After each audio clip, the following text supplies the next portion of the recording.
Chapter 1225. In the hidden area, Saint of Secrets Buddhas narrowed his eyes slightly. He had already recognized Lamino's travels. This made him no longer have any doubts about the information provided by Saint Tenebrous Kesma. He recognized the notebook and knew that it was a mystical item that the House of Abraham placed great importance on. It was one of the strongest items beneath high-sequence Beyonders, and the negative effects were negligible. Back when I was a mid-sequence Beyonder, I yearned for this notebook so much, but the Abrahams were wary of me and didn't value my needs at all. Has she learned her lesson now? This woman likely isn't a bloodline descendant of the House of Abraham. Otherwise, she wouldn't be searching for cursed items of ancient wraiths. Buddhas muttered inwardly as his expression gradually turned solemn, but it also had a hint of cruel fanaticism. After observing his surroundings for a while, he carefully reached his hand into a secret pocket of his black robe. The secret pocket seemed to hide a vast space. Saint of Secrets Buddhas pulled out a jewelry box that was split into 3 layers. The jewelry box wasn't small, making it rather difficult to hold it with one hand. It was silver-black in color, and its surface was decorated with exquisite hollowed-out decorations. There were rubies, emeralds, sapphires, and diamonds embedded in it, making it look rather luxurious. As he held the jewelry box, Buddha's expression revealed a hint of horror and fear. It was as though he was facing the abyss or listening to the ravings of an evil god. The gathering proceeded as per usual. Furs put away Lamino's travels and focused on listening to the different participants, as though she was seeking answers. During this process, she would occasionally raise questions, using gold pounds and spirituality materials as payment, but she failed to receive any effective answers. Gradually, the Beyonder gathering came to an end. The convener began arranging for the different participants to leave from different places. Soon, only Furs and a few Beyonders were left in the room that had been opened up. After receiving the convener's signal, Furs stood up and resisted the urge to stretch her back as she walked towards the side door. At this moment, she realized that her body had stiffened. She could barely move her head, but it was like a wind-up toy. Out of the corner of her eye, she saw that the grayish-white walls had instantly turned silver-black, covered with granules, as if they were made of metal. The skin of the remaining participants and the convener had lost the luster that a human should have. Their eyes were dull, and their movements were mechanical, like large dolls. In a hidden area, Saint of Secrets Buddhas had at some point in time opened the top layer of the jewelry box. Inside was a room that wasn't exquisite enough, but it was definitely restored. Inside the room, there were chairs and long tables arranged messily. Several palm-sized dolls were either sitting or standing, as if they were simulating a real situation. Among these dolls, the one standing was wearing a hooded robe. Her chin was curved beautifully, and her lips were red and thick. It was Furs. She, the remaining Beyonders, the convener of the gathering, and the entire room silently turned into toys and were kept at the top of the jewelry box. As for the room that had been opened up in the outside world, there were only grayish-white walls and nothing else. The corners of Saint of Secrets Buddha's mouth curled up bit by bit. He exerted force with his right hand and closed the jewelry box's lid. In just a breath, he had miraculously controlled his target. This silver-black, 3-layer jewelry box was the Grade 0 sealed artifact he had snatched from the House of Abraham. As it had never been obtained by the Orthodox churches or had been deeply understood, it didn't have a corresponding number. According to what Buddhas knew, this jewelry box originated from an angel from the House of Abraham during the 4th epoch. He liked to roam the cosmos and head to different places in the vast universe. But once, he silently died in his palace when he returned to his family to rest. His face was filled with fear and warped, as though he had seen something extremely terrifying. A true mythical creature, an existence that could be considered a subsidiary god in the 2nd epoch, had perished in an extremely strange manner without causing any commotion. The Beyonder characteristic he left behind combined with his corpse, forming this jewelry box that was quite different from other sealed artifacts of the same kind. And back then, Mr. Dorr, Bethel Abraham, not only didn't attempt to shatter it and restore it to a pure beyonder characteristic, he even gave it a rather strange name, Box of the Great Old Ones.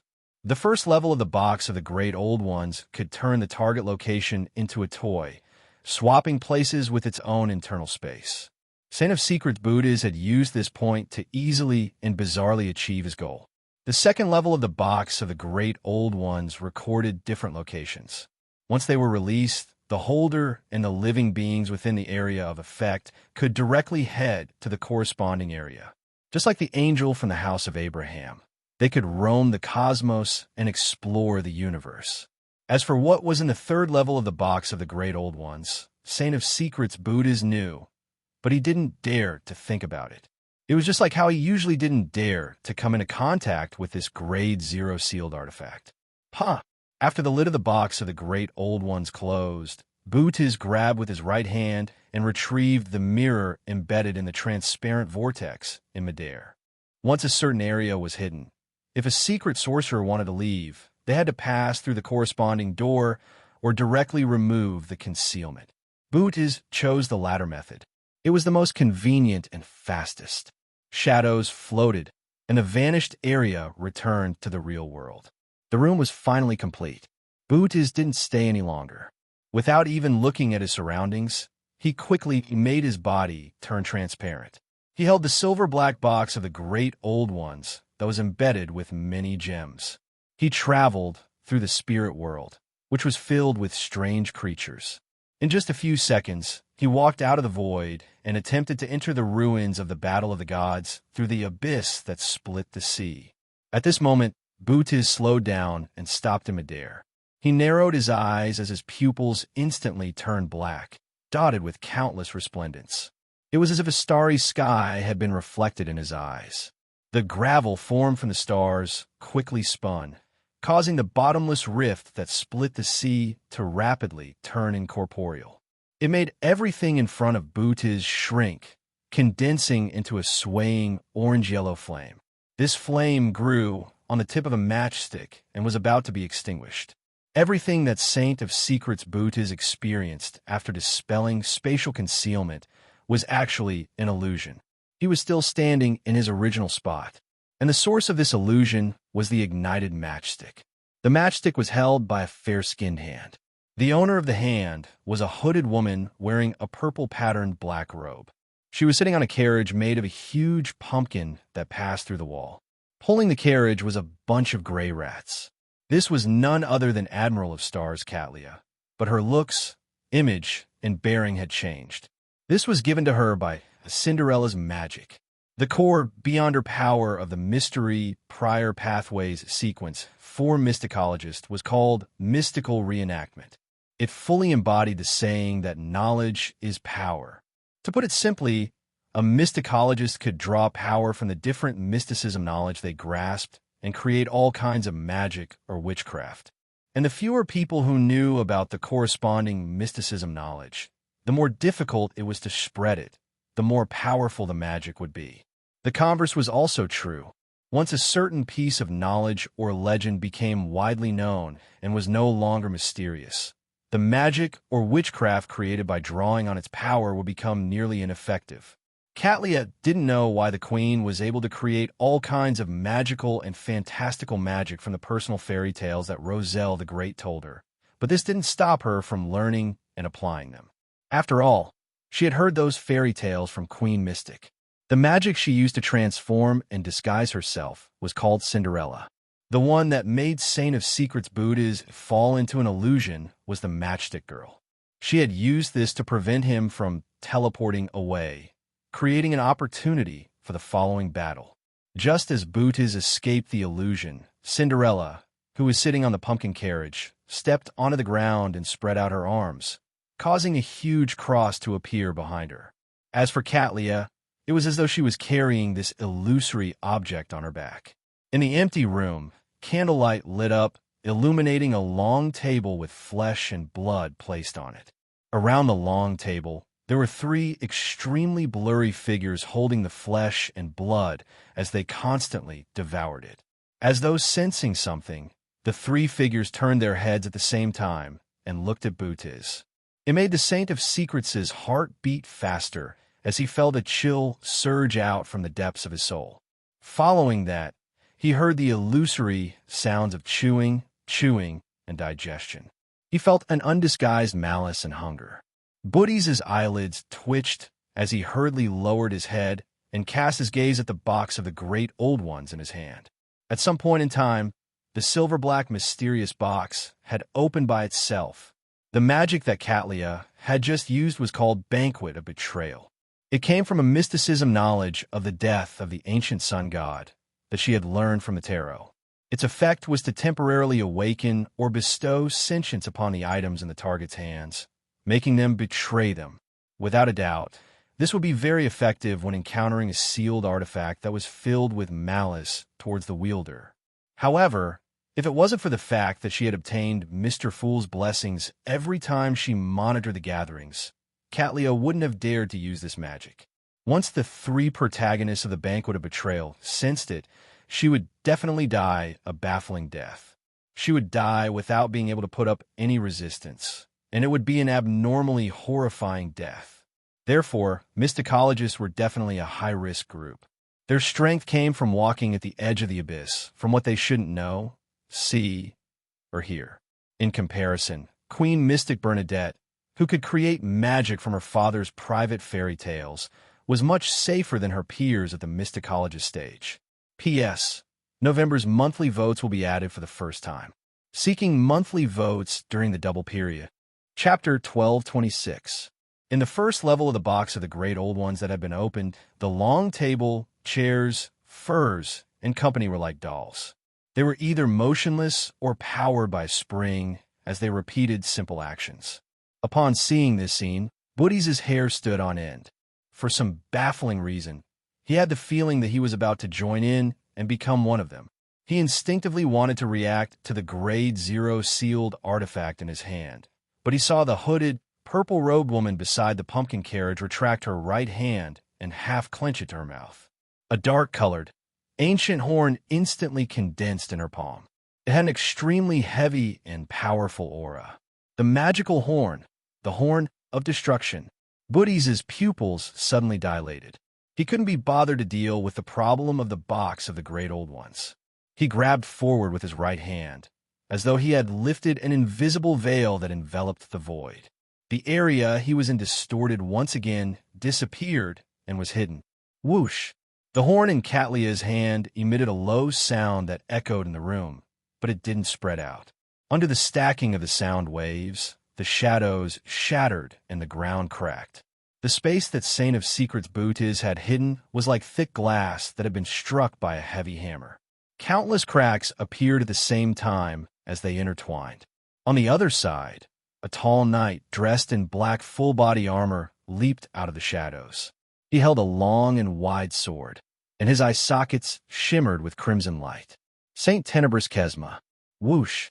Catlia blew the horn again, and everything in the room seemed to freeze into translucent amber.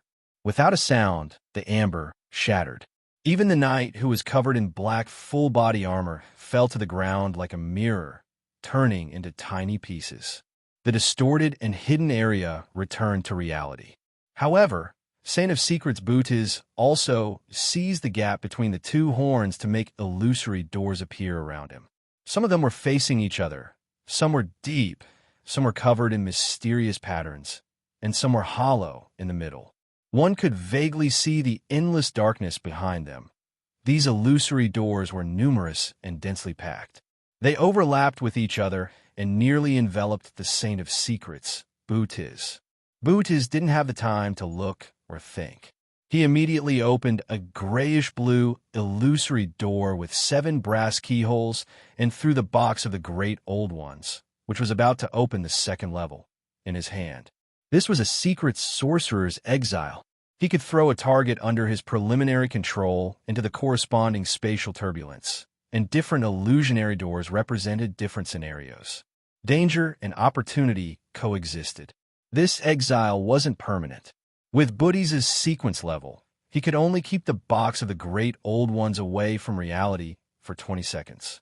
Once the time was up, the Grade 0 sealed artifact would return to Buddhisa's side through the illusory door. However, at that time, the betrayal caused by the enemies beyond her powers would definitely disappear. As a demigod of the apprentice pathway, he had traveled to many places, witnessed many things, and recorded all kinds of abilities. In that instant, Bootiz made the most correct decision. At the same time, the Black Knight that had shattered into pieces rapidly squirmed and reassembled, turning into a thin carpet of flowing flesh and blood that covered every corner of the room. As a cult that could only exist in the shadows of reality, although the Aurora Order had many lunatics, they still habitually concealed their actions to prevent themselves from attracting the official factions before they achieved their goals. Of course, as long as the matter came to an end, they would definitely announce their existence. In addition, Saint Tenebrous Kesma did this in the hopes that he could, to a certain extent, block the possible existence of the enemy, the hidden helpers, and split up the battlefield. When the floor, walls, and ceiling of the room were covered in a layer of flesh and blood, a twisted black shadow rose from the corner. This was a soul that Saint Tenebrous Kesma had grazed. It was a powerful vampire from the forsaken land of the gods, corresponding to the moon pathway's sequence for Shaman King. If a shepherd grazed a target at the demigod level, due to their robust spirit bodies, they could be directly released. However, only one could be released at a time, unless the corresponding shepherd had become a sequence 3 Templar of 3 heads. Seizing the opportunity, when the horn in the hands of the female demigod beside the pumpkin carriage dissipated, the twisted Shaman King shadow dug out one of its eyes. It was an illusory eye, a bright red eye. The eye rippled with a bright and crimson glow, instantly illuminating the entire room as though the crimson moon had descended. Its pupils reflected the lady in the purple-patterned black robe and the dark-colored hood. Right on the heels of that, the Shaman King's shadow clenched the hand that held its eyeball, causing the crimson moon to be completely swallowed by the darkness. A deep, solidified darkness appeared around Catlia, binding her to the spot, as though the scene had been fixed in place. Upon seeing this scene, Saint of Secrets Bootiz took a step forward and instantly flashed behind the enemy. Flash after flash, flash after flash. Around Catlia, a total of 8 black-robed Bodhi's figures appeared. This wasn't because he had created an avatar, but because he had blinked too quickly. There were still afterimages left in his original spot, preventing him from disappearing for a short period of time. Of these 8 Bodhis, one released a lightning storm, one condensed a blazing white spear, and one covered his entire body in black armor. He slashed forward with a heavy greatsword that seemed to be able to slice through everything. The different figures had different powers. Be it attacks or control, their target was Catlia.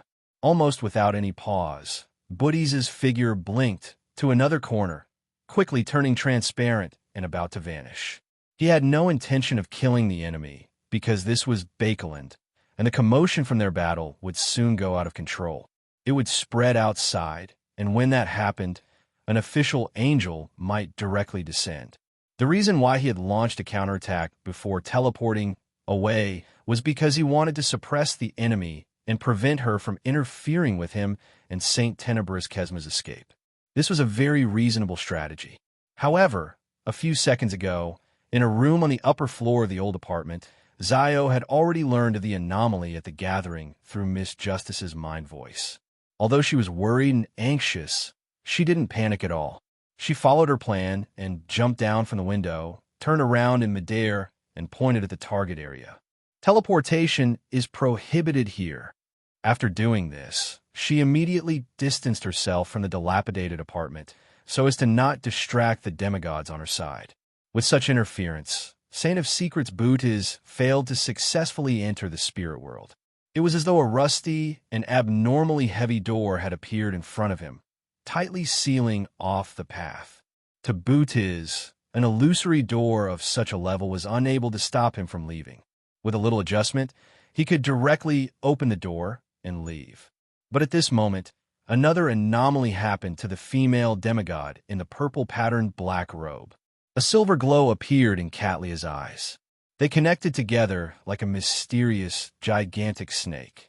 This was temporary luck, a knowledge she had obtained from analyzing the snake of fate's blood.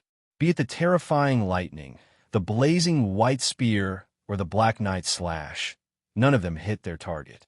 Katlia seemed to be standing at the core of the storm. No matter how dangerous the surroundings were, she wasn't affected. The attacks and controls either passed by her or were negated by her companions. None of them achieved the desired effects. They even helped her weaken the restraints of the darkness. In an instant, Katlia's back arched slightly as white, illusory feathers grew out. They didn't belong to an angel, but a swan. The ugly duckling had transformed into a swan. As for what a swan was, the answer was obvious to a sequence for demigod. It was an incomplete mythical creature form, and the ugly duckling could also transform into a swan. This was a powerful spell that allowed a mysticologist to reveal an incomplete mythical creature form. It could be used once a day for 10 seconds each time. The surface of Katlia's body immediately cracked open as the flesh and blood inside condensed, forming black and white eyeballs. These countless eyeballs scanned their surroundings indifferently, as though they were the manifestation of a vast amount of mixed knowledge. As a result, the figure that bore them turned into a black blob of a higher dimension and more abstract form. Upon seeing the dense number of eyeballs, Saint of Secrets Bootiz and Saint Tenebris Kesma felt dizzy as a storm of knowledge resounded in their minds. The layer of flesh and blood that enveloped the entire room trembled slightly. It either dripped to the ground or squirmed without any order. At this moment, an unimaginable aura penetrated the barrier formed by flesh and blood and surged into the first floor of the dilapidated apartment, instantly enveloping every corner of the place. Saint of Secrets Bootiz and Saint Tenebris Kesma suffer shock at the same time. Their bodies, minds are in an uncontrollable state. This was a qualitative change in Dragon's Might. This was mind deprivation. Taking this opportunity, the black blob that was covered in cracks and eyes condensed a spear in front of him. The spear looked ancient. From the tip to the handle, it was dyed with blobs of dark red. It emitted a strong aura of destruction and blood, as though it had once harmed a mighty existence. With a whoosh, the terrifying spear shot out, heading straight for Saint of Secrets Bootiz, who was standing rooted to the ground. In the entire room, all the sounds and details vanished. Even the dragon's might that emanated suddenly vanished. All that was left was the blood-stained spear tip and Bootiz's body, as well as the constantly shrinking distance between them. Spear of Longinus. P.S. Seeking monthly votes and recommendation votes on Monday. Chapter 1227. The blood-stained spear that seemed to have appeared in an ancient era that couldn't be traced back absorbed all the sense of existence in the room and stabbed at Saint of Secrets Bootiz. The brown-haired Bootiz's figure suddenly turned incorporeal, turning into a pair of black double doors. At the same time, he appeared behind the door, looking at the terrifying spear from afar in a different world. In the next instant, the spear that was stained with dark red blood pierced through the black door and penetrated the space where Bootiz was. Bootiz's figure kept retreating as he constantly transformed, turning into one virtual door after another. Some of them were formed by two curved stone golems, while others had a fist-sized hole beside the door's seam. Some had silver nails embedded in them, while others were covered in mysterious patterns. They came one after another, overlapping each other in an endless number. Silently, the spear of Longinus constantly pierced through the illusory doors without stopping at all. It didn't give Saint of Secrets Bootiz a chance to escape. In less than a second, the blood-stained spear that emitted a strong aura of destruction shattered countless illusory doors. After its aura clearly decreased, it finally stabbed into its target's chest. Bootiz's body instantly cracked with countless cracks, as though he was a ceramic object that had fallen to the ground. With a crack, the Saint of Secrets turned pitch black and disintegrated into pieces that scattered to the ground. This didn't seem like his actual body, but more like his shadow. This was the shadow substitution spell he had recorded from a Sequence 3 saint under the true creator. Of course, if not for the layers of doors weakening the spear of Longinus, Bootes felt that it was very likely that his shadow would shatter along with his body. After narrowly dodging the attack, Bootes endured the dizziness in his head and the impact brought about by Catlia's incomplete mythical creature form. He condensed a scaleless silver snake in his eyes. This giant snake was so huge that it filled up Bootes' eyes. There were dense patterns and symbols on its surface, forming one mysterious wheel after another. Its head and tail were connected, intersecting with countless illusory rivers, evolving into a blurry, unreal, and slowly turning giant wheel. Around the wheel, there were all kinds of symbols representing different futures. Suddenly, the pitch-black fragments on the ground that had yet to disappear flew up one by one and reformed into Bootes. The lance of Longinus that was stained with dark red blood rapidly retreated from the illusory doors that were rapidly forming until it returned to the distorted black blob. The terrifying aura receded like the tide and left the room.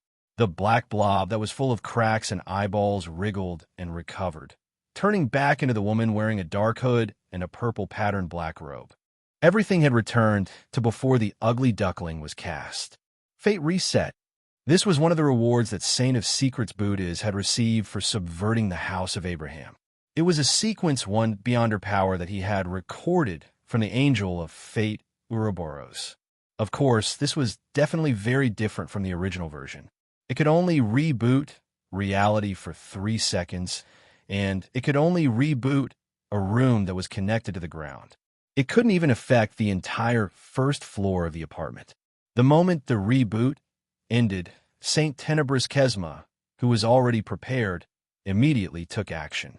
The distorted shadow that was a sanguine earl that he had grazed opened its arms and made a gesture of hugging the crimson moon. The darkness around Catlia surged, instantly forming illusory but solid black chains that bound her firmly to the spot. The flesh and blood that covered the ground, walls, and ceiling gathered together, turning into a knight that was covered in black armor and wielding a heavy greatsword. It gave off an extremely oppressive feeling. In the gap between the Black Knight's visor, 2 blobs of crimson light flickered slightly, instantly locking onto the hooded woman beside the pumpkin carriage. The shadow beneath Catlia's feet suddenly came to life. It grabbed her ankle and, like a torrent of water, bound her tightly. Black Knight, shadow domination. Then, the gigantic knight that was almost touching the ceiling took a step forward and rushed to a spot that wasn't far from its target. It cleaved down with a long, wide, and heavy greatsword in its hand. On the other side, Saint of Secrets Bootes' eyes had a silver-white illusory book flipping rapidly before it stopped on one of the pages. Bootes then extended his left hand, and from a distance of 20 to 30 meters, he grabbed at the pumpkin carriage and the mysterious woman in the purple-patterned black robe. His arms suddenly elongated. Its surface was pitch black and sticky, as though it was flowing with an evil liquid. Amidst the liquid, pale white skulls grew out. Eyeballs with obvious blood vessels grew out. Tongues with sharp teeth grew out, and all sorts of strange things grew out. It made the feeling of extreme evil and madness rapidly spread. Inside the room, the ground instantly cracked. The few cockroaches that were still alive stiffened and died. This was an attack from a particular state of abomination Sua. Back outside Byam City, Saint of Secrets Bootes had been attracted by Tinder. He had seemingly watched from the sidelines for a while before picking up the items and leaving. But in fact, he had been desperately recording the abilities or states of high-level existences. After many failures, due to fate's favor, he finally obtained what he wanted. Of course, during that exchange, he only had the time to record one. Under the evil, pitch-black arm, Catlia's consciousness was tainted with madness. She was momentarily unable to respond effectively. Coupled with the shackles of darkness and the restraints of her shadow, she could only stand rooted to the ground. She watched helplessly as Saint Tenebris Kesma's great sword slashed at her, as well as Saint of Secrets Bootes' left hand grabbed her. At this moment, An invisible wind suddenly blew in a room that no longer had a wall of flesh and blood separating the inside and outside. The moment the wind appeared, it became violent as it swept towards the Saint of Secrets and Saint Tenebrous minds. Manipulator, psionic storm. Faced with the mental influence that was mixed with numerous thoughts, not only did Buddhas not feel alarmed or flustered, but he even curled the corners of his lips and revealed a smile. As the switch to reboot, he naturally remembered that the demigod who rode the pumpkin carriage had a helper of the same level. She was hiding somewhere outside the dilapidated apartment. The reason why he still focused on the enemy on the surface was to lure out the hidden demigod. In the interval between the reboot of Fate and the Abomination state, Buddhas had secretly hypnotized himself, allowing him to naturally split up most of the worms of Star to bear the brunt of mind deprivation or the information torrent. He would leave a small portion to control his body and lock onto the invisible enemy. The dragon's might from before and the fact that he couldn't discover the target made Buddhas believe that there was a demigod of the spectator pathway lurking. Amidst his paralyzed thoughts, a few tiny pathways rapidly circulated, helping Buddhas find the source of the attack. But at this moment, most of the thoughts that resounded in the worms of Star weren't as meaningless as he had imagined. In his mind, there seemed to be a voice saying thousands of words in a second. At the bottom of an abandoned castle in Delaire Forest, there's a pair of double bronze doors. It seals the corruption of the underground. The higher a sequence is, the easier it is to be affected. The cosmos is extremely dangerous. There are unknown existences watching. Dark Angel is suspected to be a negative personality separated from the ancient sun god. What? Buddhas was taken aback for a moment. He felt that these thoughts were dangerous, and he couldn't help but want to understand them further. In this moment of surprise, the enemy he had already found vanished once again, escaping his range of attention.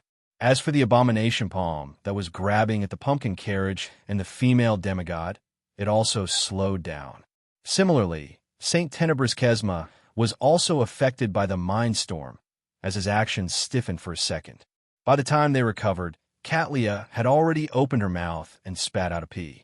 The pea instantly grew, turning into thick green vines that dragged Catlia out the door, allowing her to escape the shackles of darkness and regain a certain degree of freedom of movement. By the time Saint Tenebrous' heavy greatsword and the Saint of Secrets' pitch-black arm landed on her, all they did was shatter her shadow without injuring the mysticologist. At that moment, Catlia was the Emperor's new clothes. She was something that didn't exist at all, so she naturally wasn't injured. In the next second, the purple-patterned black-robed lady with a dark-colored hood suddenly turned transparent as she turned into a pile of bubbles. The bubbles quickly dispersed and burst one after another, leaving nothing behind. As for the green vines, they grew into midair as they ignited into flames, illuminating the surrounding streets. Everything returned to silence. It was as though the short and intense demigod-level battle had never happened. Saint of Secrets Buddhas and Saint Tenebrous Kesma exchanged looks, unsurprised by this development. Clearly, after the ambush failed, the two enemy demigods were at a disadvantage. They were no longer able to achieve their goals, and this was Bakeland. The longer this dragged on, the more dangerous it would be. Therefore, they seized the opportunity to escape. In addition, in order to interfere with the pursuit, they had deliberately created a huge commotion to attract the official factions of Bakeland. As for Lamino's travels and the sequence 7 or 6 apprentice pathway beyonder, they were all bait that could be abandoned. After nodding slightly, Saint of Secrets Buddhas took out a crystal ball from a secret pocket in his black robe. He let it glow and quickly shattered, fusing into the void. He was preventing the pursuit of mysticism domains. He indeed didn't dare to stay any longer. He planned on teleporting away and returning to the Aurora Order headquarters. Then, he would interrogate the bait and figure out the truth before deciding what to do next. A second later, Buddhas' figure rapidly turned transparent and vanished. Saint Tenebrous Kesma entered the shadows and rapidly left, constantly removing any traces along the way. P.S. Seeking monthly votes, and recommendation votes on Monday. Chapter 1228. After Saint of Secrets Bootiz entered the spirit world, he immediately began traversing, heading straight for the easternmost area of the Sonia Sea, the ruins of the Battle of Gods. At that moment, his thoughts suddenly blurred as he turned around and left the spirit world from another spot. By the time Buddhi's spirituality gave him a warning, he tensed up and found his own thoughts. What he saw was a barren forest with nearly all its leaves gone. There was no one around him, and the crimson moon hung high in the sky. As a former traveler and astrologer, Bootiz immediately recognized his location. He realized that he was still in Bakeland, but he had moved from the city to a remote area in the suburbs. At the same time, he also realized what had happened. His mind world had infiltrated someone else's consciousness at some point in time and affected his thoughts at a critical moment, changing his destination. That demigod of the spectator pathway. I actually didn't notice it. Buddhi's pupils dilated as he reflected a silver-white, illusory book. The book flipped, and in a flash, it reached one of the pages. Bootiz immediately raised his hand and grabbed at his glabella. He pulled out a blob of darkness from the incorporeal island of consciousness and threw it into his shadow. His shadow separated from him as it distorted and stood up, revealing a female silhouette. Black Knight, Shadow of the Fallen. This was an ability that Bootiz had recorded from Saint Tenebrous Kesma. He could separate the depraved thoughts in his heart and combine them with his shadow, forming an independent creature that couldn't be controlled. Bootiz had used it to clear away the consciousness that didn't belong to him and escape the influence of a manipulator. At the same time, this was also Buddhi's counterattack. As long as the hidden spectator pathway demigod couldn't quickly resolve this shadow, the thoughts that she split out would gradually become independent, causing her to go half-mad or even lose control. Once he resolved the latent problem in his mind, Bootiz didn't hesitate to leave the battlefield that the enemy had set up and teleport elsewhere. But at this moment, his spirit suddenly became manic. He felt that the entire environment was making things difficult for him, and he could no longer contain his anger. As the silver book in Buddhi's eyes flipped, the entire forest collapsed with a rumble. The black shadow almost collapsed into a ball. After going berserk, Buddhi's mood became extremely low again. He couldn't lift his spirits for anything and felt that he was useless. He was the burden of others in the world. Mental plague. In the previous battle, Buddhiz had been infected with the mental plague, and now it was finally acting up. The reason why Katlia had used Matchstick Girl from the beginning wasn't only to interfere with Buddhi's teleport away, but it was also to help Miss Justice hide her traces, allowing her virtual persona to infiltrate Buddhi's mind without triggering his spiritual intuition. All she did was secretly plant the source seed of the mental plague. It was precisely because of this that when the ambush failed, Katlia and Audrey dared to activate the contingency plan and retreat on their own, allowing the Saint of Secrets Bootiz and Saint Tenebrous to separate and return to their own places after they were no longer in danger. In the end, Katlia burned the green vines and created a huge commotion. On the surface, it looked like it was to attract the attention of the official factions and make the enemies give up on their pursuit. But in fact, it was to force the Saint of Secrets Bootiz to leave as soon as possible. He didn't have the time to carefully examine his deeper situation. Therefore, at the critical moment of his teleportation, his thoughts were altered by Audrey's virtual persona.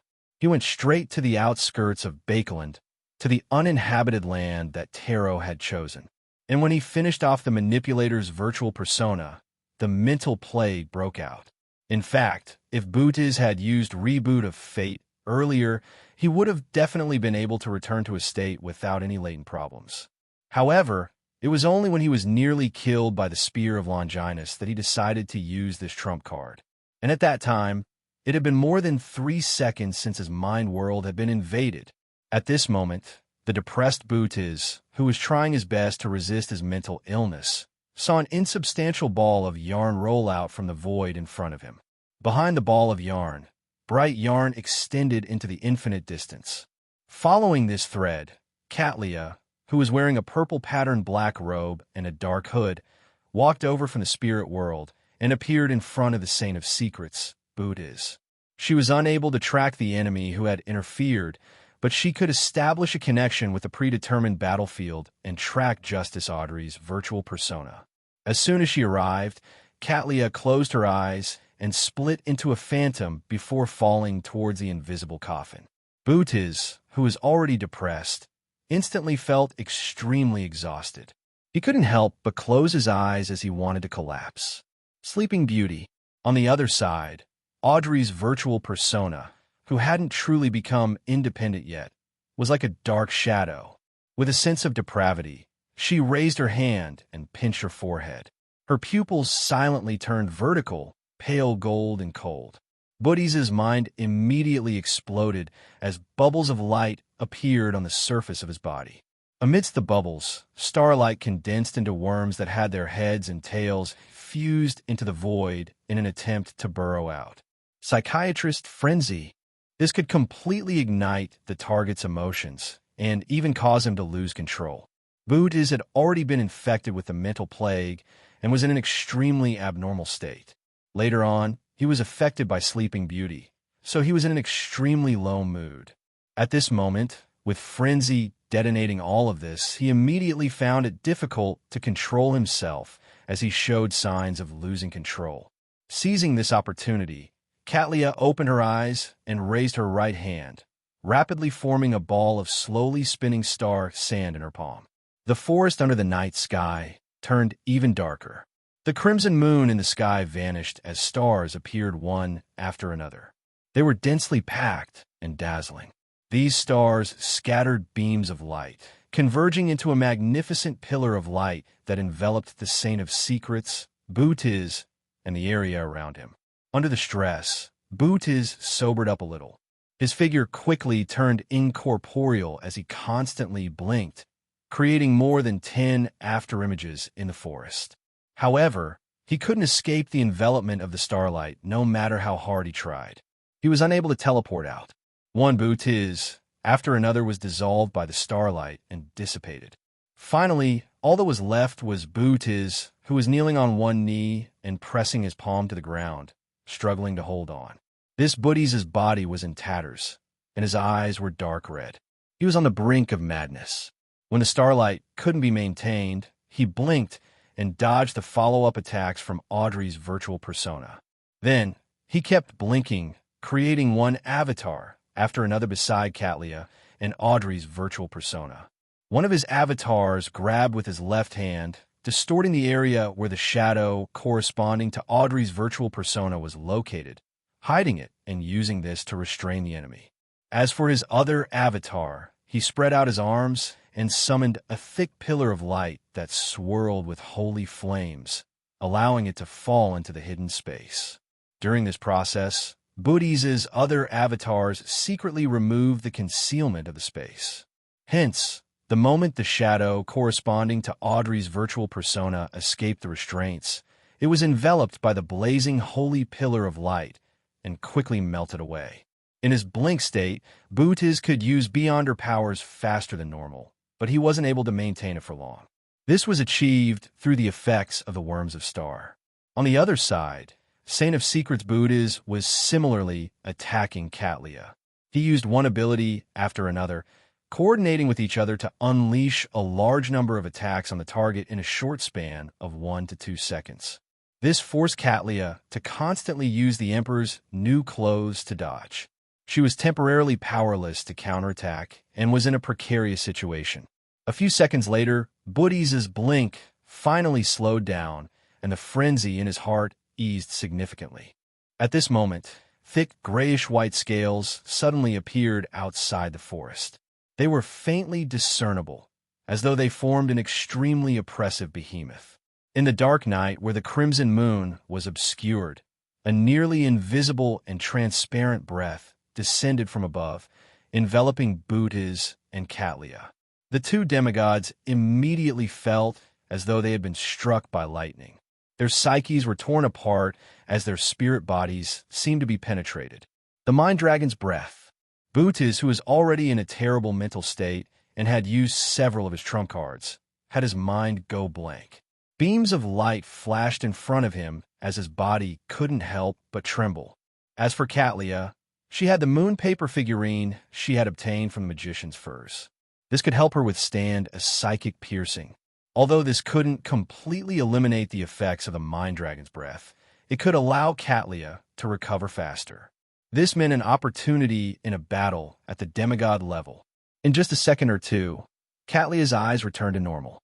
As for the dragonized Audrey, who was hiding in the darkness outside the forest, she gave Bootiz another mind deprivation. Without any hesitation, Catlia raised her right hand and condensed the terrifying spear that was stained with blood. She threw it at the Saint of Secrets, Bootiz. This time, Bootiz was unable to dodge or resolve it. His chest was penetrated by the spear of Longinus. His body stiffened for a moment before rapidly collapsing, turning into worms of star that shimmered with resplendent light.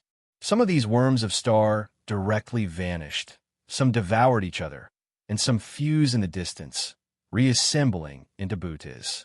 Bootiz's eyes were completely devoid of reason. His body was constantly collapsing, and he was about to reveal an incomplete and extremely weak mythical creature form.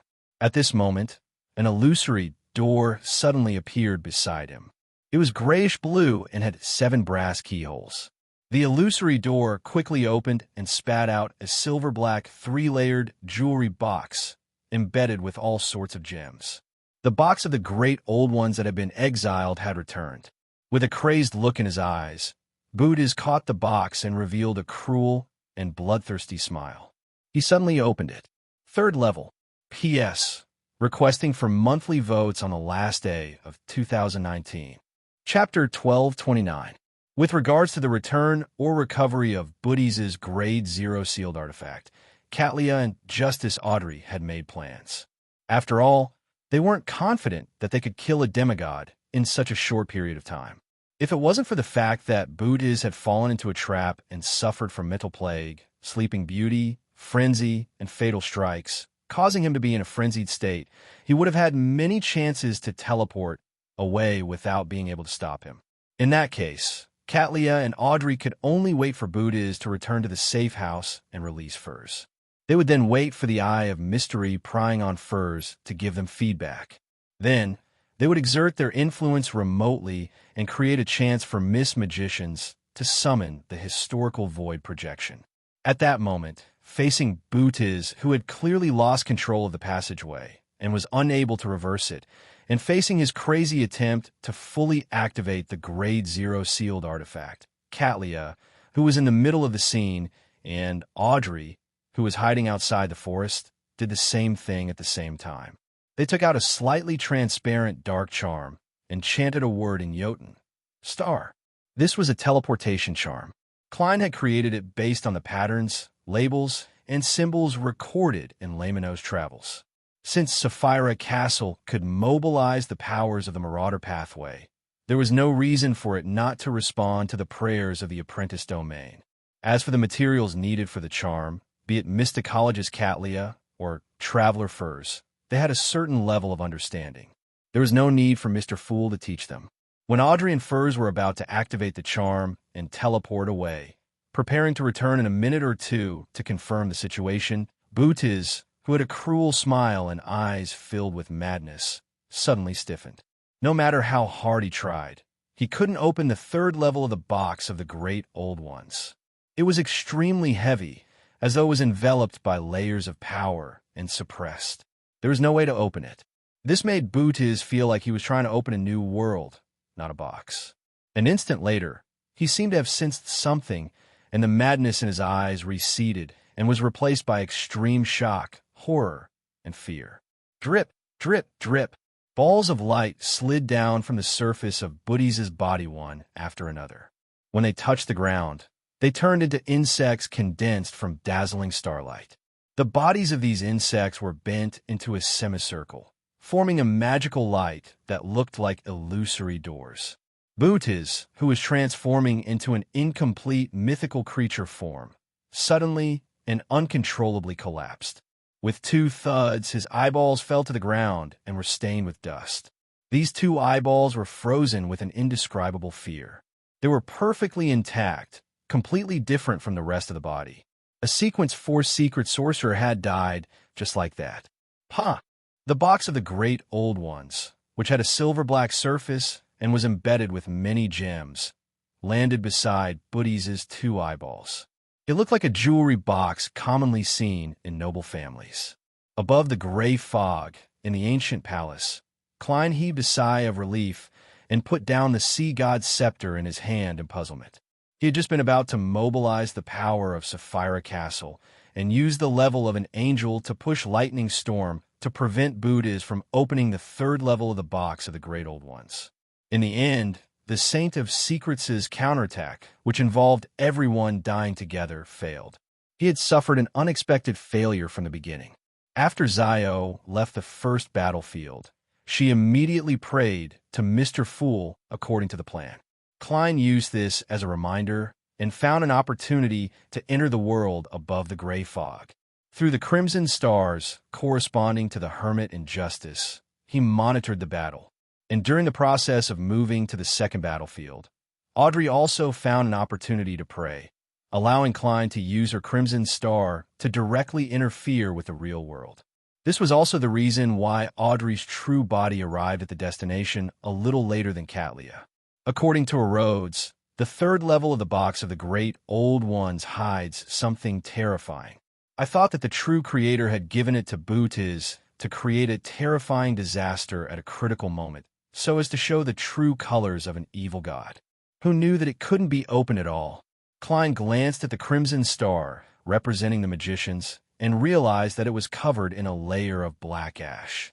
It seemed to have solidified, making it impossible for him to see the scene inside and confirm Miss Magician's condition. This was the first time he had encountered such a situation. It was enough to show the level and strangeness of the box of the Great Old Ones. And the Sleeping Beauty magic and the Spear of Longinus that he had previously seen also gave him some ideas. After learning about the beyonder power of mysterious reenactment at a private gathering, Klein overturned his previous guesses about Bernadette's fairy tale magic.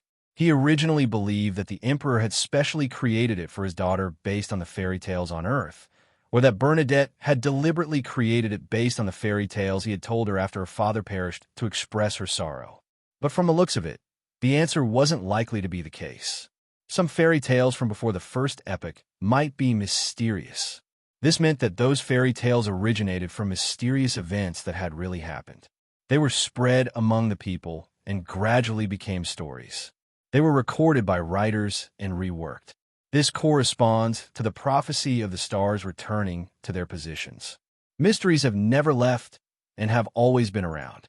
It's just that in the Earth era before the first epoch, they were suppressed or sealed by some power. If that's the case, some of the legends and stories on Earth could be explained from another angle. It's no wonder there's the Spear of Longinus. I wonder if the Peach Blossom Spring involves mystery. I'll tell Ma, Hermit later, and see if she can create new magic based on this. I wonder if Bernadette became a mysticologist before the Emperor perished. If she did, it's really hard to tell if these fairy tale magic were created by the Emperor who had switched to the Mystery Prior Pathways Sequence 1 pathway, or if it was created by Queen Mystic Bernadette herself. But no matter what, the Emperor should have discovered that these fairy tales are also mysterious in his later years. He can draw power from them. Yes, Bernadette doesn't have a corresponding diary. I can't see the Emperor's reaction and guess back then, could one of the reasons why he insisted on going to the moon be to verify something? Unfortunately, most of the myths are fake. There's no way to draw power from them. It's the same for the internet era. Klein sighed slightly, leaned back in his chair, and continued paying attention to the battlefield. In the collapsed forest, Catlia and Justice Audrey tacitly gave up on injecting their spirituality and using charms when faced with Booty's anomaly. Maintaining her dragon form, Audrey continued hiding in the darkness outside the forest, wary of any accidents or official demigods who might have sensed the commotion and come to investigate. Catlia was pushed by the wind towards the area where Bootiz had died, carefully avoiding the box of the Great Old Ones. As a scribe, could use many abilities, and demigod-level sealed artifacts often had extremely powerful negative effects.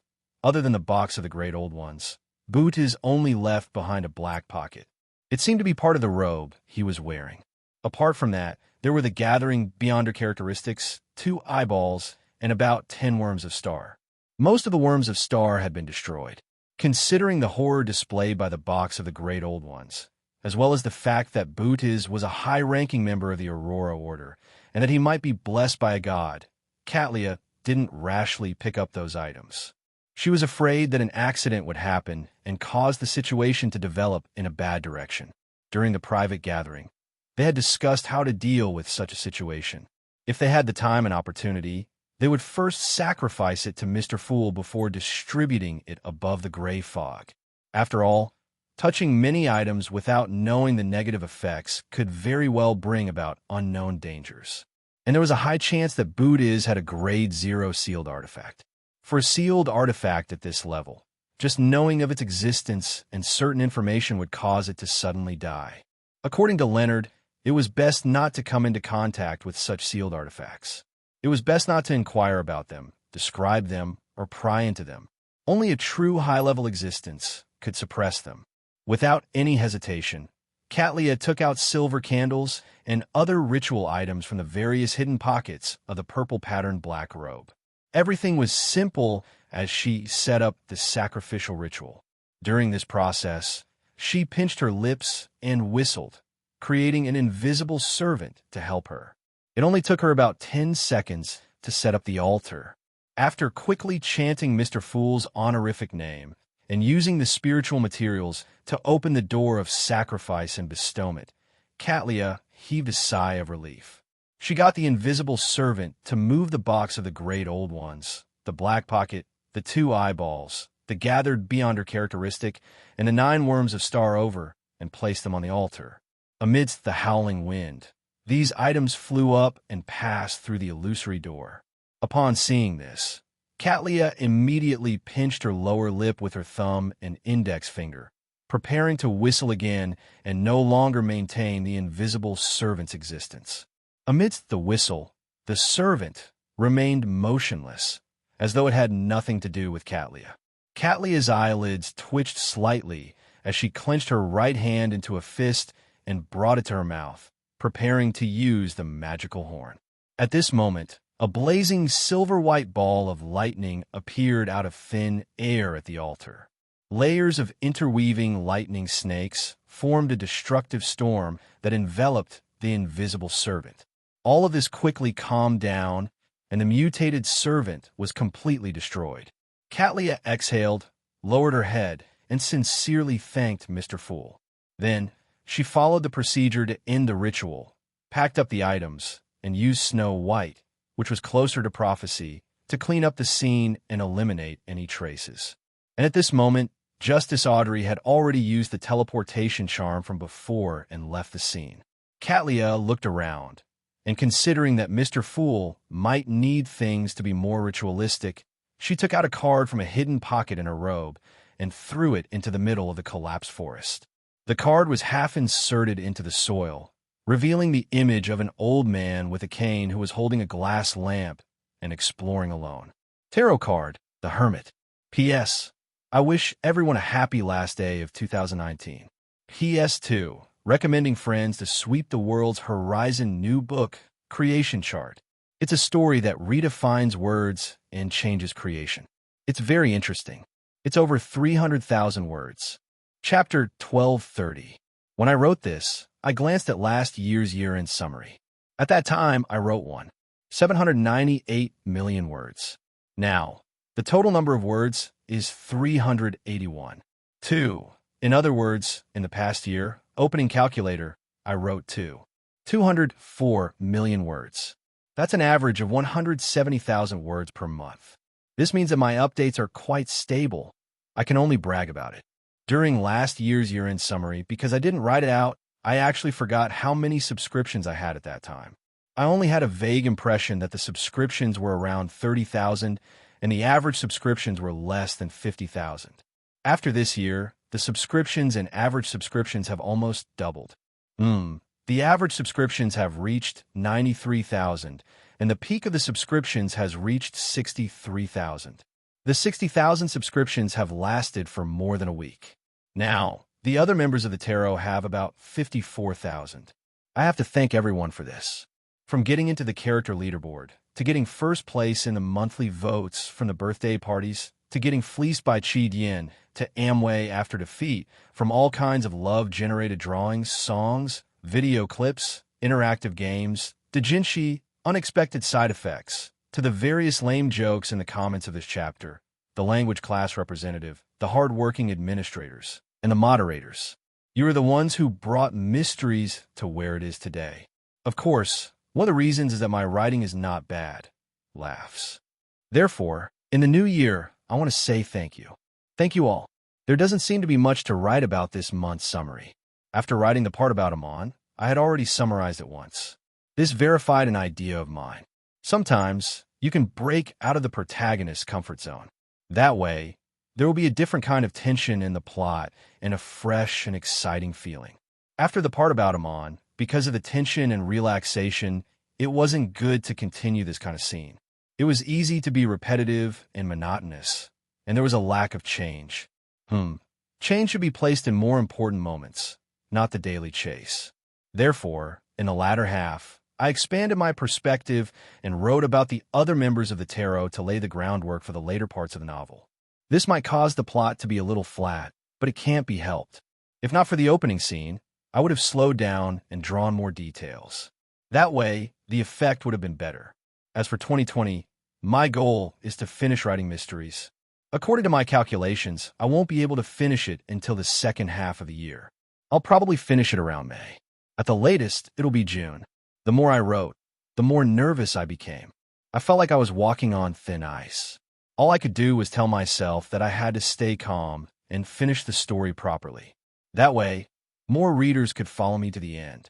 At that time, when he looked back, he would be able to truly conclude whether the characters he created had achieved their goals, and whether many of the things he wanted to express had been expressed.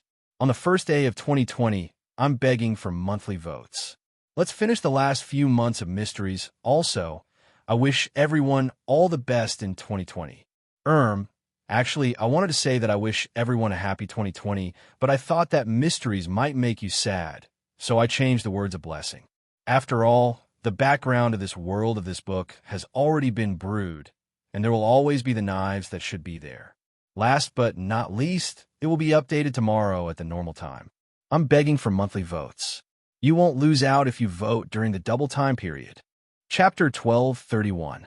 After a while, the sky above the collapsed forest suddenly tore apart as an illusory and mysterious door appeared. The door opened silently as a black-haired, golden-eyed, mature, and elegant handsome man walked out in a well-ironed suit. Before he could observe the scene, he heard a sonic boom and sensed a violent hurricane blowing over. He saw a middle-aged man with an astonishing aura in front of him. The middle-aged man had rather obvious large earlobes. His hair was dark blue and thick, and his eyes seemed to hide countless bolts of lightning. He was the cardinal of the Church of the Storm, the archbishop of the Bacalin Diocese, deep blue, officiant Randall Valentine. This clergyman, who was wearing a black robe embroidered with the symbol of the storm, looked around and cast his gaze at the golden-eyed man. He asked with a thunderous voice, "Celt, what happened here?" The golden-eyed man known as Celt shook his head. "I just arrived as well." Just as he said that, a mountain-like, nearly transparent spirit body appeared in the void on the other side, placing a figure in midair. The figure wore a black archbishop robe with red patterns. His eyes were deep, and he didn't have a beard. He was none other than the person in charge of the Church of Evernights, Bacalin Diocese, Anthony Stevenson. After the gigantic spirit body completed its mission, it immediately shrank and entered St. Anthony's mouth. At the same time, a spirit with long black hair covering its face and a transparent lower body appeared behind Anthony. It held his shoulder and prevented him from falling. In the next second, turbulent air currents rushed over from Bacalin, pushing a figure towards the area at high speeds. Soon, the figure stopped. It was an elder wearing a white priest's robe and a clergyman's bonnet. He had a benevolent and gentle expression. The air that spewed out from the elder's back vanished as the black tube, that shimmered with a metallic luster retracted into his body. This was the Archbishop of the Church of the God of Steam and Machinery's Bakelin Diocese, a member of the Divine Synod, Hormiciden. He strangely stopped in midair and surveyed the area. Although the battle here isn't too intense, it's certain that it's at the saint level. Also, the remnant corrupted aura is simply, as they spoke, the four demigods lowered their heads at the same time and looked at the center of the collapsed forest. There was a tarot card inserted there. The card depicted an old man with a cane and a glass lamp. The hermit card, Randall Valentine, Celt, Anthony, and Hormick immediately fell into silence. No one spoke for a moment. Above the gray fog in the ancient palace, Klein frowned as he looked at the box of the Great Old Ones in front of him. The moment the Grade Zero sealed artifact was sacrificed, the entire Sapphira castle stirred, as though it had reached a boiling point. Boundless energy was automatically activated like steam, gathering into a torrent that completely drowned the box of the Great Old Ones, wrapping it in layers and binding it tightly. At this moment, the silver-black, three-layered jewelry box, embedded with gems, seemed to have become a bug in amber, unable to move at all. Previously, when Sapphira Castle was triggered, it was when I spied on a true god or a king of angels and suffered damage. This is the first time it has experienced such a change due to an external object. Klein couldn't help but raise his right hand and wipe his non-existent sweat. To be honest, he felt a little afraid. He felt that he had gone a little too far after gaining initial control of Sapphira Castle. In the past, he didn't dare let a Grade Zero sealed artifact enter this place. But this time, because it didn't involve the uniqueness, and because he had undergone a qualitative improvement compared to the past, he had the thought of giving it a try. Thankfully, it's under control. In the future, I have to tell Ma and Hermit and the others that they can't sacrifice everything they pick up to me. It's not like I'm a trash collector. Klein mumbled and began inspecting the box of the Great Old Ones. He remembered that Miss Magicians was still inside the sealed artifact, so he planned on figuring out the situation with the box of the Great Old Ones as soon as possible to prevent the bait from dying because of any delay. This sealed artifact's level is very high. A Rhodes's understanding of it is rather limited. I'll have to do it myself. From the looks of it, as long as I don't attempt to divine what's in the third level or try to find the source of the power, the danger can be endured. There might not even be any. Klein relied on his spiritual intuition and made a preliminary judgment. Right on the heels of that, he conjured a pen and paper and began divination. After an unknown period of time, he finally opened his eyes and muttered silently to himself. The first level can swap the location of the internal space with the target area, and it can reduce the corresponding scene into a toy. This is an ability that can barely be used. A living being that has been transformed into a toy has to be released within 24 hours. Otherwise, it will be permanently transformed. Even a spirit body won't be able to sleep in peace. The release is very simple. I just need to designate an area so small that it's almost devoid of living beings, and swap it with the internal space. There's a limit to the range of this ability. At most, it's a city as big as Bakeland. Why did I use this as an example? The second level records different scenes. There's the abyss, the cosmos, and all kinds of places. It can allow the wielder and the living beings within a certain range to directly move to the target area. The problem with this is that it's random. A small portion of the time, one can designate the location and release the corresponding location. Most of the time, the location chosen will change, and the final destination will be unpredictable.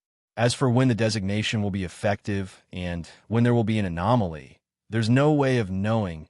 Furthermore, this seems to be something that good luck can't affect. Or rather, good luck below sequence 0 can't affect it. This means that there's no way to use the box of the Great Old Ones beyond her power to directly transfer the city of Silver out of the forsaken land of the gods.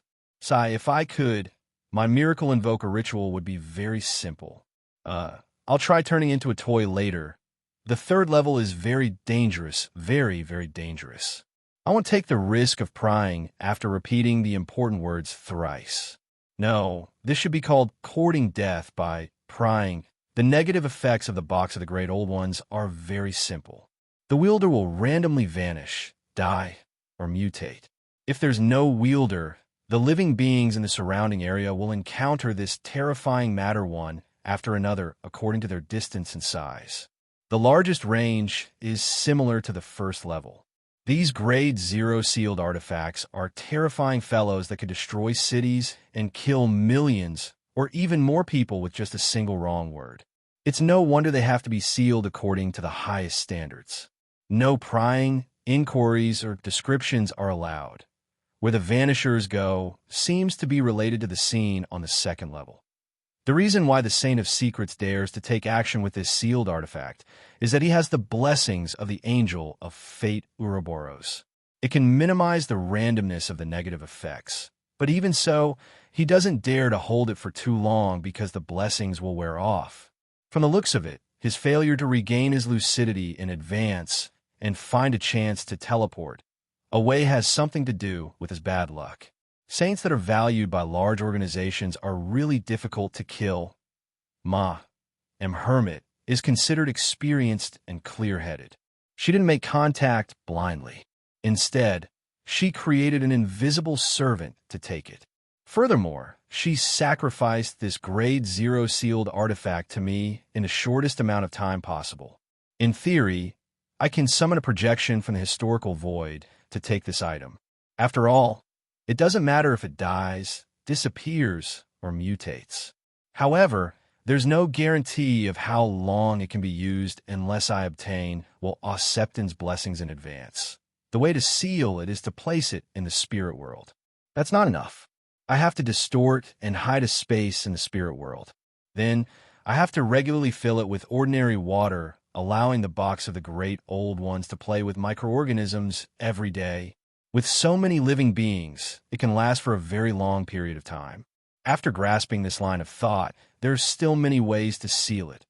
After roughly figuring out the exact situation of the Box of the Great Old Ones, Klein looked at the Grade 0 sealed artifact and felt that its third level no longer had the heavy feeling that it couldn't be opened. Vaguely, he believed that as long as he reached out and removed the seal of Sapphira Castle, he would be able to easily open the third level of the Box of the Great Old Ones. What a strong temptation. Klein retracted his gaze and waved his hand, making the Box of the Great Old Ones fly to the junk pile in the corner. Who cares if it's a Grade 0 sealed artifact? I'll head there first to sober up. As a terrifying Grade 0 sealed artifact, it has to have a number before it can be ranked. Unfortunately, I don't know what the Grade 0 sealed artifacts of the 7 churches are. It shouldn't exceed 50, right? Yes, I'll temporarily call the Box of the Great Old One 0 to 61. I'll adjust it according to the situation in the future. If my Hermit is unable to create a good sealing environment, I can place 0 to 61 above the gray fog. I'll apply for it when there's a need. Of course, I have to pray for Will's blessings in advance. I wonder when I, the King of Yellow and Black who wields good luck, will be able to live up to my name. A miracle invoker has a portion, and an attendant of mysteries should have a portion as well. Klein entertained himself for a while before picking up the Beyonder characteristic left behind by the Saint of Secrets, Buddhas. It looked like a crystal, and countless rays of light refracted inside, transforming into illusory and resplendent doors. Klein stared at it for a few seconds before suddenly throwing the Beyonder characteristic into the air. The power of Sapphira Castle boiled once again. Under Klein's control, it formed a corporeal, translucent wave that slammed into the crystal. The crystal instantly shattered, splitting into countless tiny points of light. Pitch-black gas emitted from it and rapidly melted in Sapphira Castle, disappearing without a trace. Under the law of Beyonder characteristic convergence, the tiny points of light gradually gathered together. In nearly a minute, they reformed into the beautiful and dreamy crystal from before and landed in Klein's palm. The contamination inside had been removed. In Sapphira Castle, Klein was equivalent to a Sequence 2 angel. However, most of the time, he only had strength and was unable to use the Beyonder powers of the corresponding level.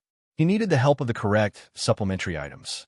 After putting away the secret's sorcerer beyonder characteristic, Klein cast his gaze at the two remaining eyeballs of Bootis. P.S. Requesting monthly votes for the new year. It's double now. There's no need to wait PS2. As it will be completed in the middle of the year, there's no need for it to be on the annual rankings. Every month, it's mainly to earn a recommendation spot. Laugh. Everyone, just subscribe and vote normally. Try not to spend too much money, and don't get angry. I'll also sacrifice old you and recommend the former Unparalleled. The writing is very good, and the story is exciting. 9 Heaven's Divine King. Chapter 1232. Booties' eyes had already turned dark, frozen with an indescribable horror. It made Klein's heart palpitate just by looking at it. It was as though he could sense the intense changes in Booties' emotions before his death. After a series of inspections and the method of divination, Klein confirmed that the two eyeballs didn't contain any beyonder characteristics, but they contained strong corruption and unknown powers. They could be used as a medium for curses, and they could also directly affect the target. They were rather dangerous spirituality materials with an extremely long shelf life. I can't carry them around for long periods of time. Otherwise, my mind might weaken, and I'll have nightmares every day, causing my body to deform. Klein casually summoned a square metal box and placed Booties' two eyeballs inside. He didn't attempt to purify them, because once the item was shattered and the corruption was removed, there would be nothing left. It would be too wasteful, as there was nothing wrong with the Worm of Star, and it was also a material that Klein knew the best. He quickly focused his attention on the black pocket. The results of the divination surprised him because it was a so-called spatial item. The pocket looked like it could only fit an adult man's palm, but in fact, it was the size of a 2-bedroom apartment that the Moretti family had rented back in Tingen City. It could store quite a lot of things. This was made by Bootis using his secret sorcerer powers. In essence, the pocket wasn't an item, but an entrance. First, I used the power of spatial concealment to isolate an area in the spirit world. Then, I used the fact that the spirit world overlaps with reality and is chaotic. As long as I have the correct coordinates, I can directly reach my destination and open the door to the hidden area in this pocket. This is very similar to the method used to seal the box of the Great Old Ones. However, one door is in the spirit world, while the other is in reality. This causes the negative effects of the sealed artifacts and mystical items in the spatial pocket to also affect the carrier. From the looks of it, it's not very useful. It can't eliminate the negative effects. Besides, I'm in the forsaken land of the gods, so I can't connect to the spirit world. It's useless even if I have this pocket. Also, I have to strengthen the powers of spatial concealment every once in a while. Otherwise, it will gradually lose its effectiveness. It's only suitable for demigods of the apprentice pathway, or organizations that have demigods of the apprentice pathway or sealed artifacts providing support. The name interspatial pocket is too vulgar. I wonder what Bodhi's originally called this item. Let's call it traveler's luggage. After confirming the level of danger, he conjured a fake hand and let it reach into the black pocket. Voila! A pile of various gems poured out as the artificial hand retracted, landing on the long modeled table. The sparkling red, azure, green, pale white, deep black, and transparent instantly filled Klein's eyes. I should have expected this. The corresponding material for the apprentice pathway is gems. All gems. Klein's expression turned lively as he sighed with a smile. He then stretched out his other hand and picked up a few gems to feel their weight and material. Apart from these, there were also quite a number of spiritual materials in traveler's luggage. Some are commonly used, while others were relatively rare. Box of the Great Old Ones, secret sorcerer's beyonder characteristic, 9 worms of star, Booties' eyeballs, traveler's luggage, large amounts of gems and materials. This operation can be considered a bountiful harvest. It's enough for everyone to distribute. Unfortunately, Bootis can record beyonder powers in certain states. There's no need for him to bring too many sealed artifacts and mystical items with him. That would instead cause him to be affected by many negative effects. As a demigod, he should have a few good sealed artifacts. I wonder if they're hidden somewhere in the spirit world or in the Aurora Order headquarters. Unfortunately, Buddy's soul collapsed just now, preventing him from channeling his spirit. Klein shook his head and immediately returned to the real world. He found a concealed spot, set up a lantern, and set up a bestowment ritual. He wanted to try and see if he could bring 0 to 61, which was also the box of the Great Old Ones, to the Forsaken Land of the Gods. If he could turn the entire city of silver into a toy and place it in the first level of the sealed artifact. He could then directly send it to the outside world through the sacrifice and bestowment ritual. This way, it would be equivalent to bypassing the Giant King's court and Dark Angel Sassurer and ingeniously completing the Miracle Invoker ritual. After busying himself, Klein, who had completed the preparations, stretched out his right hand and grabbed forward. He pulled out another version of himself from the air, while his main body leaped into the fog of history and hid in the void before the first epic. He was worried that after the box of the Great Old Ones passed through the door of sacrifice and bestowment, it would randomly cause him to die. In the fragment of light deep in a grayish-white fog, Klein took 4 steps counterclockwise and returned above the gray fog. He responded to his prayers.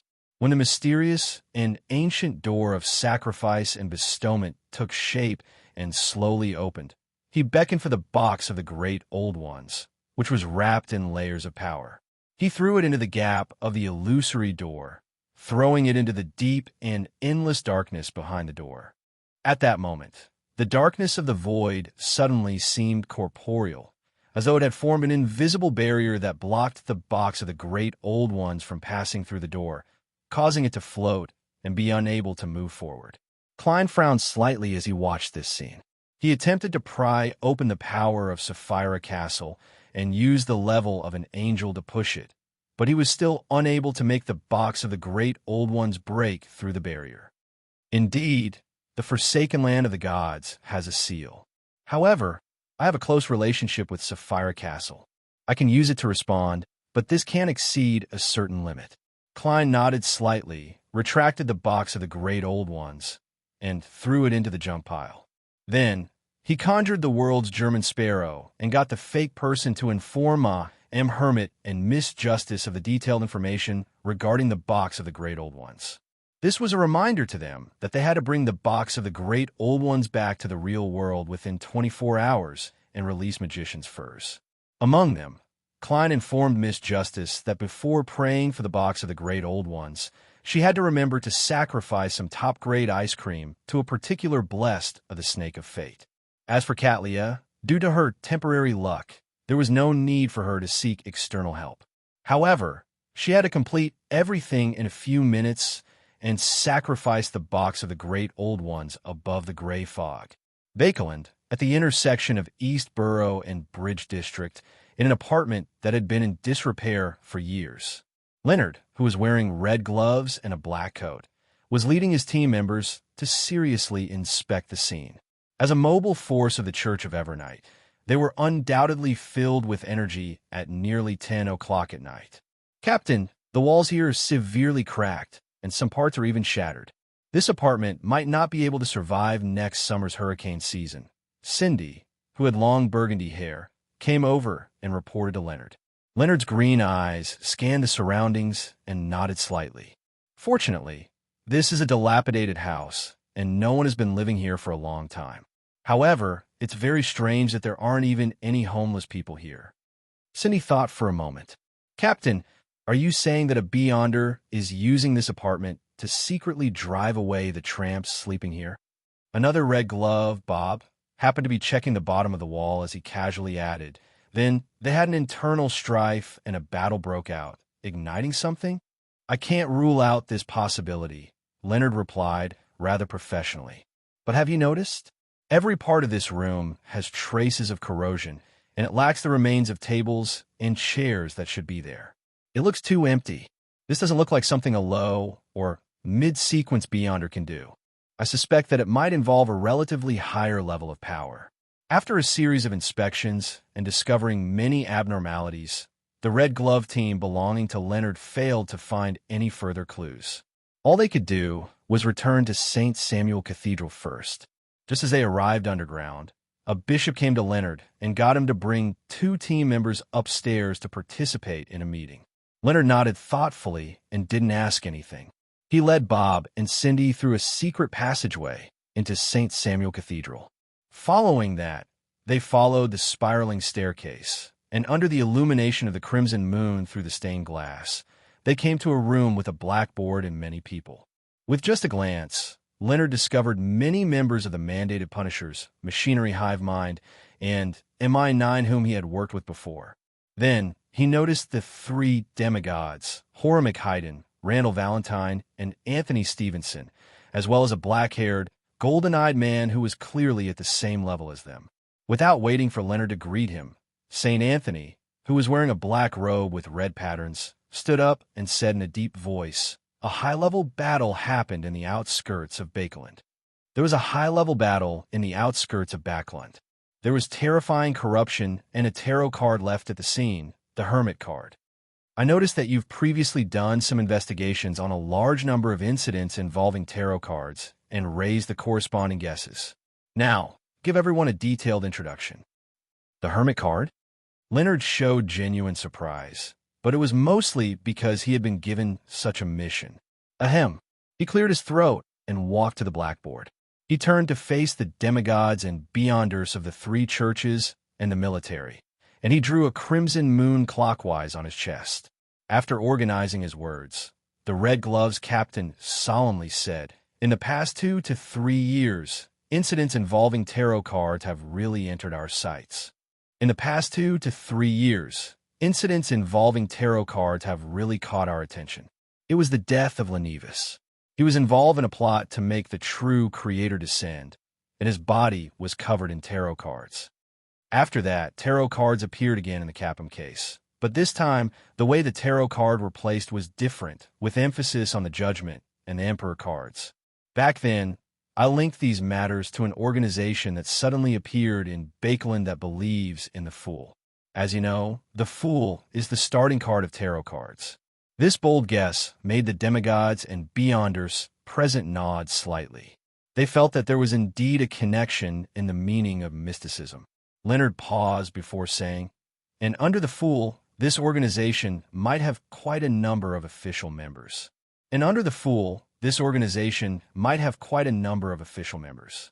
They use tarot cards as their code names, such as Judgment, the Emperor, or the Hermit in this case." As he spoke, Leonard picked up the tarot card that was used for demonstration and casually drew one.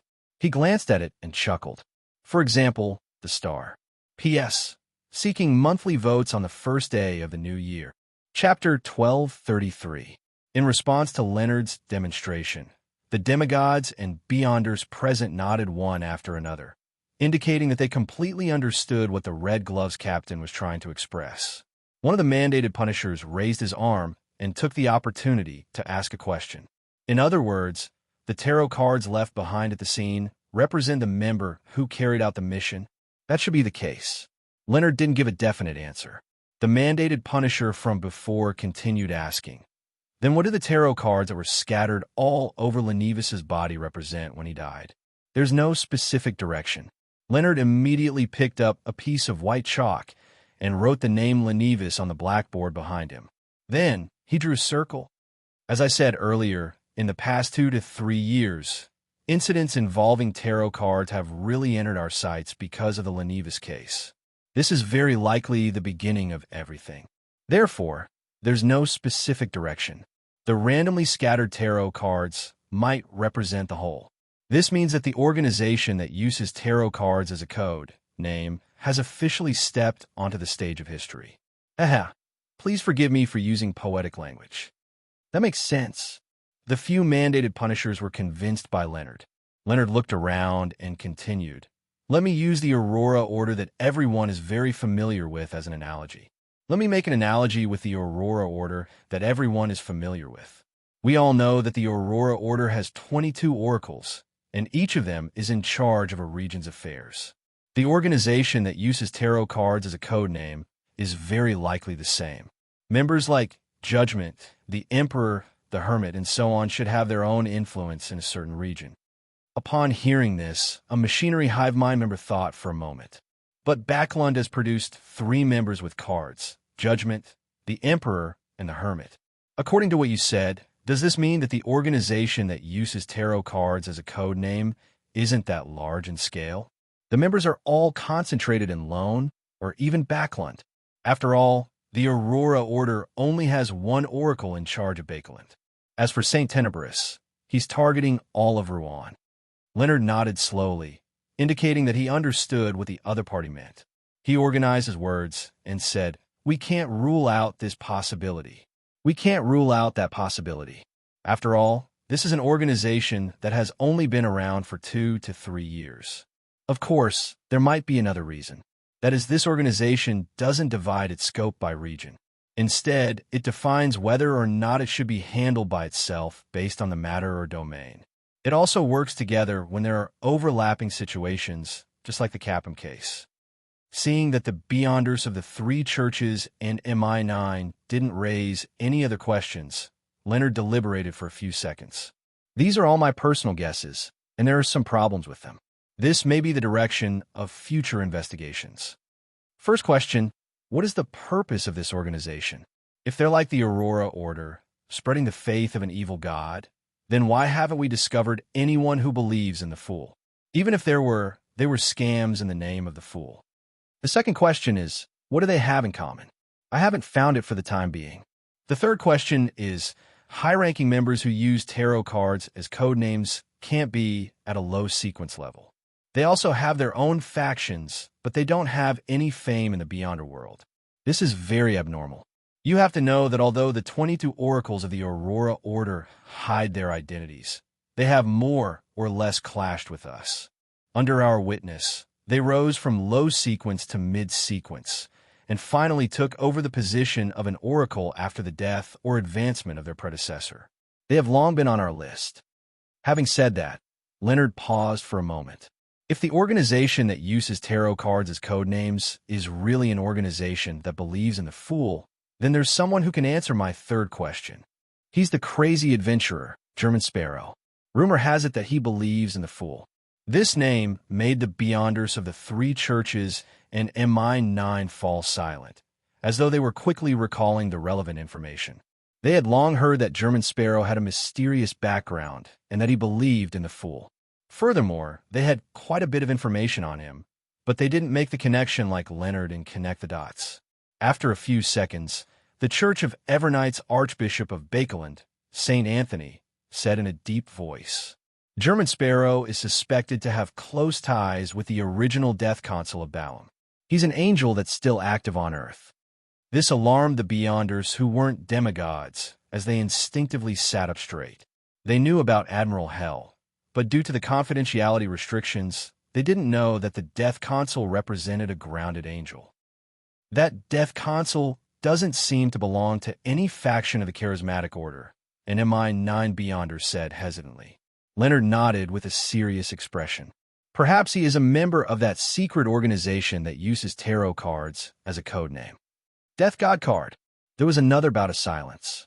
Kelt, Randall, and the other demigods had no choice but to admit that there was such a possibility. The secret organization that used tarot cards as a code name instantly rose in status, reaching a level that was equal to the Aurora Order. In short, German Sparrow is a clue. Leonard secretly drew a breath and slowly exhaled. "Your Excellencies, ladies and gentlemen, I'm done." St. Anthony nodded slightly, stood up, and looked around. He surveyed the area and said, "Up to now, this secret organization that uses tarot cards as a code name has yet to target us. They have shown a certain degree of friendliness, and now that the war is tense, we are severely lacking in manpower. It's very difficult for us to take any big actions. Therefore, I suggest that we try our best to avoid conflict with them and not attempt to wipe them out for the time being. Of course, the necessary investigations have to be done. Such a secret organization with a grounded angel represents danger. If we don't understand them and don't have sufficient information, we won't be able to react in time, in the future, to stop any possible conspiracies." Horimic and the other demigods thought for a moment before nodding in agreement. Anthony Stevenson surveyed the area and stopped his gaze on Leonard's face. "You'll be the leader of this investigation mission. Coordinate it well." Leonard solemnly agreed. At this moment, Deep Blue Efficient Randall Valentine said to Leonard impatiently, "Give them a name. We can't always say that it's a secret organization that uses tarot cards as a code name. That's too troublesome. Do you have any objections?" Leonard seriously considered it and said, "Tarot. Tarot Club? Sure." Randall stood up and said with a thunderous voice, "Let's call it the Tarot Club." Late at night, in the Hall family's villa in Empress Borough, Tim, the exclusive dessert chef, suddenly woke up from his dream and stared at the ceiling in the darkness. He had dreamed that he was enjoying an ice cream, and he woke up with a start the moment he tasted it. The more Tim thought about it, the more he was filled with desire. Finally, he overcame the thought of finding it troublesome. He got out of bed, put on a thick robe, walked out of the room, and came to a small kitchen not far away. As a famous dessert chef in aristocratic circles, Tim had been bestowed with some privileges by Earl of Hall. He could enter the small kitchen at any time and use the ingredients here to experiment with his new ideas. And Tim had returned Earl of Hall's trust with new and high-quality desserts. Of course, he would often come here in the middle of the night to get busy because of his sudden appetite, just like now. After some serious and hard work, Tim used the leftovers and ready-made preparations to make a few cups of ice cream. He enjoyed eating half of it.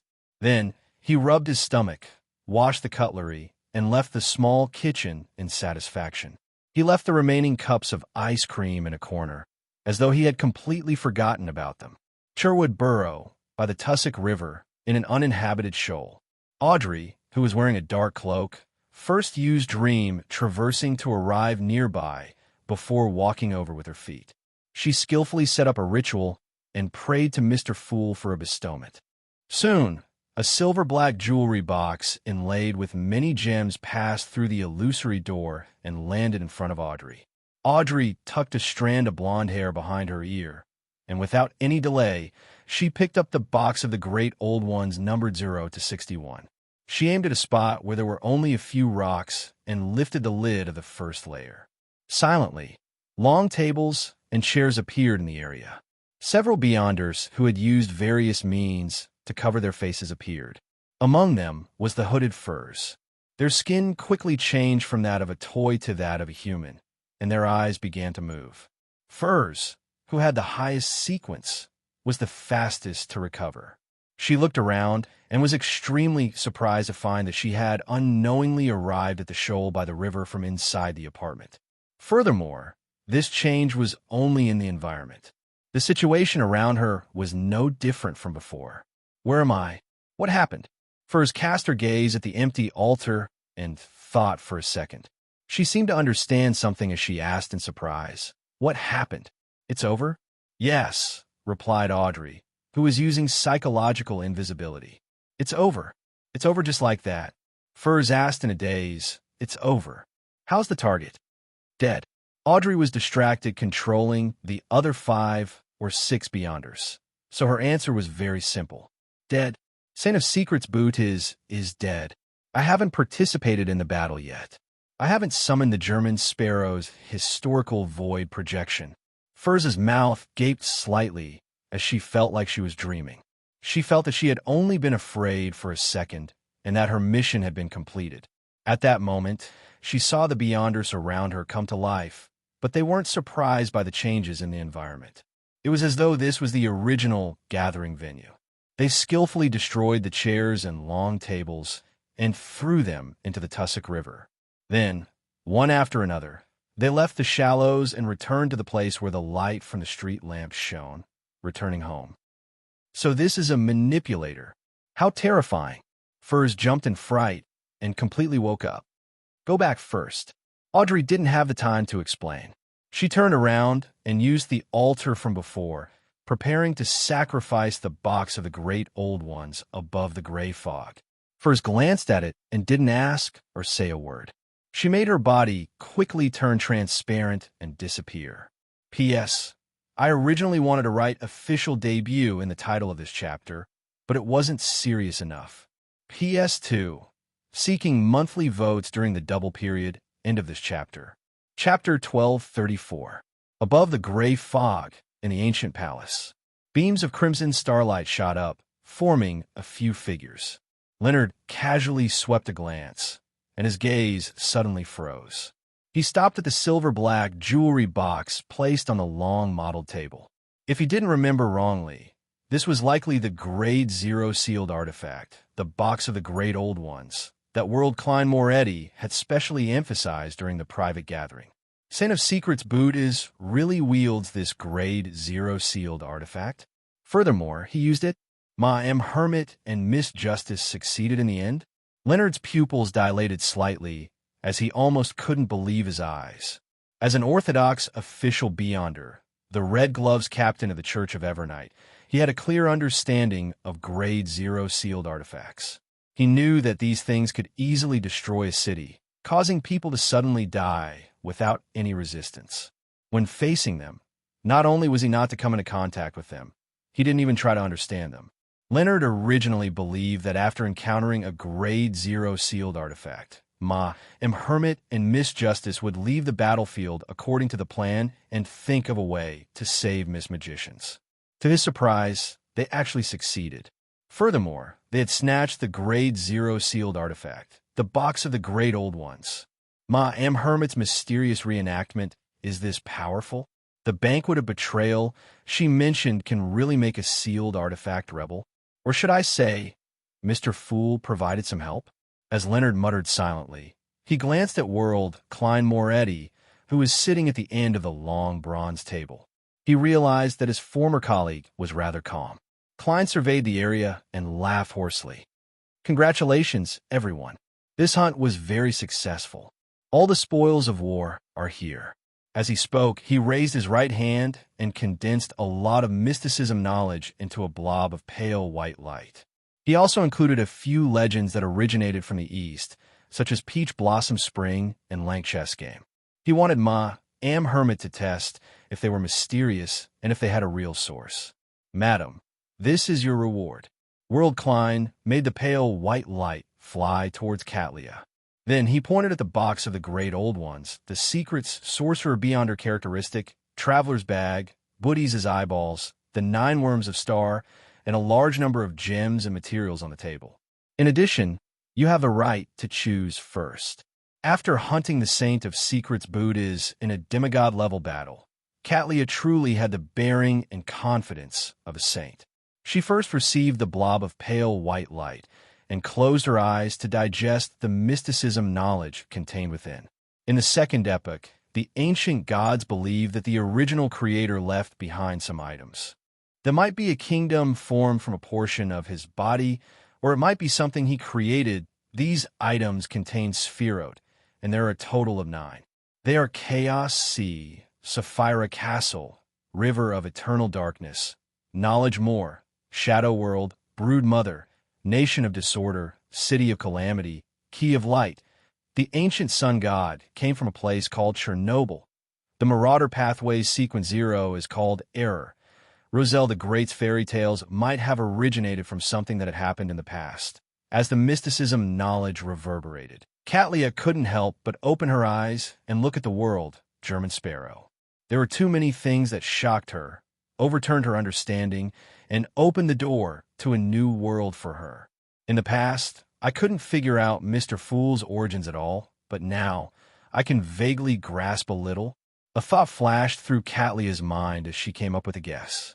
She immediately controlled herself, unwilling to think too deeply, nor did she dare to think too deeply. She was afraid that she would come up with a horrifying answer that would make her lose control. This is one of the 9 Sphirot. Mr. Fool's goal is to gather all the Sphirot and attempt to recover.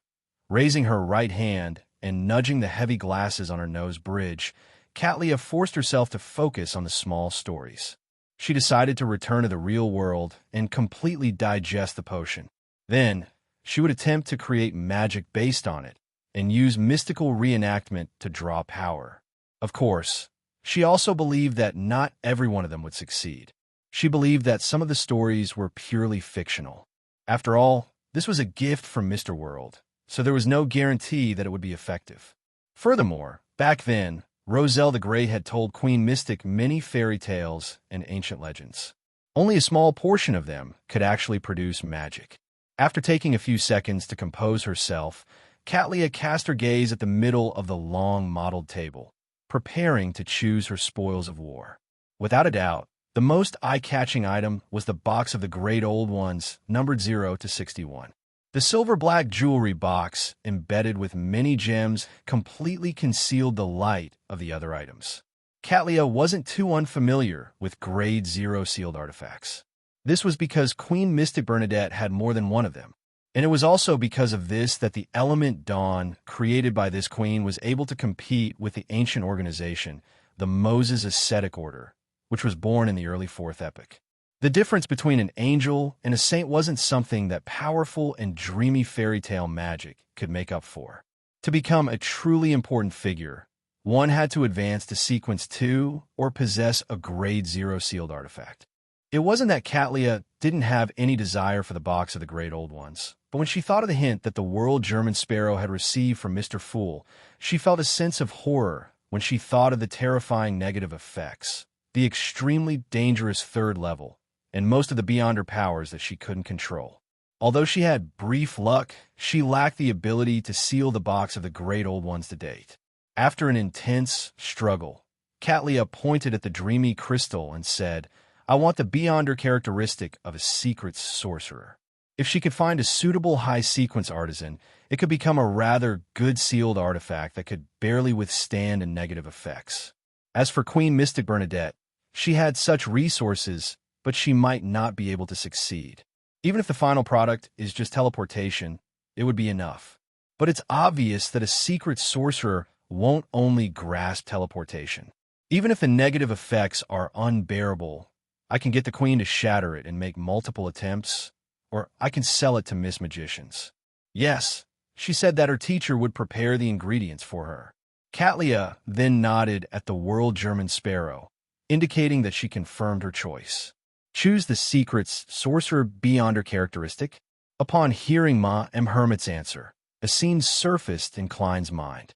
A lady wearing a purple-patterned black robe and a dark-colored hood relied on Blink to leave behind a dense number of avatars.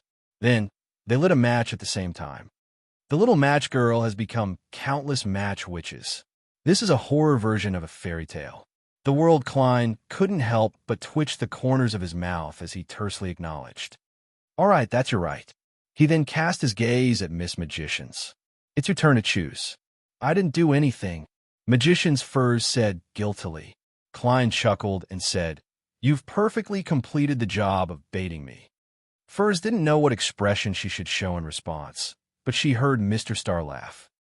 Furs didn't know what expression she should show in response, but she heard Mr. Star laugh. Frankly speaking, she wanted to choose the box of the Great Old Ones because it was an item that had been stolen from her teacher's family. Frankly speaking, she wanted to choose the box of the Great Old Ones because it was an item that had been stolen from her teacher's family. She didn't want to use it herself and wanted to return it to her teacher. But considering that she was really just a bait, Furs felt that she didn't have the right to take an item of this level. She had already gained a deep impression of how rare, precious, and dangerous a Grade 0 sealed artifact was through Mr. Star's introduction. She knew that the value of the box of the Great Old Ones was incomparable to a saint's Beyonder characteristic. Recalling that she was choosing under the watchful eyes of the World's German Sparrow, Magician's Furs finally gave up her impulse and pointed at the pair of eyeballs. "I'll take them." She wanted to bring the pair of eyeballs to her teacher and tell him that Booties was dead. All the hatred was over. Apart from that, Booties' eyeball could also be made into a powerful cursed object or used as a medium for curses. It was also a pretty good item. Klein nodded slightly and didn't try to persuade him. All he did was point at the gems, materials, and worms of Star. "You also paid the price of the Moonpaper doll. You can choose something else as compensation." "Okay." Furs agreed reflexively, as many charms and rituals of the apprentice pathway required gems as materials, and these things could still be appreciated. Furs took a portion of the gems and waited for the bestowment ritual after the gathering. Klein moved his gaze and said to Misjudgment, "That's right. It's your turn." Zio also knew that she hadn't contributed much, and she knew that she didn't have the ability to resist the negative effects of the box of the Great Old Ones. Therefore, without even looking at 0 to 61, she pointed at the black pocket. "I choose Traveler's Bag." This way, she could carry some heavy weapons with her, and she might even be able to drag out a cannon at a critical moment. As for the problem of having to reinforce the hidden space after a period of time, she had also considered it. After all, it could still be used for about a year. In the future, she could rent a sealed artifact from Ma and Hermit to maintain it. Besides, by that time, Furs might have already become a secret sorcerer. World Klein nodded and looked at Leonard. "It's your turn." Leonard didn't stand on ceremony as he scanned the items and tapped a few times. 3 worms of star, 20 gems, and those materials. This makes me feel like I'm paying a protection fee to an official faction. Klein lampooned his poet classmate before saying to Miss Justice, "The mission was very successful. I'm very satisfied. Although you've already received the payment, you can choose a little more." Audrey could read the sincerity in Mr. World's words, so she didn't decline. She chose a worm of star and a third of the spirituality materials. At this point, as the person who had entrusted the mission, World German Sparrow, his harvest was 5 worms of star, a grade 0 sealed artifact, the box of the Great Old Ones, a third of the spirituality materials, and nearly 30 high-quality gems. He smiled and looked at Magician's Furs. "Remember to tell your teacher about this. Just say that this is my goodwill, and I wish to make a deal with him. P.S. Seeking monthly votes during the double period, Divine Emperor of the 9 Heavens." Chapter 1235. With regards to Mr. World's request, Furs wasn't surprised. She nervously replied, "That's not a problem." She replied nervously, Okay. What kind of deal is it?" During this period of time, she had already exchanged letters with her teacher, Dorian Gray Abraham. Under Miss Justice's guidance, she had laid the groundwork. World Klein chuckled hoarsely and said, "You don't have to tell him what I want for now. You don't have to tell him what I want for now. Just give him my chips and see if he's interested. Your bargaining chip is still the promise to remove the curse from the house of Abraham." Magician's Furs cautiously sought confirmation. Klein nodded and pointed at 0 to 61 on the long-modeled table. "It can also be this box of the Great Old Ones. Something that requires a grade 0 sealed artifact to be exchanged for is definitely not simple." Be it Justice Audrey or the Hermit Catlia, they suddenly came to this realization. Magician's Furs placed more importance on the promise to remove the curse. This was because she had personally experienced it and knew how tragic her teacher's family was. Without any hesitation, she solemnly replied, All right. Bakeland, West Borough, in the basement of a house. St. Tenebrous Kesma, who was hiding in the shadows, suddenly grew out of the darkness. He turned his head as though he was listening to something. The muscles on his face gradually twitched, not in patches but bit by bit. Not only did they fail to connect with each other, but they even interfered with each other. It looked extremely strange. In just a few seconds, Kesma revealed an expression of extreme pain. His skin tore apart inch by inch, and his flesh and blood squirmed as though they were boiling, mixed with a deep blackness. With a thud, he fell to the ground and crawled towards the altar, spitting out large amounts of organs and shimmering points of light. St. Tenebrous' head was pressed tightly to the ground as he kept muttering to himself crazily. Bood is actually dead. A secret sorcerer with a grade 0 sealed artifact died, just like that. There was a tarot card at the scene, the Hermit. The two enemies are both saints. One is a mysticologist, and the other is a manipulator, an organization that believes in the fool and uses tarot cards as code names. German Sparrow, Aztec Eggers. After muttering uncontrollably, St. Tenebrous Kesma cried in frustration and pain. I repent. A few days later, in a certain room of an apartment in Pritz Harbor, Dorian Gray Abraham, who had disguised herself, received a letter from her student, Furs. He carefully checked it, and after confirming that there were no problems and no unusual signs, He picked up the letter opener and took out the letter inside. The letter began with the usual greeting, and Furs went straight to the point. We have already killed the Saint of Secrets, Bootiz, and obtained the items on him. Dorian, who had originally planned on skimming through it, was suddenly stuck on this sentence. She read it back and forth several times, forgetting to continue reading. Dorian had a deep understanding of how strong Bootiz was, and she knew very well how terrifying a secret sorcerer was. But now, the new student he had taught for more than a year had told him in a very calm tone that she had already taken care of Bootiz. For a moment, Dorian's mind was filled with thoughts like impossible, lies, and conspiracy. She suspected that Furs had already been controlled by Bootiz and the Aurora Order. In any large faction, a Sequence 4 Beyonder was an absolute upper echelon. They were very important members, so how could they be killed so easily? Dorian's Adam's apple squirmed as she forced herself to focus and continued reading the contents of the letter.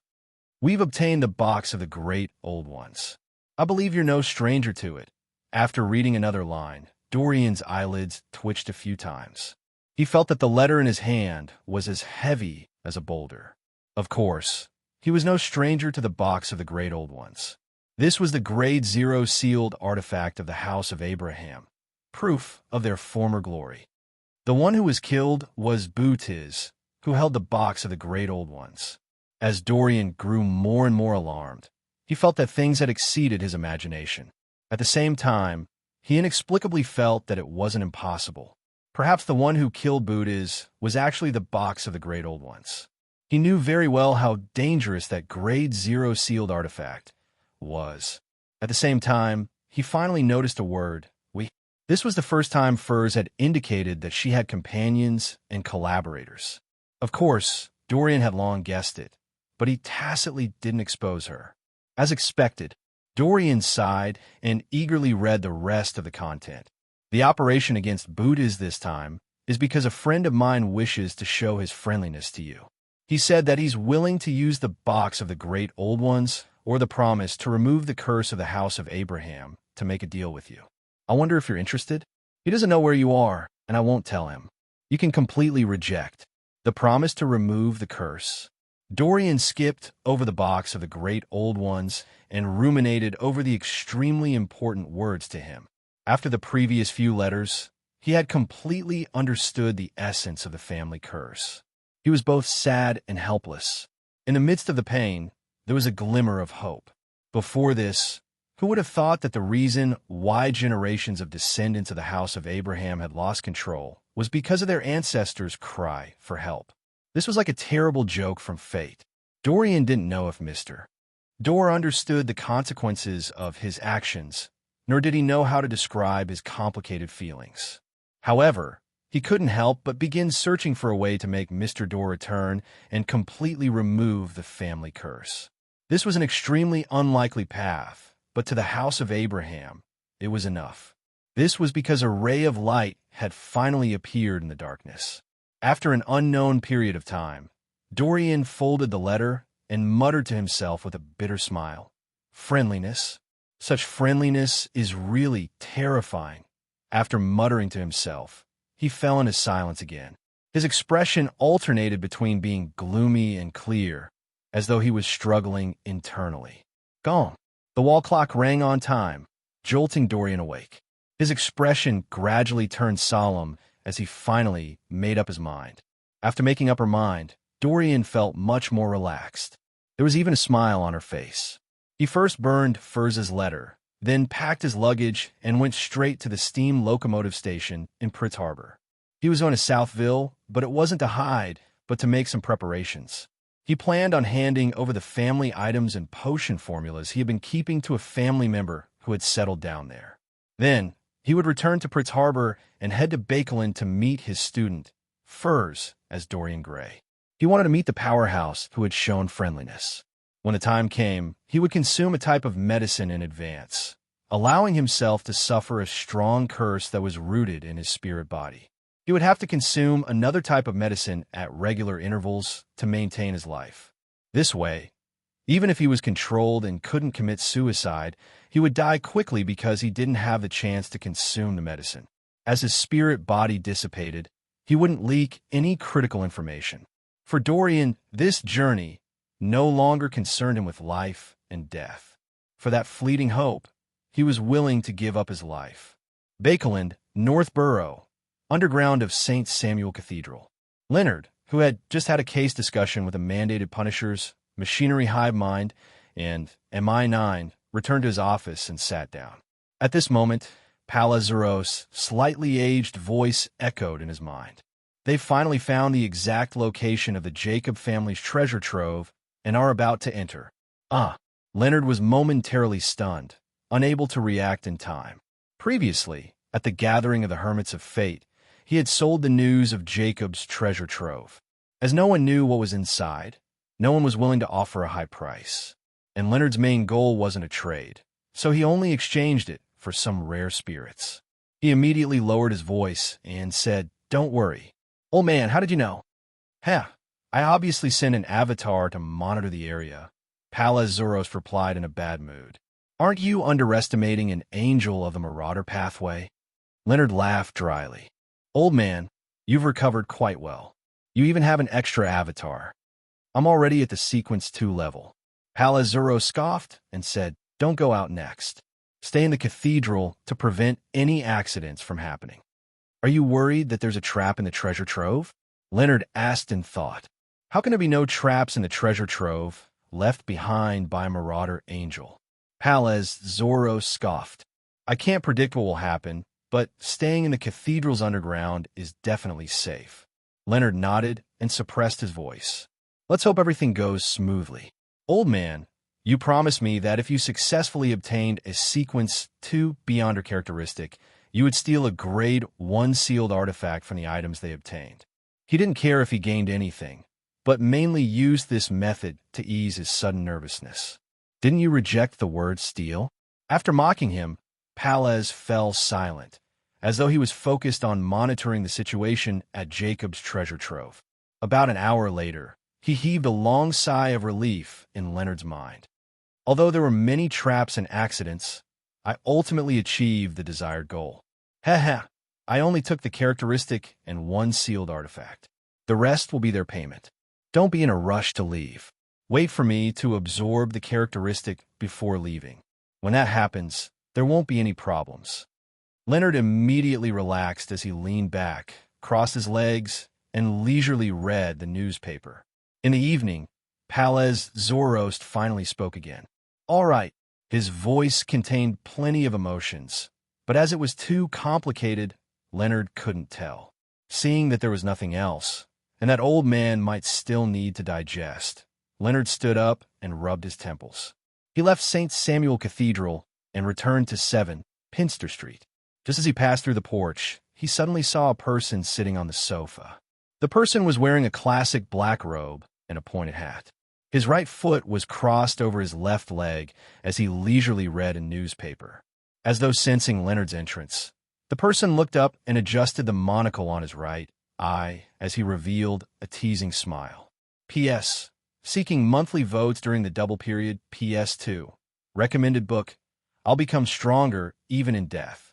Masha died and ran to the world where the greatest force was in the hands of scientists. This had an interesting Frankenstein system. Chapter 1236. Amon. Blasphemer Amon. Leonard was no stranger to the person in front of him. Not only had he faced his avatar, but he had also heard from Taro and Old Man Palazuros about his deeds and nasty personality. At that moment, Leonard's thoughts were almost completely frozen. His mind was blank, and only a small number of thoughts could be processed. At this moment, Amon's lips quivered as he spat out ravings that were completely at the level of godhood. In Leonard's mind, voices echoed one after another, as though they came from countless almonds. "Are you surprised? Are you surprised?" After realizing that I couldn't obtain Sapphira Castle in a short period of time, I shifted my focus to Bakeland. If it wasn't to deceive you, why would I play such a simple game of cat and mouse with him? I believe the two of you should be in contact. He must have told you that I'm still tracking him, sabotaging his operations, and setting up traps at his destination. That's just an avatar that's close to sequence 1. All right, Palace. I forgot to tell you. In the later stages of the 4th epoch, I pretended to be the ancestor of the Jacob family for a long period of time.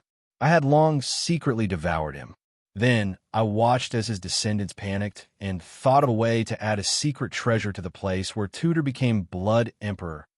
I didn't finish off these guys because I had a premonition that this treasure trove would be very useful. I have an avatar that has been sleeping there for more than 1,000 years, patiently waiting for someone to open the treasure trove. As for the other avatars, I didn't synchronize this information with them. This way, I might be able to inadvertently mislead them. Yes, this kind of synchronization is my invention. Palace, you're behind the times. In order to truly determine your whereabouts, I watched those guys destroy the traps and take away the items. I watched your avatar steal the characteristics and sealed artifact from their hands, and I watched as he carefully devoured and digested them. And now, my patience has finally paid off. I'm guessing that you must be thinking of how to stall for time and wait for the deity's descent. The voices overlapped with each other, tearing apart Leonard's thoughts and stinging his soul. It made his head expand and contract physically, made short black hair grow on his face, and made his ribs and waist bulge out, as if they were about to form new limbs. Leonard was on the verge of losing control, with just a few ravings. He was in extreme pain and had no ability to resist at all. This was the son of the Creator. This was a king of angels. At the same time, 7 Pinster Street underwent changes. Pitch-black stone pillars had been erected at some point in time, propping up a majestic and magnificent cathedral. Every pillar, every arch, and every dome of the cathedral was inlaid with the bones of different races. They were densely packed together in an extremely chaotic manner, staring at the tiny Leonard in the middle of the hall with their hollow eyes, as if they were holding a trial. Amon stood in front of the 100-meter-tall cross in the depths of the cathedral. He smiled at Leonard, who was bending over with a twisted expression. This corpse cathedral isn't bad, right? It hasn't been long since I stole it. This way, if they wish to discover any abnormalities here and descend, there will be at least a delay of 30 seconds. That's enough. As he spoke, Amon raised his hand and pinched the crystal monocle, his face beaming. A clang suddenly sounded in Leonard's ears. It was illusory and ethereal, as though it came from an infinite distance. This caused the ravings that were tearing apart and contaminating Leonard's spirit body to come to an abrupt halt, causing everything around him to fall silent. In Leonard's eyes, beams of light shot out from his body, condensing into a pure and clear figure in front of him that resembled an angel, but one without wings. This figure was also 100 meters tall. Its body constantly flickered with faint light, as though it was indicating the passage of time. Leonard's body was pushed by an invisible force as he flew towards the door of the corpse cathedral. On the door, transparent and distorted faces appeared, sealing the inside and outside, isolating the spirit world and the astral world. Clang! Another bell rang, and the transparent faces that were filled with pain suddenly froze. Leonard's figure was no longer obstructed. In this short interval, he passed through the corpse cathedral's door in a seemingly incorporeal manner. Everything in front of him immediately returned to normal. There was still some light in the sky, and the gas lamps by the side of the road were already emitting light, illuminating the dark 7 Pinster Street.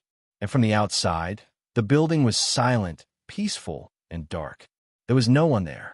Old man, at this moment, Leonard finally regained his senses. His heart tightened as he took a step forward and returned to the building. However, the door to 7 Pinster Street stood there with a heavy weight. He was temporarily unable to open it. With such an obstacle, Leonard finally regained some of his rationality. As he anxiously retreated, he quickly thought of what he could do to save old man. After a few steps, he stopped, lowered his head with a serious expression, and quickly chanted in Jotun. That's right. He quickly chanted in Jotun. The fool that doesn't belong to this era. Leonard already knew that the one inside was Amon's true body. And to deal with Amon's true body, he could only seek help from a deity. With the lantern in hand, Klein, who was walking in the darkness, immediately entered the fog of history. He took 4 steps counterclockwise and arrived above the gray fog. After hearing the contents of Leonard's prayer, Klein, who was originally a little puzzled and a little inattentive, instantly woke up. It was as though he had just woken up in winter and had crawled out of bed only to be splashed with a basin of ice water. Amon's true body went to Bakeland. Amon's true body found Leonard and Pallas. Amon stole his brother's corpse cathedral to delay a deity's descent. It turns out that when he suggested playing the game of who would find dark demonic Wolfkotar first, he didn't really want to determine the victor. He didn't care what the stakes were. His goal was to attract attention and make me believe that he is still pursuing me and thinking of ways to seize Sapphira Castle. The trap of Jacob's treasure, which Amon had buried for 1,000 to 2,000 years, has finally come in handy. Thoughts flashed through Klein's mind as he raised his right hand and summoned an item from the junk pile. 0 to 61, Box of the Great Old Ones. This was a Grade 0 sealed artifact, and it also belonged to the Apprentice Pathway. It could better mobilize the power of Sapphira Castle and come up with more tricks. Against Amon's main body, this might give Pallas some hope. At the same time, Klein used the prayer light to confirm that Leonard wasn't parasitized by Amon. He immediately instructed in the tone of Mr. Fool, "Leave the scene and go to the dark church. While you're at it, pray to the darkness." Below deities, a battle at the top of the sequences was definitely not something a Beyonder at Leonard's level could participate in. Even if Klein had gained initial control of Sapphira Castle and held 0 to 61, he didn't have much confidence. He only hoped that he could stall for time until a deity descended. Outside 7 Pinster Street, Leonard's ears echoed with Mr. Fool's words. Startled, he raised his head and looked at the tightly shut door. Then, he pulled his gaze back and turned around abruptly. Using the knuckle of his right fist, he fiercely knocked a tooth in his mouth.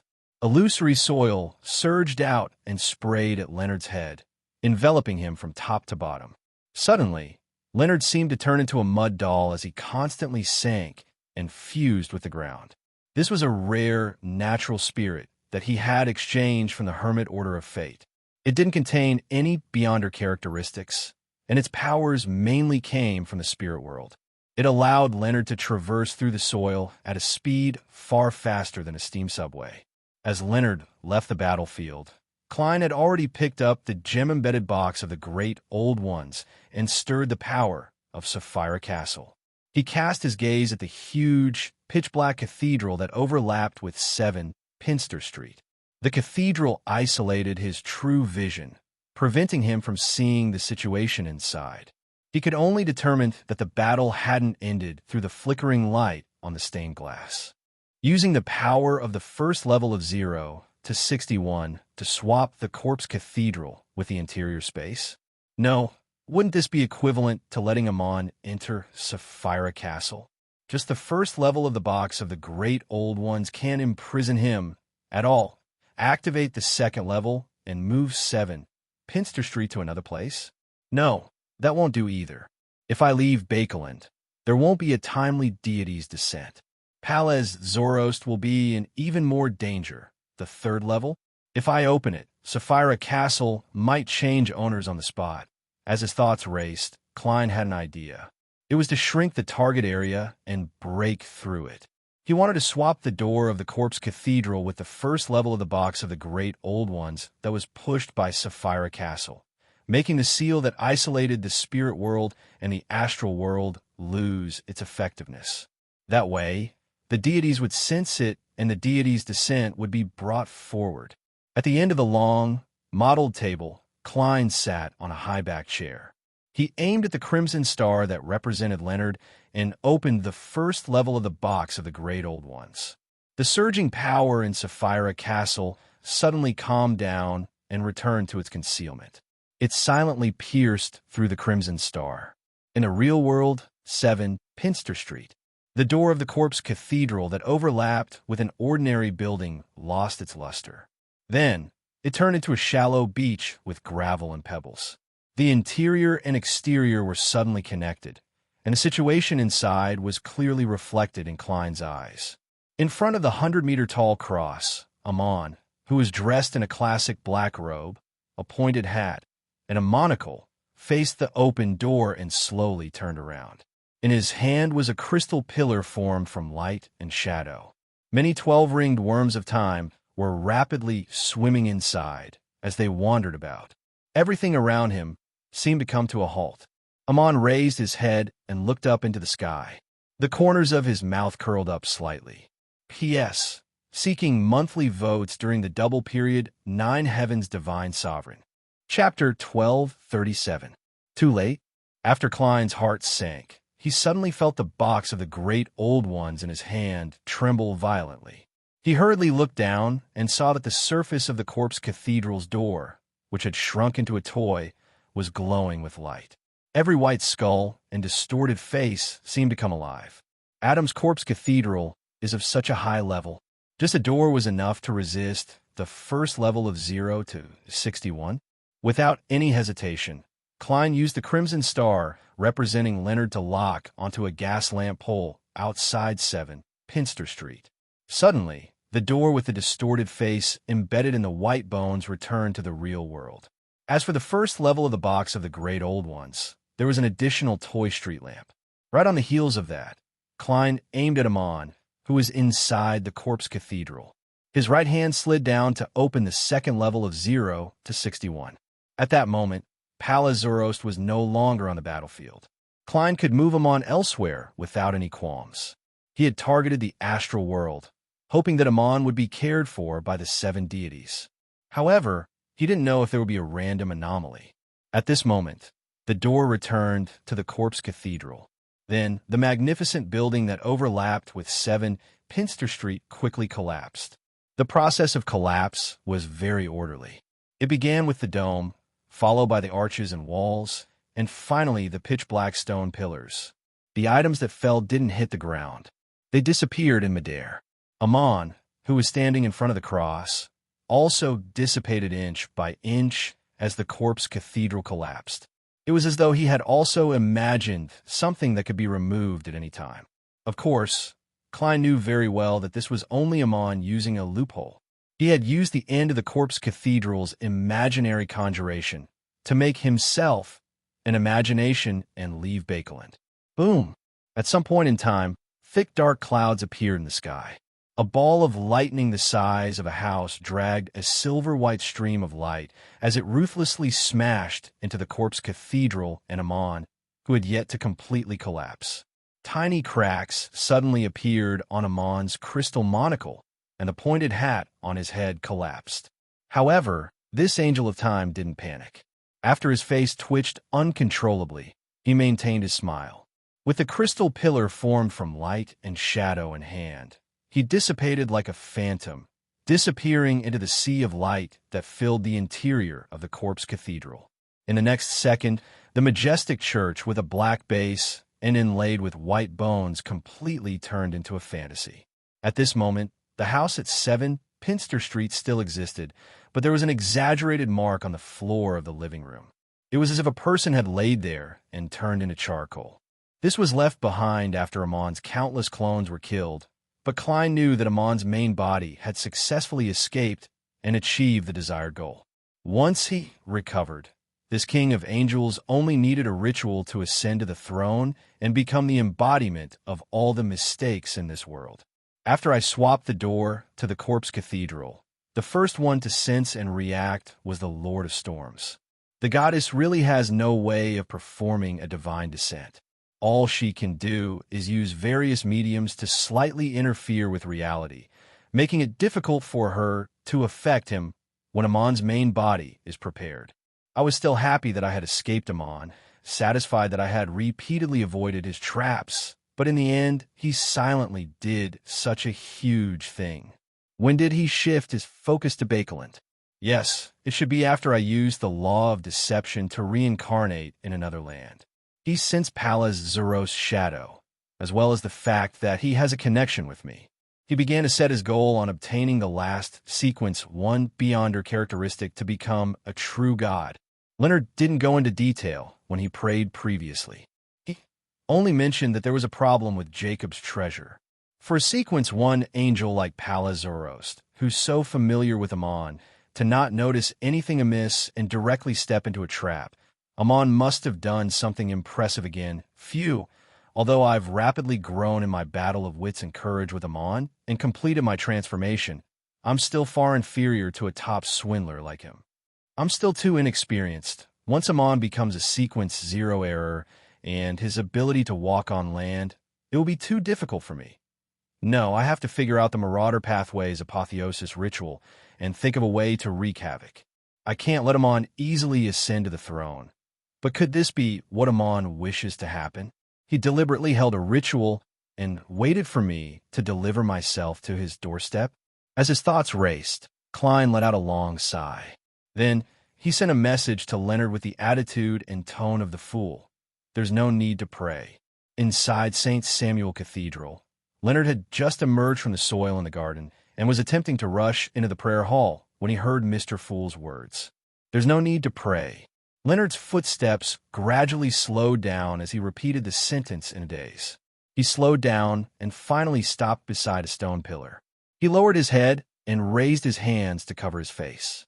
At this moment, a slightly aged voice suddenly echoed in his mind. What's there to be sad about? I'm not completely dead yet. Ah.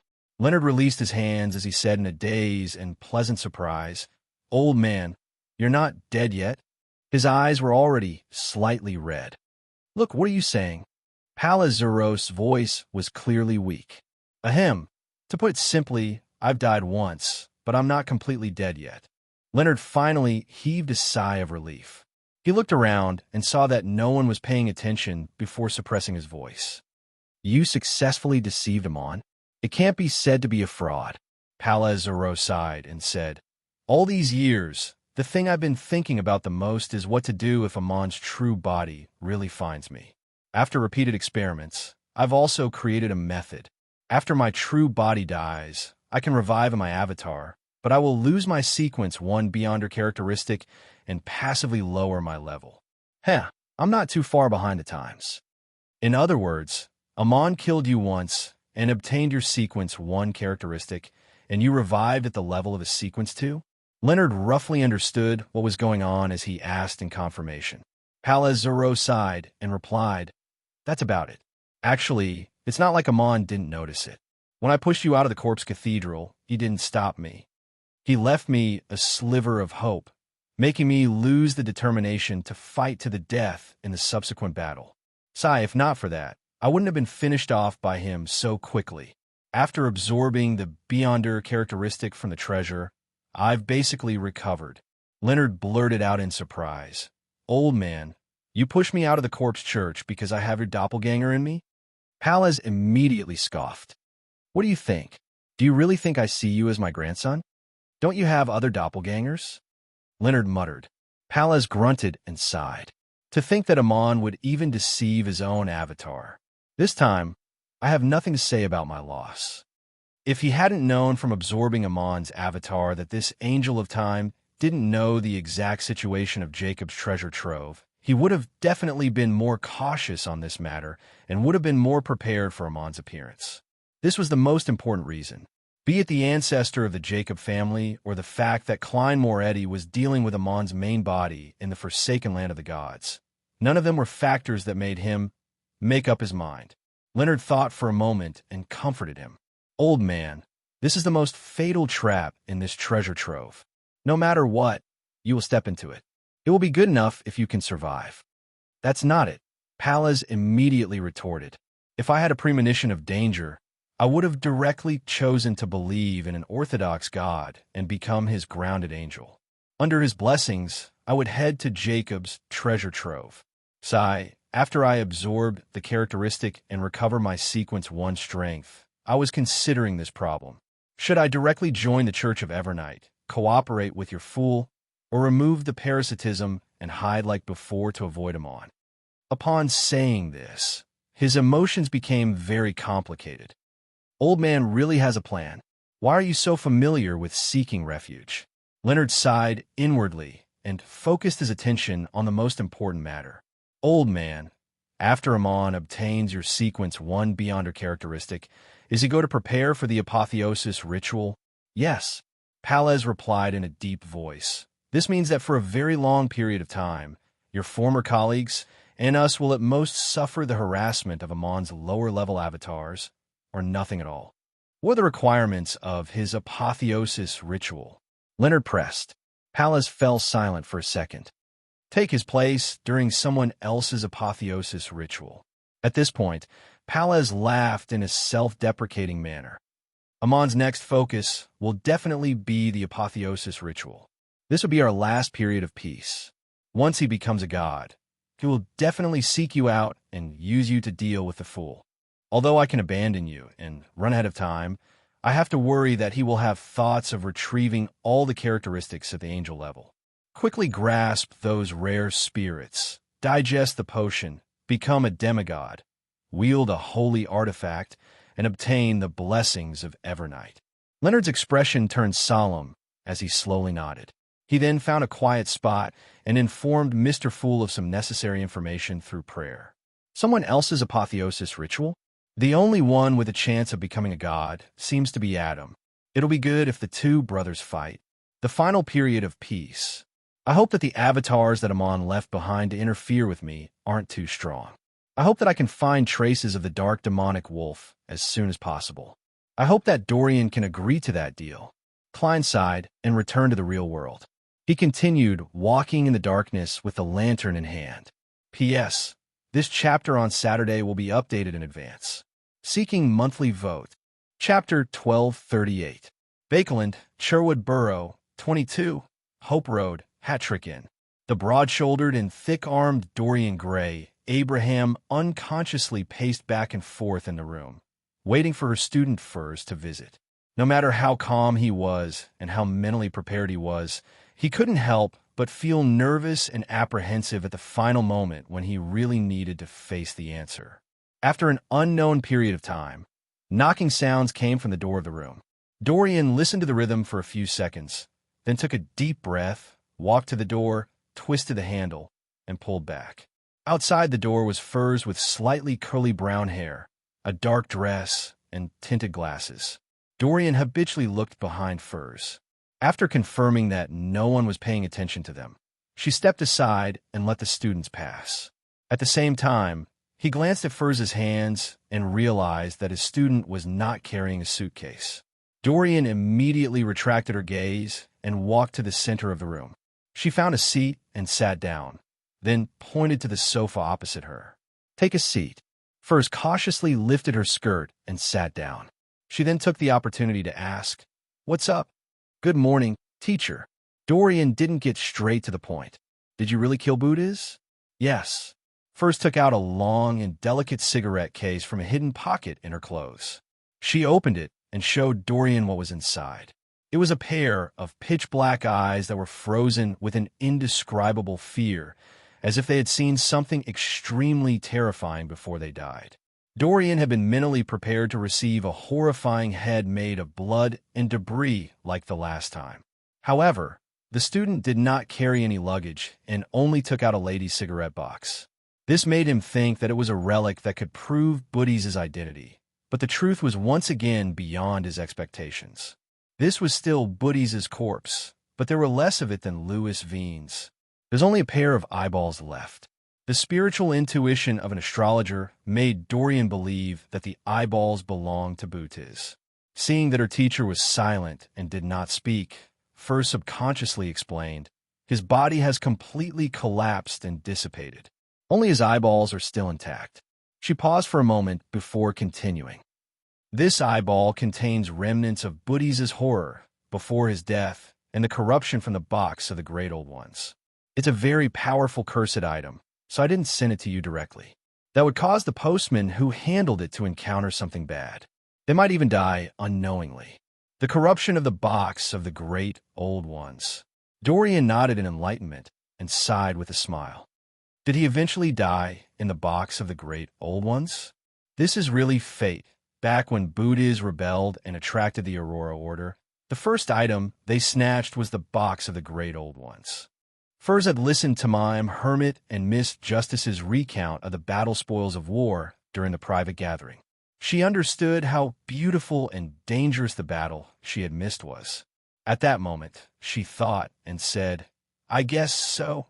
However, he had already begun to lose control before he was corrupted by the box of the Great Old Ones. Dorian wasn't surprised as she said to her student, "Put it away. Keep it. It's your spoils of war." After Furs closed the cigarette box and placed it back into her secret pocket, Dorian leaned forward, clasped her hands, and pressed them against her nose. Boot is one of the people with the most talent as an apprentice I've ever seen. Who knew that he would end up like this? At this point, Dorian let out a long sigh, as though she was reminiscing about something and regretting something. Furs didn't really understand the details of what had happened back then, so she didn't dare to speak rashly. She could only remain silent and wait for her teacher to walk out of his own emotions. After about 10 seconds, Dorian straightened her body and asked, "How did you digest the scribe potion?" This was not only to show concern for the students, but also to accumulate experience and provide some reference for the other members of the family to teach the students. Fur's expression suddenly became a little complicated, as if she had recalled something she did not want to remember. "It's mainly because someone helped me. On the one hand, they helped me record many strange or high-level abilities. On the other hand, they took me to many places in a few months and recorded different folk customs and sceneries." Dorian was silent for a while and nodded. "It's not easy to imitate," he then asked. "German Sparrow?" "Yes." Furs gave an affirmative response. Dorian fell silent again. What kind of deal does he want? Or rather, what does he want? Furs pulled herself together and replied a little embarrassedly. "He wants the Planeswalker potion formula and uses the box of the Great Old Ones to exchange for one of the 2 Grade 0 sealed artifacts in your hands." This price was definitely generous. Furs originally imagined that Mr. World was going to use his promise to exchange for the Planeswalker potion formula and Grade 0 sealed artifact. She never expected that there would be an additional box of the Great Old Ones. Of course, the promise of freeing the house of Abraham from the curse was definitely worth a lot to Dorian, but a promise was always a promise, and it might not be fulfilled. Dorian wasn't surprised by German Sparrow's request for a Grade 0 sealed artifact. She was already mentally prepared. Instead, she felt that the conditions were unimaginably good. After all, there weren't many things in the house of Abraham that a demigod coveted. He frowned slightly and said, "What does he want the Planeswalker potion formula for?" "I don't know," Furs answered honestly. Dorian stood up and began pacing. Suddenly, he stopped and looked at Furs. "I need to meet him and talk to him before I can make up my mind." "All right." Furs agreed without any hesitation. Dorian secretly heaved a sigh of relief. He prepared to send his student away before quickly taking out the potion and consuming it. He had arranged to meet at this time because he knew that his curse was about to erupt. If anything were to happen, the enemy definitely wouldn't be able to communicate with his spirit in time. However, after Furs stood up, she didn't walk towards the door. She stood on the spot and grabbed at the void in front of her.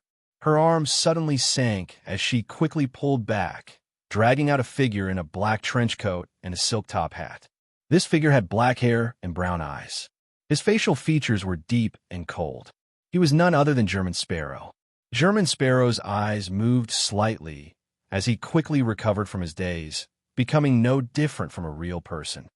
"Teacher, he's here," Furs said solemnly. "He's the German Sparrow." This made Dorian Gray Abraham's mouth gape slightly. She forgot to close it and didn't respond for a moment. Although he came from an ancient family and knew many secrets, he was only a sequence 7. There were many things that he couldn't truly imagine even after seeing the descriptions. After Klein's consciousness returned, he reached into his clothes and took out a golden pocket watch. He opened his pocket watch and glanced at it. Without any emotion, he said to Dorian, "You have 3 minutes." He's exactly as rumored, cold, arrogant, and crazy. Dorian didn't dare to waste any time and said straightforwardly, "Give me a reason to believe your promise." Klein closed the pocket watch and put it back inside his clothes. "Actually, I've already grasped the ritual to make Mr. Door return." Dorian's eyes lit up. Just as she was about to ask, she heard German Sparrow add calmly, "But I'm not going to do that." "Why?" Dorian and Furs were both confused, but one dared to ask, while the other didn't. Klein looked out the window. "Do you know about the pollution from the starry sky? Apart from true gods and angels, the House of Abraham definitely ranked first when it came to understanding the stars." Klein believed that they must have left some hints and obscure records. Dorian nodded solemnly. "I know. I suspect that Mr. Door has been corrupted by the cosmos." Klein gave a simple explanation. "As for my promise, it has a way to fulfill it now, but you may not be willing to. Plus, it doesn't completely remove the curse." "What's the solution?" Dorian held back his surging excitement and asked. Klein's expression instantly turned serious. "You and the members of your family should convert to my lord. That way, when the full moon and the blood moon arrive, you will receive protection and will no longer be troubled by the curse." After completely digesting the scholar of your potion, Klein no longer needed to pull people above the gray fog to avoid Mr. Door's ravings. He could directly use Angel's Embrace to resolve it. At present, the only thing he needed to worry about was that there might be more people in the House of Abraham, making it difficult for him to deal with the situation or the lack of spirituality. "Who is your master?" Dorian asked after a moment of silence. Klein suppressed his shame and said solemnly, "Honorable Mr. Fool." "The Fool? Are you from the Antigonus family?" Dorian suddenly made some connections. Klein shook his head, denying the other party's guess. Dorian fell silent again, but considering that she only had 3 minutes, she hurriedly asked, "Believing in him will save us from the curse?" As a member of an ancient family, he knew very well how dangerous it was to believe in an unknown existence. He was afraid that after resolving Mr. Door's ravings, he would be burdened with other curses. Klein answered frankly, "This is only a temporary solution. This is only a temporary solution. I will find a better solution for you." Dorian nodded and hurriedly said, "This is only a temporary solution. I'll try to believe in your lord and give you the Planeswalker potion formula. If this can really temporarily resolve the curse, we'll complete the deal for the Grade 0 sealed artifact." He planned on using himself as an experimental subject to see if the method was effective. Furthermore, he didn't plan on telling the other members of the family. He wanted them to wait for the better solution mentioned by German Sparrow until they couldn't wait any longer. "All right." Klein took out a pen and paper from his pocket and wrote down the fool's honorific name. As for Dorian, she began using the crystal ball to help her recall and record the Planeswalker potion formula.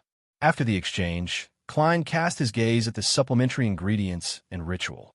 Supplementary ingredients: 1 worm of star, 1 worm of time, 1 worm of spirit. Advancement ritual: leave behind a legend in 9 places outside this planet. P.S. Seeking monthly votes during the double period, Divine King of the 9 Heavens. Chapter 1239. To leave a legend in 9 places outside the planet. Isn't that the cosmos? Klein looked at the potion formula in his hand and nearly frowned. He felt that this was even more dangerous than the advancement ritual of a miracle invoker. Although the box of the Great Old Ones and the 2 Grade 0 sealed artifacts in the House of Abraham, as well as a number of Grade 1 sealed artifacts, had the ability to send people into the cosmos, making the ritual not seem difficult, Klein clearly remembered that the ascetic leader of the Church of Evernight, Ariana, had once warned him that the cosmos contained extremely terrifying corruption. It was dangerous to even understand it unless one was at the level of an angel. If one isn't a planeswalker, they will be corrupted by the cosmos, and to become a planeswalker, one has to roam the cosmos. This has become a dead end that can't be resolved. Perhaps the House of Abraham has records of relatively safe places in the cosmos. I can't be too pessimistic. Also, I have to use divination to verify the authenticity of this formula when I return. Dorian won't lie to me, but that doesn't mean that he won't be lied to by others. Klein retracted his gaze and looked at Dorian Gray Abraham. Where are the planeswalker beyond her characteristics? Dorian, who had already memorized the fool's honorific name, thought for 2 seconds and said, 2 are in our family in the form of Grade 0 sealed artifacts. 2 of them are in our family in the form of Grade 0 sealed artifacts. One of them has evolved into the box of the Great Old Ones. It's said that 1 is in the hands of the Demonist sect, and 1 is in the hands of the Church of the God of Combat. The last one has gone missing since the second epoch. If I can use the box of the Great Old Ones to exchange for one of the 2 relatively normal Grade 0 sealed artifacts in the House of Abraham, I don't have to worry about obtaining the Planeswalker Beyonder characteristic, but the advancement ritual is really a headache. Furthermore, the essence of this ritual is clearly to leave a mark in the cosmos. No matter how I change it, I can't bypass the cosmos. Klein controlled his expression and nodded at Dorian.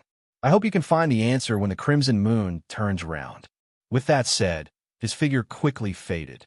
He had already reached the limit of Furz's endurance. Dorian watched as German Sparrow left just like that. She subconsciously looked down at the piece of paper with the fool's honorific name in her hand and realized that it had turned illusory and vanished.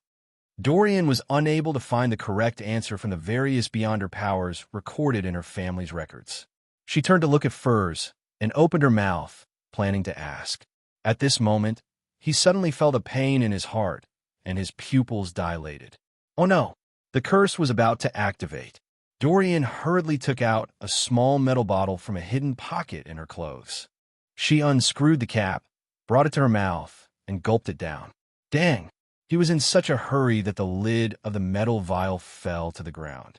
Furz watched as her teacher's face turned pale and clutched his chest. For a moment, she couldn't react to what had happened. As a former surgeon, she quickly made a judgment and hurriedly said, "I'm fine. Teacher, do you have heart disease? Did you bring any special medicine?" After asking the last question, Furz realized that she had been too anxious and concerned, making her appear a little silly. The bottle that teacher drank just now was definitely the special medicine. Do you need any more help? I have the ability to record a doctor, Furz asked again when she saw her teacher's expression ease up. Dorian shook her head, indicating that she was fine. At the same time, he sighed inwardly. It's because you didn't act according to plan and directly summoned German Sparrow in the room, preventing me from having the time to drink the medicine. That's why I'm in this state. Sonia C., the capital of the Rorstad Archipelago, the city of generosity, Byam. The Blue Avenger docked at the harbor in the evening. Previously, the Church of the Storm's destruction of Sonia Island's maritime communications had finally attracted the demigods of the Fasak Empire. Many captains had died in the line of duty as a result, and the fleet had suffered an extremely serious blow. Alger Wilson and his crew, who had been waiting for an opportunity to attack the harbor in the island's primeval forest, managed to escape the attack. After the Church of the Storm and the Ruan Navy announced that the battle had basically achieved its goal and could end, they returned to Pasu Island to rest. After that, Alger deliberately requested to fight. He appeared pious, hot-blooded, and impassioned. He was praised by the cardinals. Because he was familiar with the Rorstad Archipelago, there was no doubt that he was sent here to strengthen the naval forces of this important colony. Of course, in order not to contradict his past identity and to leave clues for other matters in the future, Alger and his crew arrived in Byam under the guise of being recruited as pirates. In this war, many pirates were recruited and became an effective supplement to the navies of various countries, just like mercenaries in the early and middle Fourth Epoch. While there was still some light in the sky, Alger got off the ship and headed straight for the Church of Waves, where Sea King John Cotman was. As a Sequence 5 Ocean songster, he was already qualified to meet the Cardinal of the Church of the Storm, a high-ranking deacon of the mandated Punishers. As he walked, Alger suddenly saw a familiar face. It was a middle-aged man in a formal suit, a bow tie, and glasses. He looked rather refined, but Alger knew very well that he was a believer of sea god Cavituous. He had once been a pirate, and now he was a merchant who did business in both the underworld and in the underworld. Ralph, long time no see. Alger greeted the illegitimate son of Ruan, Fasak, and Rorstad. Ralph was taken aback, as if he couldn't recognize the captain of the Blue Avenger. Alger? Captain of the Spectre ship? he asked in surprise after a few seconds. Alger smiled. Have I changed a lot? Ralph furrowed his brows slightly and replied, Your temperament has changed a lot. You're more like the sea in dark clouds before a storm. You have good taste, but I'm just deliberately showing it. If I didn't have such changes after consuming the ocean songster potion, I wouldn't look like a member of the Church of the Storm. Alger sighed, because there are too many things to worry about. Now, I've been hired by the Church of the Storm. Ralph's eyes narrowed slightly. He suddenly felt a sense of wariness in his heart, but on the surface, he laughed. This is indeed a good thing, if there is no war. Alger glanced at the spot where Ralph had come from and asked, What's wrong? Since when was there a school here? At a glance, he could see the 4-story building, the cement playground, the garden lawn, and many children playing happily. The children's skin was darker, but some of them were not as tanned as the natives. Their hair was only a little naturally curly, but it was not too obvious. There was no doubt that part of it was mixed blood. Ralph looked back and sighed with a smile. Didn't you donate money to my charity fund? Under God's guidance, I built schools in several major cities on the island to provide education, meals, and boarding for these discriminated children. Our childhood was not bright enough. I don't want them to be the same. While Ralph replied, Alger kept staring at the school. Only after he said that did he retract his gaze. I thought you would take at least half. Ralph could not help but laugh. Looks like I left a bad impression on you. What do you think of this school? Alger sized him up for a while.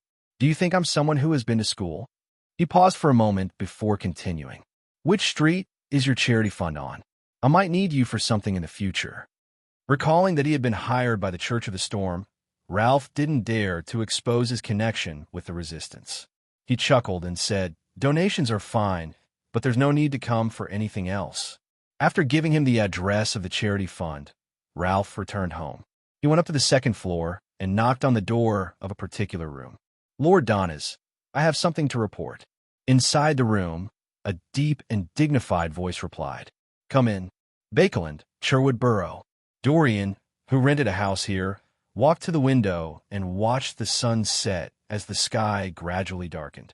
The crimson moon would be full tonight, and the curse of the house of Abraham would descend once again. Dorian hadn't shaved for days. Around his mouth, the sides of his cheeks, and his lower jaw, there was a white beard. It was a stark contrast to his middle-aged appearance. After looking for a while, Dorian lowered his head and chanted in Jotun. The fool that doesn't belong to this era. After finishing his prayer, he returned to the middle of the room and found a sofa to sit on. He waited for the crimson moon to rise, waiting for the period when his spirituality was at its strongest. At that moment, above the gray fog in the ancient palace, Klein had already sat in the seat belonging to the fool. He beckoned for a paper figurine. Under the protection of Sapphira Castle's power, the paper figurine passed through Dorian's prayer light and landed on him. During this process, Klein deliberately didn't show his effects, allowing the angel to silently hug Dorian. He felt that if Mr. Fool made his presence too obvious, it would instead scare the members of the ancient family, so he chose to keep a low profile. The process of waiting for the outcome was always torturous. From time to time, Dorian would take out his pocket watch and snap it open to take a look. If you want to know how long it would be before the full moon spirituality was at its strongest, this could be calculated using his knowledge of mysticism. Finally, when it was almost midnight, Dorian instinctively bent down, hoping to reduce the pain brought about by the curse. However, as time passed, there was only silence in his ears. There was no buzzing of ravings. The crimson moonlight passed through the window and shone on Dorian. He looked up in a daze and felt that his surroundings were peaceful, tranquil, peaceful, and indifferent. Nothing abnormal had happened. Dorian then looked out the window and saw the crimson full moon. It was holy, dignified, gentle, and dreamy, as though it was hanging in his heart. After a moment of silence, Dorian lowered his head, took out his pocket watch, and opened it. He raised his right hand and rubbed his eyes, covering his face. He didn't loosen his grip for a long time. The white beard on his face gradually became messy, stained with tears and snot. P.S. Seeking monthly votes and recommendation votes on Monday. Chapter 1240. Inside the room, The crimson glow was like water, soaking every corner. Dorian slowly raised her head and looked at the full moon outside the oriel window. She didn't move her eyes away for a long time, as though this was the first time she was enjoying such a beautiful scene. Phew! He exhaled, stood up, and entered the bathroom. He turned on the faucet, scooped up a handful of ice-cold water, and splashed it on his face. After washing up, Dorian wiped her face with a towel and returned to the living room. She sat on the sofa, lowered her head, and piously muttered to herself, "Praise be to Mr. Fool." After finishing his prayer, he walked into the study, took out a pen and paper, and wrote to his student, Furs, "Please tell Mr. German Sparrow that I've confirmed his promise. I hope he can find a better way to resolve the curse. I will gather the other members of the family to discuss if we should use one of the 2 Grade 0 sealed artifacts to exchange for the box of the Grade Old ones. Here, I'll first introduce the 2 Grade 0 sealed artifacts, so that Mr. German Sparrow will have sufficient time to consider which one he wishes to obtain. One of them is called the Painting of God. It looks like an ordinary oil painting in a brass frame, but the content depicted on it will change from time to time. When it presents different locations, the wielder can change the surrounding area of the target, allowing the corresponding scene to descend. When it presents different characters, the wielder can make those characters attack the target once per person. When it presents abstract and incomprehensible images, different effects will appear in reality, and we only understand a small portion of the corresponding relationships. When it presents doors, opening different doors will transfer them to different places. It's impossible to predict the destination beforehand, and it can be used to exile targets. When it appears in the dark underground or the deep starry sky, it's extremely dangerous. It has to be sealed. If no one is watching or appreciating this oil painting, the characters inside will come to life. They will extend their hands from the oil painting and slowly enter the real world. You have to pay attention to this when sealing it. Once upon a time, a branch of my family made a mistake when they took care of this painting of God. No one admired it for a full minute. At that time, it presented an image of an angel surrounding a deity. Then, the deity came to life and walked out of the oil painting. That branch of my family was destroyed, leaving only a few mentally deranged members. I don't know where the god went, but he didn't take this painting with him. We were worried for a long time, afraid that the god would destroy the world. Fortunately, he never appeared again. Perhaps he had been noticed by the 7 gods and dealt with. Of course, we can't rule out the possibility that this is a story made up by those with mental disorders. But in one night, most of the members died, and a small number of them went crazy. This in itself means a lot. The other Grade 0 sealed artifact is called the Staff of the Stars. It's shaped like a black staff embedded with gems. When holding it, if the corresponding scene appears in your mind, and it's real and still exists, this staff will bring you directly to your destination. However, you have to pay attention to one thing. The outline has to be absolutely correct. Every detail can't be wrong, and it can't be different from the original. Otherwise, you will never know where your destination will be. Similarly, when holding the Staff of the Stars, if some beyonder powers or characters appear in your mind, this staff will reproduce the corresponding power or person. The latter can launch an attack. To achieve such an effect, the prerequisite is to have a sufficient understanding of the powers and characters. Otherwise, you don't know what kind of anomaly will happen. Once, someone wanted to use the Staff of the Stars to release Lightning Storm, but he ended up turning into a frog. He only recovered after finding a way to remove the curse. The Staff of the Stars is hard enough and can be used to attack directly. Those who are struck by it will randomly experience anomalies or encounter all kinds of strange effects. Previously, I used the Staff of the Stars to strike a Beyonder from the Aurora Order. The left side of his body was transferred outside the door, while the right side remained where it was. His organs splattered out. The Staff of the Stars will randomly move around. If it's not sealed properly, it will disappear at any moment and escape control.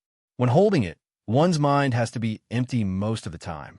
This is because once a scene appears, it might trigger the effects I described earlier. If no one is holding it, all kinds of anomalies will happen around the Staff of the Stars. It's hard to predict whether it's good or bad, so it has to be sealed, burn after writing the letter. Dorian read it several times to confirm that there were no mistakes before stuffing it into an envelope and pasting a stamp. At that moment, in the ancient palace above the gray fog, Klein had already finished reading Dorian's letter through the prayer point of light. I seem to have forgotten to tell him that I can pass the corresponding information to German Sparrow through Mr. Fool. That's good too. I'll treat it as a benefit for an official member of the tarot. If every believer does this, I won't be able to handle it if I don't leave some worms of spirit in Sapphira Castle. Yes, this can also effectively maintain Mr. Fool's status, making the members of the House of Abraham not dare to belittle him. Klein mumbled and turned his attention back to the 2 Grade 0 sealed artifacts. He once again confirmed that Grade 0 sealed artifacts had serious negative effects and couldn't be used as regular items. Of course, their abilities and effects were extremely powerful and terrifying. They lived up to the title of Grade 0. In comparison, the Staff of the Stars is more suitable for me. I can get Miss Justice to hypnotize me ahead of time, making the thoughts that surface in my subconscious exist in the form of thoughts and not in the form of images. I have to consciously control them to outline the scene. I wonder if I can get the residents of the City of Silver to hold the Staff of the Stars and outline the streets of Bakeland in their minds to directly leave the forsaken land of the gods. However, there's no way to hypnotize them beforehand. They have never really seen Bakeland. Even if they were to recreate the corresponding scene, it would be very difficult for them to accurately outline the details. In short, it's very troublesome, but I can give it a try. I'll choose volunteers who aren't afraid of death. If I can exchange for the Staff of the Stars, I won't be in a hurry to shatter it and turn it into a characteristic. Who knows when it will come in handy? After all, the advancement ritual might not be completed with the Staff of the Stars. I'll have more confidence in dealing with the dark demonic wolf and escaping from the forsaken land of the gods under the Dark Angel's nose. Klein sighed and made up his mind. At this moment, he discovered another fact. That was, if a portion of the members of the House of Abraham followed Dorian and converted to Mr. Fool, then even if he returned the box of the Great Old Ones to them, it wouldn't be difficult for him to borrow it if he really needed to use it in the future. In other words, out of the 3 Grade 0 sealed artifacts, the Staff of the Stars, the Painting of God, and the Box of the Great Old Ones, he had obtained the ownership of one and the right to use 2. It's still very useful to develop believers. When the time comes, wouldn't the House of Abraham become Tarot's subordinate faction? However, Dorian definitely won't spread the faith of the Fool so quickly unless some members are already on the verge of losing control and can no longer resist the curse of the next full moon. Klein had an inexplicable feeling that Tarot's faction was expanding. He thought about it seriously and felt sad that he might have to respond to believers 24 hours a day in the future. Only by becoming an angel and truly gaining control of Sapphira Castle and daring to place some worms of spirit on it could he resolve this problem. If there's really no other way, I'll get a Rhodes to be an artificial intelligence customer service. Klein rubbed his temples and left the gray fog, returning to the forsaken land of the gods. Late at night, in the waters of the Rorstad archipelago, a huge sea monster quickly swam to the target location. This was a helper that Alger had prayed for from sea god Cavitris. At the level of an ocean songster, he was still unable to control a creature of this size. In fact, he could have swum from by him, but that would have been too tiring, and he wouldn't have been able to resist any accidents. A few seconds later, the sea monster opened its mouth and Alger swam out, approaching a gorgeous coral cluster. After circling around a few obstacles, a dark blue color suddenly appeared in Alger's eyes. Through the deep blue, he saw a magnificent palace made of coral. It was clearly so real, but no one could see it unless there was a specific medium. Alger stared at it for a while before swimming forward. When he arrived in front of the palace, he reached out and pushed open the door. The shaking water waves stopped as Alger passed through the barrier and landed on the ground with the help of the wind. He looked around and saw murals painted on both sides. The contents of these murals weren't anything out of the ordinary. They were mainly about ships and elf-faced people fighting against storms and huge waves. However, Alger noticed that the ships weren't sailing in the sea, but a patch of black that was so thick that it couldn't be dispersed. This made Alger think of a phrase, abyss. This is a little similar to the legendary abyss, but it's a little similar. Furthermore, there aren't any devils. They seem to have surged out from underground. These murals record the history of the elves, but it doesn't match the corresponding myths. The world said that every elvish word corresponds to a primordial elf. As Alger pondered, he walked towards the 9 steps ahead. As he approached, he saw 2 thrones and a dark blue crystalline coral. On the branches of the coral, silver bolts of lightning danced, illuminating the surroundings. Alger held his breath and slowed down his pace. He climbed up the steps and arrived in front of the thrones. He solemnly reached out his right hand and picked up the coral. With a splash, the seawater outside the palace suddenly surged. As the coral was enveloped by the dark blue, it gradually turned incorporeal and fused into Alger's body. Bolts of lightning bloomed like flower petals. P.S. Seeking monthly recommendation votes on Monday. Chapter 1241. In the forsaken land of the gods, the frequency of lightning was very low at night. A few humanoid creatures cautiously approached a meatball with 6 legs and a dozen eyes.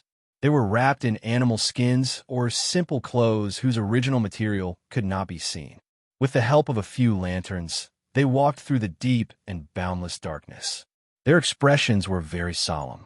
On their faces, some had 10 to 20 sarcomas, some had 2 eyes that were almost squeezed together, and some didn't even have a nose at all. Instead, it was replaced by a black hole. After a fierce battle, they managed to kill the monster without a hitch. They then split into 2 groups. One group guarded the surroundings, and the other group harvested the spoils of war. During this process, the man with multiple sarcomas on his face suddenly stopped while he was dissecting the monster's corpse to collect the edible parts. "Adal, what's wrong?" the noseless woman asked in puzzlement. The man known as Adal slowly retracted his right hand and revealed an item he had found on the monster. It was an amulet carved from stone that had many traces of corrosion. "This is..." The man whose eyes were almost squeezed together seemed to understand the reason and hesitated to finish his sentence. Adal surveyed the area. "Sinruth, I gave this to my father when I was young. On the day I came of age, he felt that he could no longer control himself. He chose to leave the city and enter the depths of darkness." Exen and Russ fell silent when they heard that. They could understand Adal's feelings. In Moon City, this was a common occurrence. Since they did not have enough safe food, they could only pick mutated plants and fruits and collect monster flesh to survive. This would lead to the accumulation of toxins and madness. After their physical condition deteriorated, they would either die quickly or gradually lose control. In order not to affect the surroundings and cause damage to the city, the latter would often arrange everything after noticing that something was wrong. They would take torches and a small amount of food, leave the defensive circle, and leave alone in the darkness that would never dissipate, never to return. The residents of Moon City could imagine what would happen to them. They would either be killed by monsters or become monsters. There was no other possibility. After 7 to 8 seconds of silence, the noseless female, Hexen, hesitantly said to Adal, "That's right. Perhaps this is the monster who killed your father. It has a belt made of beast hide." Adal's voice gradually softened as he raised the bone dagger in his hand and stabbed it down, cutting out a rather normal piece of flesh. The members of the hunting team skillfully completed the collection in silence until Russ, whose eyes were almost squeezed together, suddenly said in a deep voice, "There are more and more deformities among the newborn children. The price of accumulating poison and madness from generation to generation wasn't as simple as a decrease in average age. Those who maintained normal physical conditions would gradually experience a certain mutation. For example, Adal had quite a number of sarcomas on his face. Similarly, the accumulated toxins and madness could also be passed on to future generations, resulting in deformities. Russ and Xin in the hunting team belonged to this category. Their lives would be shorter, and it would be easier for them to lose control and mutate. All the hunting groups present knew very well what the increasing number of deformities meant. Perhaps in less than 2 or 3 generations, before the residents of U City grew up and a new generation was born, the deformities might go out of control. In that case, even without external attacks, U City would quickly be destroyed. Only the stone buildings and wall paintings would be left behind to prove that they had once existed. I hope the high priest and the rest can find a new direction. Adal stood up with his lantern and answered weakly. In the past 2 to 3,000 years, it wasn't that U City hadn't sought a way to escape their current situation. They had sent one exploration team after another into the depths of the darkness. Some returned after suffering serious setbacks without gaining anything. Some disappeared into the endless darkness without any news. In addition, to the east of U City, there was a grayish-white fog that enveloped the sky and land. It was like an invisible barrier. Not only did it block off vision, but it also prevented any living being from passing through. The residents of U City once believed that this was where hope lay. They believed that the place enveloped by the grayish-white fog was a normal country. They believed that the other side of the grayish-white fog was the land that wasn't cursed. They tried to enter the grayish-white fog again and again, but they failed. They dug a long tunnel, hoping to pass underground without an invisible barrier. However, the corresponding area deep underground was also shrouded in grayish-white fog. They thought of ways to obtain the ability to fly and attempted to cross it from a high altitude. However, they couldn't see the top of the grayish-white fog until they were struck by lightning. They mobilized the powers of all the demigods and sealed artifacts, attacking the target again and again.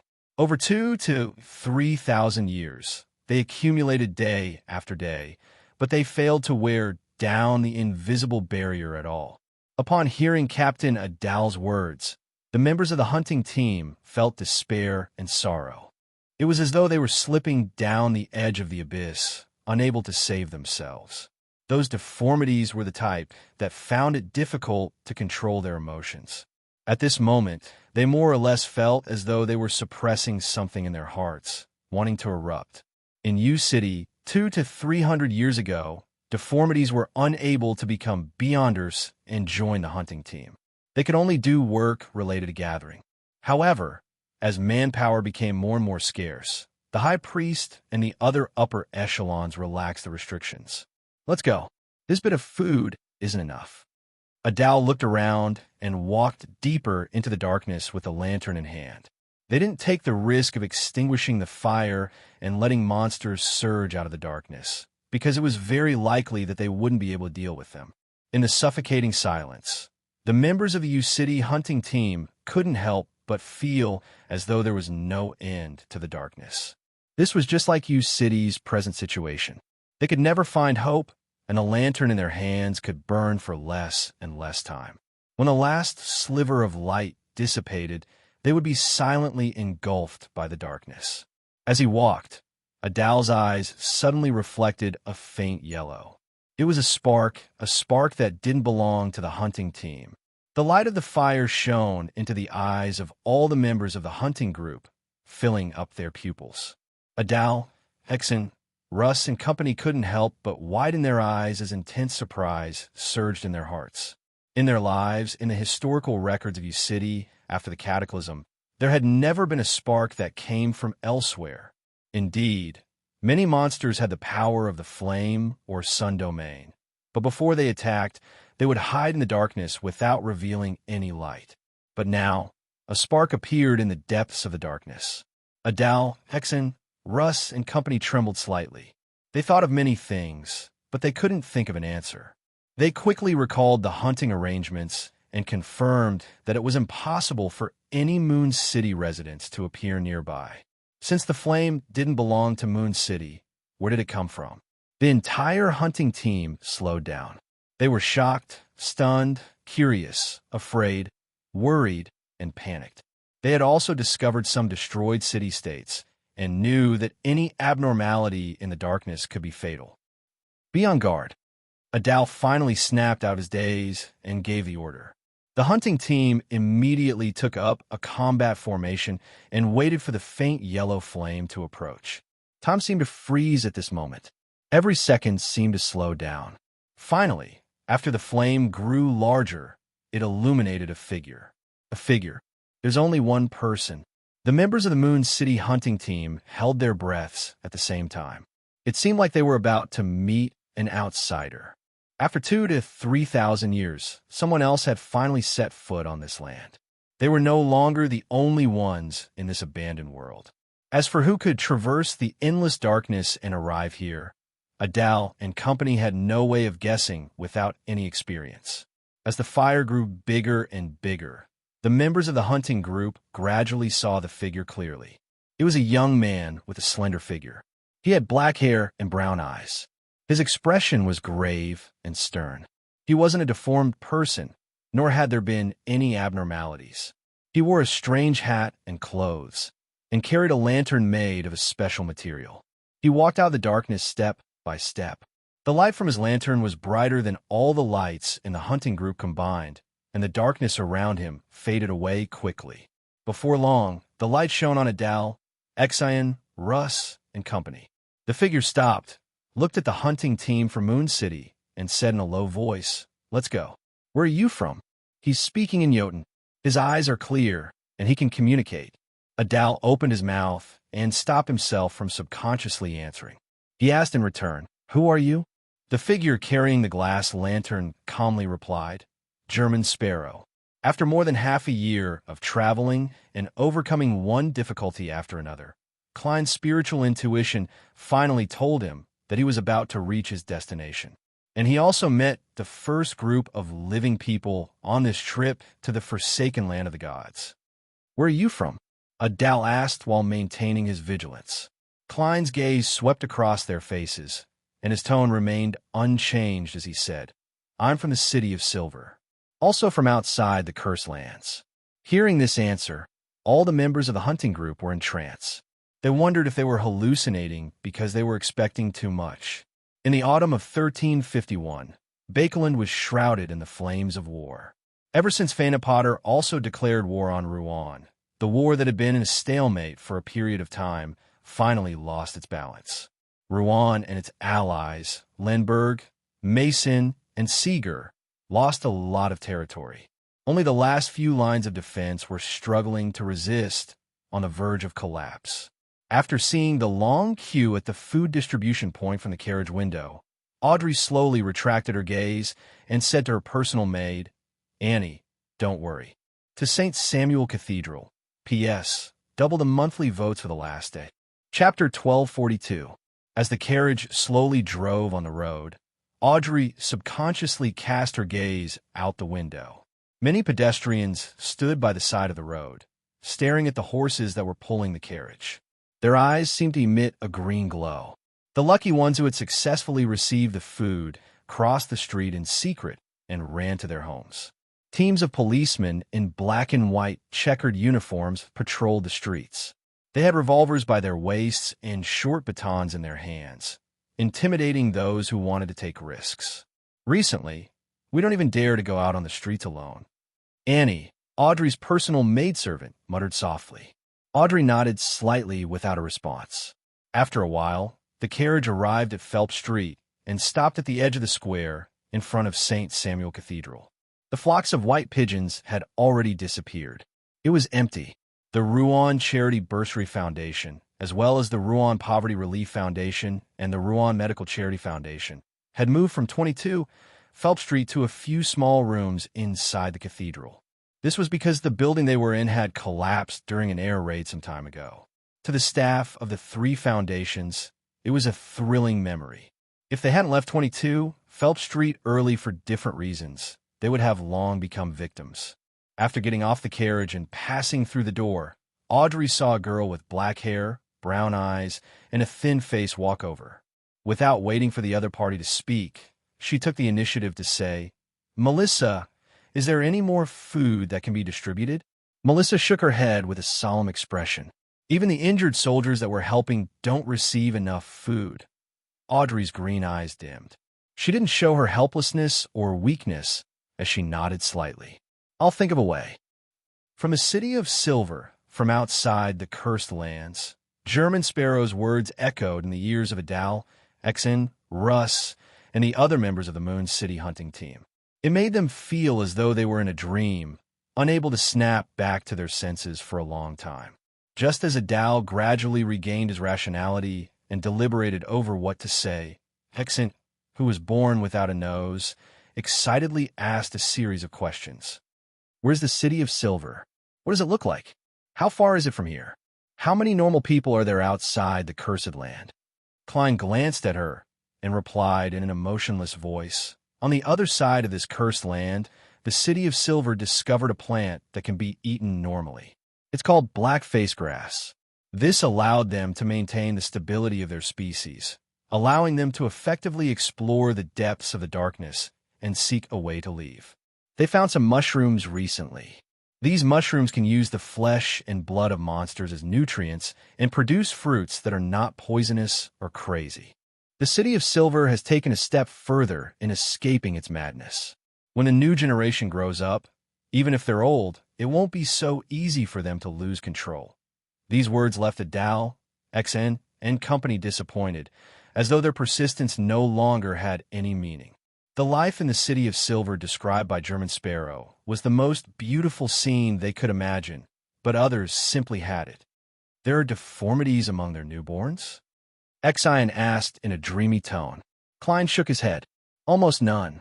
Will their parents walk into the depths of the darkness when their physical conditions decline? No, when they grow old.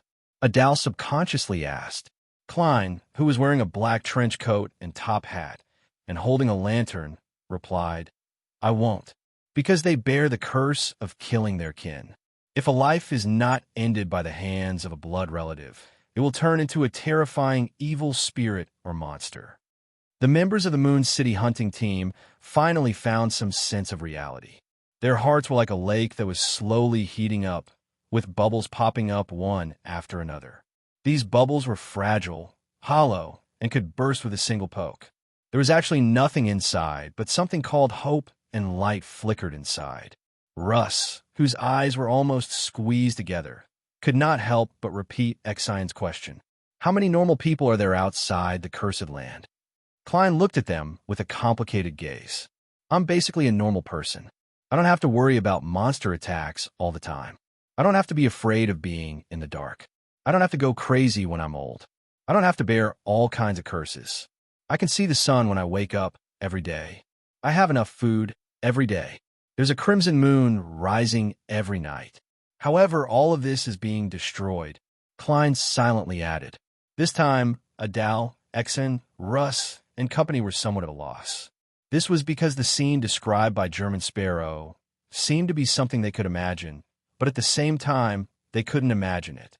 It was just like how, when they read the few remaining ancient books, they could understand a certain spirit, but they couldn't truly understand certain contents. They had no idea what the sun or the crimson moon was. However, they had normal food every day. They didn't have to bear all kinds of curses. They didn't have to constantly worry about monster attacks. They didn't have to be afraid of being in the dark, and they didn't have to go crazy when they were old. This was the beauty they yearned for day and night. There's such a place in this world. Is this the heavenly state recorded in the ancient books? Is this land really cursed? The members of the Moon City hunting team fell silent once again. Among them, some of them opened their mouths, but they didn't know what to ask. Some of them wanted to bring German Sparrow back to Moon City and inform the High Priest and everyone else of this news, but they were afraid of attracting danger. During this process, they didn't let down their guard or let down their guard. Klein wasn't surprised by their attitude at all. Instead, he believed that this was how a civilization in the forsaken land of the gods should behave to this day. With a lantern in hand, he took a step to the left, attempting to circle around the humans who wore beast skins or strange clothes and continue heading east. Regardless of what story these people had, or if they were worth helping, he planned on investigating and listening to them later. This was because his spiritual intuition told him that his destination wasn't far. The western continent he was teleported to was just 2 to 3 hours away. The moment Klein took a step, Adal and company immediately bent their backs and prepared to defend and attack. However, they didn't manage to wait for German Sparrow to approach. They watched him walk more than 10 meters to the left and turn back. Seeing the young man dressed in strange black clothes, wearing a strange black hat, and carrying a strange transparent lantern gradually fade away, Adal, who had quite a number of sarcomas on his face, had his expression change a few times as he shouted, "That's right." He shouted, "Who are you?" Klein didn't turn around. With a lantern that emitted a faint yellow light, he walked deep into the darkness. He said normally, "A missionary, a person who spreads the light of my Lord." Adal, Xen, and company looked at each other, their expressions filled with confusion. They hesitated for a while, and just as the faint yellow light was almost gone, all of them instinctively took a step forward and followed behind Klein. They didn't dare approach, but they didn't want to leave either. Just like that, they carried the food they had hunted and silently walked forward, seemingly monitoring and guarding against him. As for Klein, he walked at a moderate pace, maintaining a general speed. He didn't wait, nor did he attempt to shake them off. Just like that, both sides walked extremely quietly under the sparse lightning. At some point in time, Russ and another member of the hunting team had left the team. With the beast skin lantern and the food they had harvested, they turned around and silently disappeared into the endless darkness. As time ticked by, Klein finally stopped. With the help of the lightning that streaked across the sky, he saw a grayish-white fog a few hundred meters away. The fog connected the ground and extended all the way to the sky, as though it had no top. At the same time, the fog extended to both sides without end. Klein stared intently for a long time. Even though there was darkness in between, he slowly raised his head. Only when the second bolt of lightning subsided did he retract his gaze. Is the vanished western continent behind or inside the fog? Klein thought with a heavy heart. He couldn't help but slow down his breathing. He held the lantern and continued forward until the dim yellow light illuminated the solidified fog. Without needing to make any other attempts, Klein's seer intuition told him that the grayish-white fog was an invisible barrier that couldn't be passed through using conventional methods. He thought for a moment, stretched out his right hand, and grabbed at the darkness diagonally in front of him. After 4 to 5 consecutive grabs, Klein pulled out a black cane embedded with many gems from the air. This was the Staff of the Stars, a terrifying sealed artifact numbered 0 to 62 that Klein had exchanged for with the box of the Great Old Ones. Of course, Klein had only summoned the historical void projection of the Staff of the Stars at the moment. This way, even if an unwanted scene appeared in his mind, he could remove the maintenance of the historical void projection and stop the danger in time when the corresponding effects were about to be triggered. To a scholar viewer, this was the best way to use a Grade 0 sealed artifact on a daily basis. However, there was a limit to its effectiveness. At present, it couldn't exceed 3 minutes. Furthermore, the effects were somewhat different from the original version. Using a marionette to hold the Staff of the Stars was impossible to avoid the negative effects. This was because a marionette needed to be controlled, and with control, there was a high chance that the scenes would be transmitted. Of course, if he were to engage in a prepared battle, Klein wouldn't do so. This was because it would take up one of his 3 precious summoning spots. Furthermore, although the Staff of the Stars belonged to him, it was only a forced possession. It was in a sealed state. In addition, the Grade 0 sealed artifacts level was rather high. Klein wasn't able to successfully summon it in one go. He often needed 3 to 6 tries. In an intense battle, this required sufficient opportunities. It wasn't that easy. It was precisely because of this that he would hypnotize himself ahead of time when he was performing in preparation. He would use the Staff of the Stars in a special state and leave the chance to summon the historical void projection to familiar angels like Miss Messenger, Mr. Azek, Mum Ariana, and Willow Septon. Holding the black cane embedded with all kinds of gems, the scene of the illusory door slowly opening naturally surfaced in Klein's mind. The gem on the cane flashed with a faint light, and the grayish-white fog quickly outlined an insubstantial door. The door opened silently, and behind it was still the gray fog. Opening the door doesn't work. Klein wasn't surprised by this outcome, but he was still a little disappointed. He thought for a moment and prepared to change his method. However, just as he was thinking, the staff of the stars automatically activated as the scene appeared. P.S. Double the monthly votes for the last day, Divine King of the Nine Heavens. Chapter 1243. At first, I thought I would have to cancel this chapter, but I still finished it. From the beginning of December to the beginning of January, I was very busy. Every week, I didn't even have a day off. I used it to save up chapters, which were quickly used up. The annual gala ended last night. After that, I didn't have anything to do outside. It was mostly things that had been delayed for a long time and needed feedback. These could all be solved online or over the phone.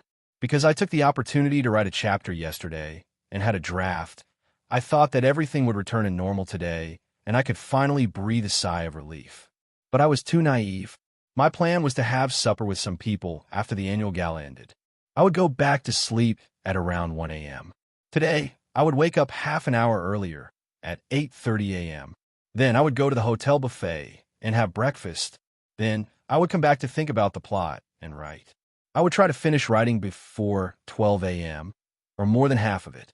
Then I would check out of the hotel, have lunch, go to the high-speed rail station, and go home. On the way, I would use my phone to complete or fix the remaining chapters. The successful part of this plan was to check out of the hotel, go to the high-speed rail station, go home, and have supper, breakfast, and lunch. Yeah, I ate supper until 1:30 a.m. After I washed up, it was around 2 a.m. I thought that I could sleep for another 6.5 hours. In the end, at 5 a.m., the hotel suddenly gave me a wake-up call. A wake-up call? I woke up from my dream and almost had a heart attack. Although my English wasn't good, I could tell that it was a wake-up call. I wanted to curse, but I held it in. I unplugged the phone and went to sleep while I was still sleepy. Did it end just like that? No. A minute later, when I was about to fall asleep, the phone rang again. Only then did I realize that there was a phone on the desk. I hurried over. On the way over, the phone stopped, then rang again. It was the third wake-up call. I was wide awake. I pressed 0 and called back to scold the caller.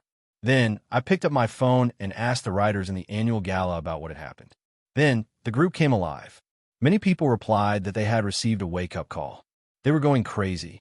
Later on, they found out that the hotel's front desk had confused Yuewen's team with another team. That team had to wake up early or leave for an event. Then, the hotel called most of Yuewen's writers' rooms to provide a wake-up call. I'm a kind of person who finds it hard to fall asleep once I'm completely awake. My sleep quality is terrible, and I tossed and turned in bed for more than 2 hours. I really can't fall asleep. I thought about how I still have to write, so I woke up before 8. After resting for a while, I went downstairs to eat breakfast. When I came back, I started thinking about the plot, but my brain felt like it was filled with glue. I couldn't think at all. Just like that, I couldn't sleep, and I couldn't think of anything. I stayed up until 11. Only then did I recover a little. I organized the plot, but I only wrote 500 words before I had to check out of the hotel. I started feeling sleepy on the way, so I slept on the train. I only woke up when I reached home. Seeing that it was almost time, I subconsciously wanted to ask for leave. But after thinking about it, I decided that I could try writing as much as I could. In the end, my condition wasn't bad. Not only did I finish writing, I even had time to edit and write a single chapter. However, I probably won't be able to write tonight. I'm a little sleepy now, so I won't have time to save any chapters. Don't be surprised if I have to update tomorrow. Even if it's a few minutes late, don't worry. Finally, I'd like to add something off topic. The first time I fought for the monthly votes was when I was in the Arcana Club. Back then, it was a bye. I was young and impulsive. I said some weird things, and I regretted it afterwards. Then, I set a rule for myself. When I post a single chapter, I'll only talk about myself and not others. I did it most of the time, and I hope that everyone will learn from me. Laughing. Regardless of whether it's in this chapter or in the book review section, I'll only talk about the mysteries and not other people or other books. Of course, I'm excluding One Life, Arcana Club, Martial Arts, Doom, Crow, and Horse Gang. End of this chapter. Chapter 1244. Just now, when Klein was thinking of a solution, he naturally thought of a scene. The sea of clouds between the two mountains rapidly boiled and split to the left and right, revealing a dark, bottomless crack. The orange-red light of dusk filled it, forming a corporeal path. This was the scene created when blasphemer Amon entered the giant king's court's dream projection. And just as Klein felt that he didn't have enough understanding of the corresponding powers and planned on changing his method, the red, green, blue, and transparent gems embedded in the staff of the stars emitted a faint glow as they automatically activated. The solidified, grayish-white fog also boiled, but it wasn't as intense. They swirled backwards and split to the sides, but there was still an endless, grayish-white fog in front of him. There was no end at all. Klein sighed inwardly. As he paid attention to controlling his thoughts, he made other attempts. In the past 3 minutes, he had tried at least 10 times. 7 of them were done willingly, and 3 of them were done due to stress, but he failed to open the invisible barrier. Normal methods really don't work. With a flick of his wrist, Klein made the historical projection of 0 to 62, which was nearing its limits, disappear from the real world. He stared at the silent, grayish-white fog for nearly a minute without moving, as though he had turned into a statue. Finally, Klein closed his eyes and retracted his gaze. With the lantern in hand, he walked towards the humans who were spying on him. He didn't plan on continuing blindly because there was a high chance of success. He planned on asking the ancient survivors who had stood guard nearby for 2,000 to 3,000 years and had clearly explored the grayish-white fog before. He wanted to see if he could find any inspiration from their accumulated experience. According to Klein's predictions, the humans would definitely have a rather extreme reaction to his approach. He had already prepared the corresponding abilities to allow them to speak to him calmly. However, when he looked over under the dim yellow light of the lanterns on both sides, he discovered that the ugly or deformed humans were looking at him with their mouths slightly agape. Their expressions were confused and shocked, as though they had temporarily lost their ability to think. Klein frowned slightly. In the deep darkness, he walked at an unhurried pace to the group of ancient survivors and stopped about 2 to 3 meters away. "What do you know about this fog?" Klein asked in Jotun. This kind of language that could stir the power of nature did not differ from region to region. There was only a slight difference in accent, but not too much. This was because if the original version was modified, it would most likely lose its effect in ritualistic magic. Only when Gehrman Sparrow raised a question did Adal seem to snap back to his senses. His lips quivered for a moment before he gave an irrelevant answer. We didn't make any changes to the mist. The scene of the German sparrow making the fog boil like water and splitting it into 2 really shocked them. They felt like they were witnessing a miracle. The hard work of generations after generations of Moon City over the past 2,000 to 3,000 years could not compare to this person's attempt in the span of 1 to 200 heartbeats with his cane. This was also the main reason why they gave up resisting when the German sparrow approached. They instinctively believed that no matter how much they tried to avoid it, it would be useless. Klein was silent for 2 seconds before he continued to ask, "Do you have any relevant records?" Adal finally understood what Gehrman Sparrow was getting at. After some hesitation, he slowly nodded. And said, "Yes. However, only the high priest and the others often read through them." Dressed in a black trench coat and half-top hat, Klein thought for a moment. He suddenly reached out and took out an item from the void. It was a cross that was dyed green and had several sharp spikes protruding from it. It was a historical void projection of the unshadowed crucifix that originated from the ancient sun god. Klein held the cross and raised it a little higher, aiming it at the group of ancient survivors. Pure, bright, and warm light bloomed, dispersing the surrounding darkness and illuminating Adal, Exine, and company. Their combat experience made them reflexively attempt to defend, but their instinctive comfort made them stop halfway through their actions. That kind of light and warmth was definitely not something a bonfire could compare to. This made the remaining members of the Moon City hunting team vaguely recall the deities mentioned in the ancient books and by the high priest. They were deities that emitted infinite light and brought infinite warmth. Under the bright light's illumination, a twisting and struggling illusory black gas that seemed to have a life of its own rose from Adal, Hexen, and company's bodies before quickly dissipating. The members of the Moon City hunting team felt their bodies relax as the pressure in their souls disappeared. After purifying the corruption and diseases gathered in the target's body, Klein shook his wrist slightly, causing the unshadowed crucifix to vanish in front of him. Right on the heels of that, he grabbed diagonally in front of him and pulled out another cane from the void. It was an ordinary wooden cane. This was the former City of Silver's sealed artifact, Life's Cane. Although Klein had already sacrificed it to the Evernight goddess, anything that a scholar of your once possessed would only accompany him in another way. With Life's Cane in hand, Klein took a few steps forward and used the tip of the cane to poke the leader of the Moon City hunting team. Adal didn't dodge due to his previous experience. The sarcomas on his face began to crack, ooze pus, fade, shrink, and disappear. In the end, not even a scar was left behind. Adal knew of his changes from the looks in his teammates' eyes. He hesitantly and slowly raised his right hand and touched his face. From top to bottom, from bottom to top, he repeated it a few times. During this process, he realized that his condition had never been better. It was even better than when he had just become an adult. Klein didn't look at him. He took a diagonal step and used Life's Cane to treat the other ancient survivors. With Adal as an example, Xian and company were on guard as they accepted the touch of the cane's tip.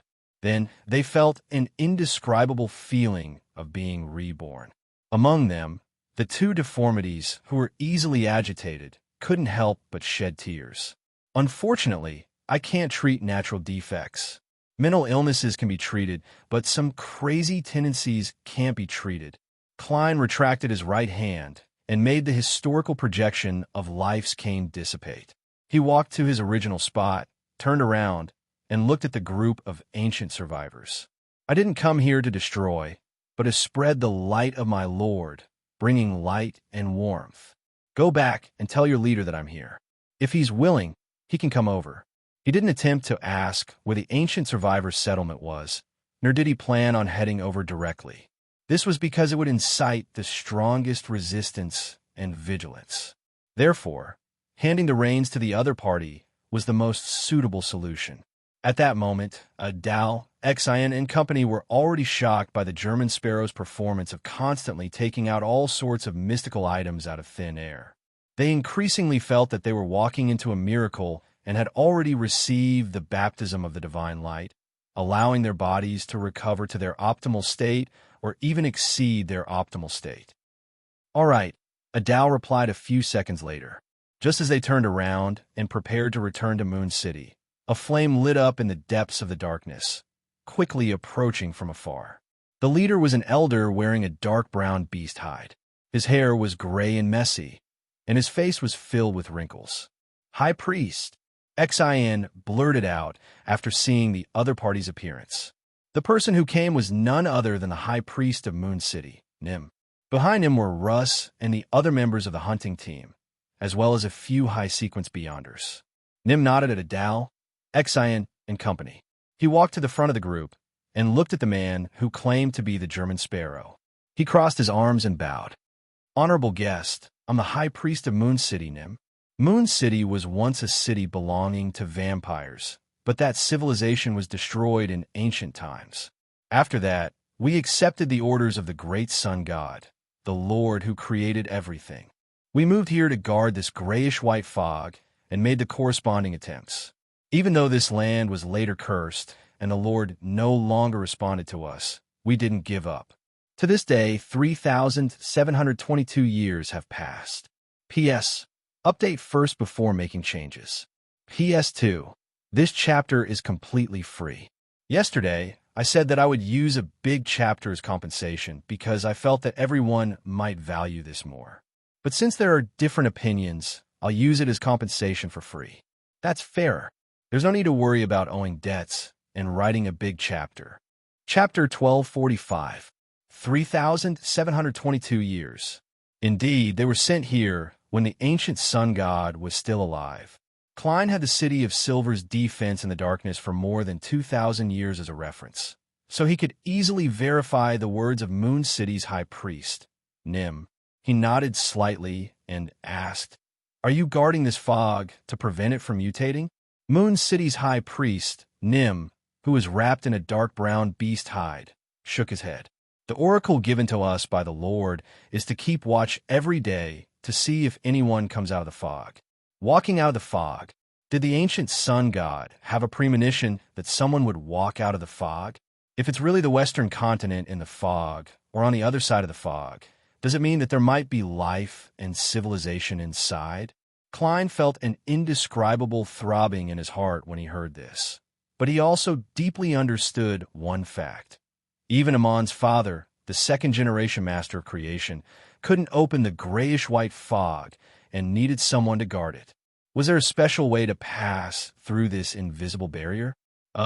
Mr. Hangman mentioned before that Queen of Calamity Kohinum said that she might need an incantation or a password. Also, the premise is that the western continent has already reappeared. Klein looked at the Moon City High Priest, who had obvious wrinkles on his face, and said without batting an eyelid, "I think they've already introduced me to you. I'm a missionary. I've come to this land to spread the light of the Lord." Moon City's high priest, Nim, maintained his calm as he looked at Klein with grayish-white eyes that were the same color as his long hair. "Sir, who is the Lord you believe in?" Klein instinctively wanted to answer directly, but considering his predetermined identity as a preacher, he held back his embarrassment and used his clown powers to control his facial muscles, revealing a slightly fanatical expression. "Please allow me to introduce my Lord, the savior of this land, the great Mr. Fool." The Fool. Moon City's high priest, Nim, Dal, and company never expected to hear such a word. For a moment, they found it odd, but for some baffling reason, they felt that it seemed to contain infinite philosophy. In the end, their attention was focused on the description. The savior of this land. Nim couldn't help but turn his head to glance at Adal and company, sizing up their glowing faces. As a Sequence 4 demigod, he knew very well that the poison and corruption that had accumulated in their bodies had been purified. Furthermore, the members of the hunting team had received very good treatment. If he hadn't watched these youths grow up and remembered how they looked before their mutation, he definitely wouldn't have dared to confirm that they were residents of Moon City. Seeing the high priest look over, Adal immediately said excitedly, "His Excellency Sparrow has prayed to the gods and saved us." Sparrow added, "We feel warmth." Exeunt, who didn't have a nose, quickly added, after the baptism, she had unknowingly developed a certain level of faith in the Lord Gehrman Sparrow spoke of. After Sparrow, Ruth and the God, Sparrow God, the after God, God, Sparrow after God, and the God, who had the God of a world highest God. Hi, Luo God, you God of God, God's son come on God. High Priest Nim retracted his gaze and looked at the German Sparrow, who was wearing strange clothes and a strange hat. "The great Mr. Fool is a deity from this world. No, this cursed land?" Klein nodded solemnly and slowly. "Yes. Then what about the great sun god, the Lord that created everything?"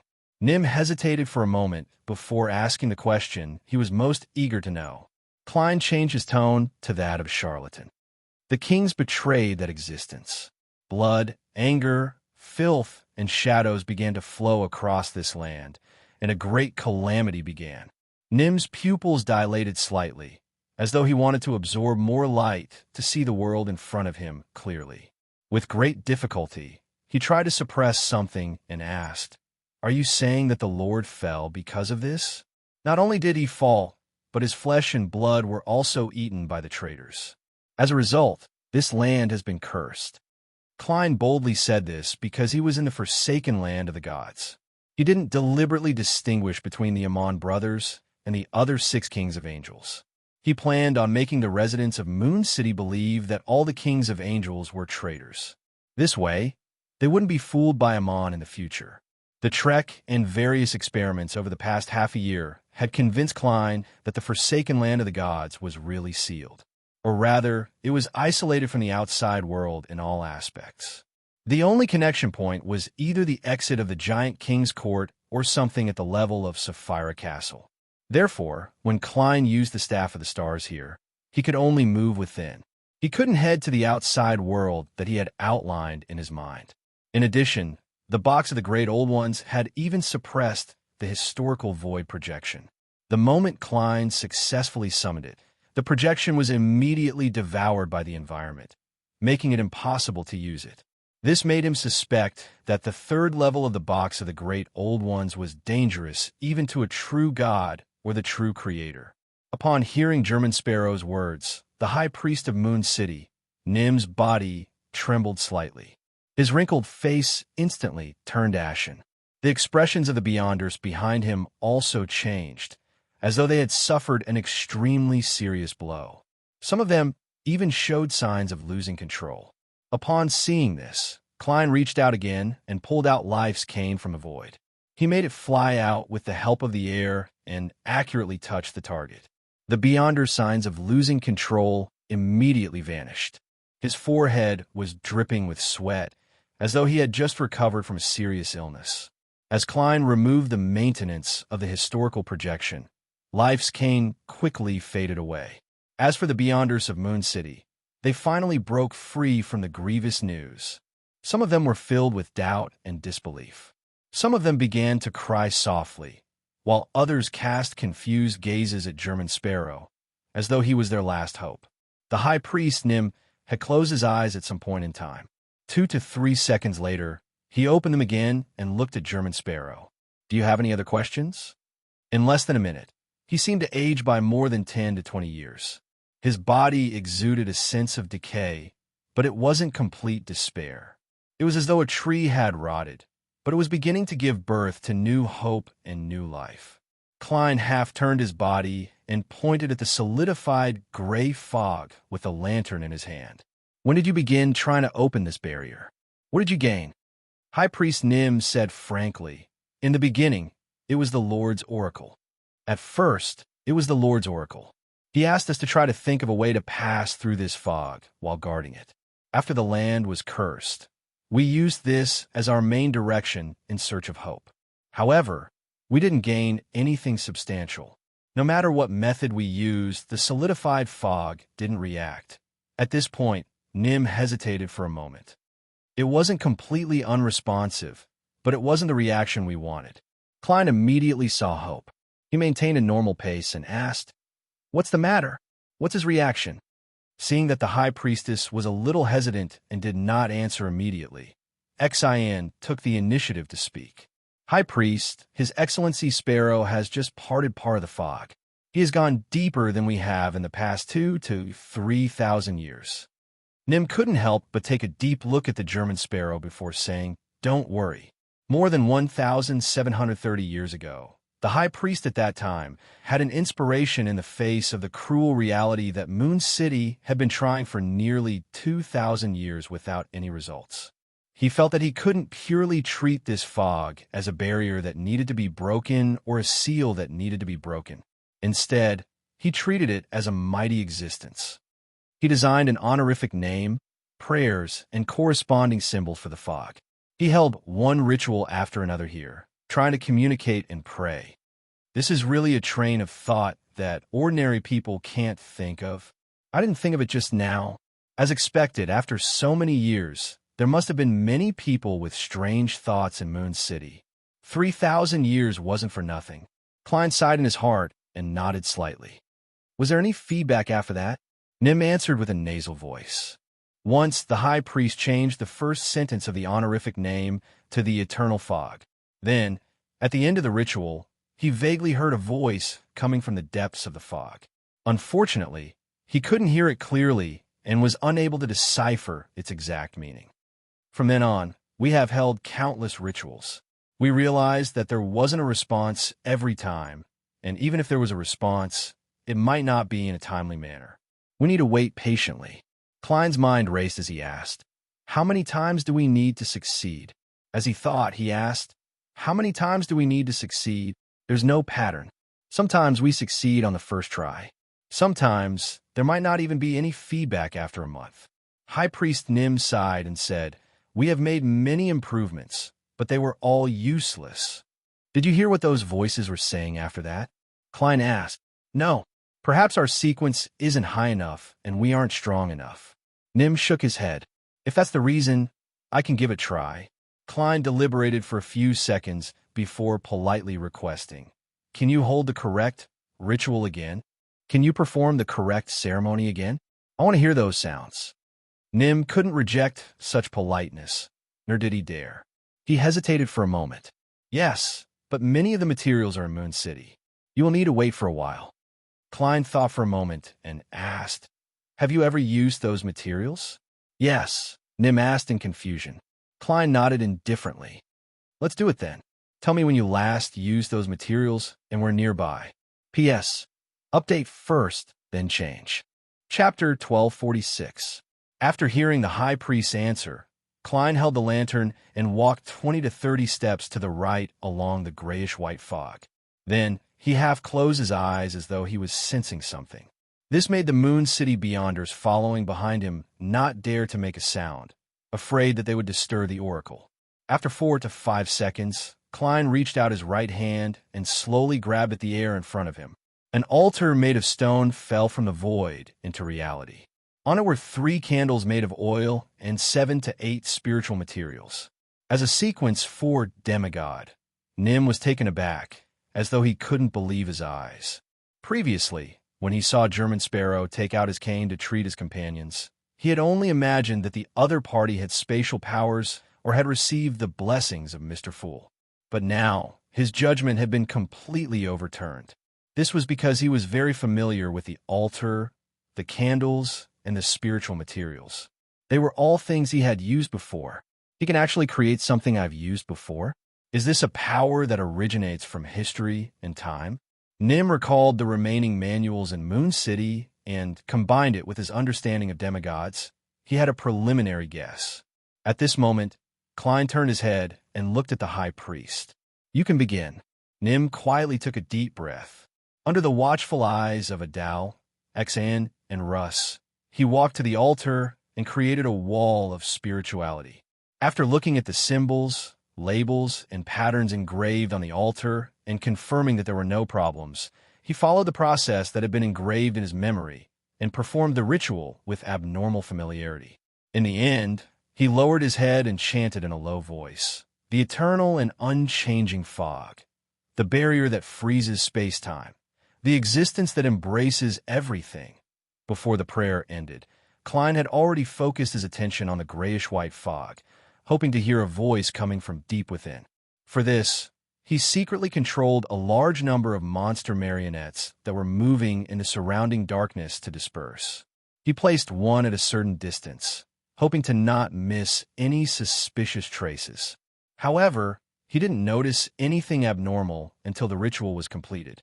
After waiting for a while, Klein cast his gaze at Moon City's high priest, Nim. He calmly said, again, Bakeland, Empress in the study of the Hall family.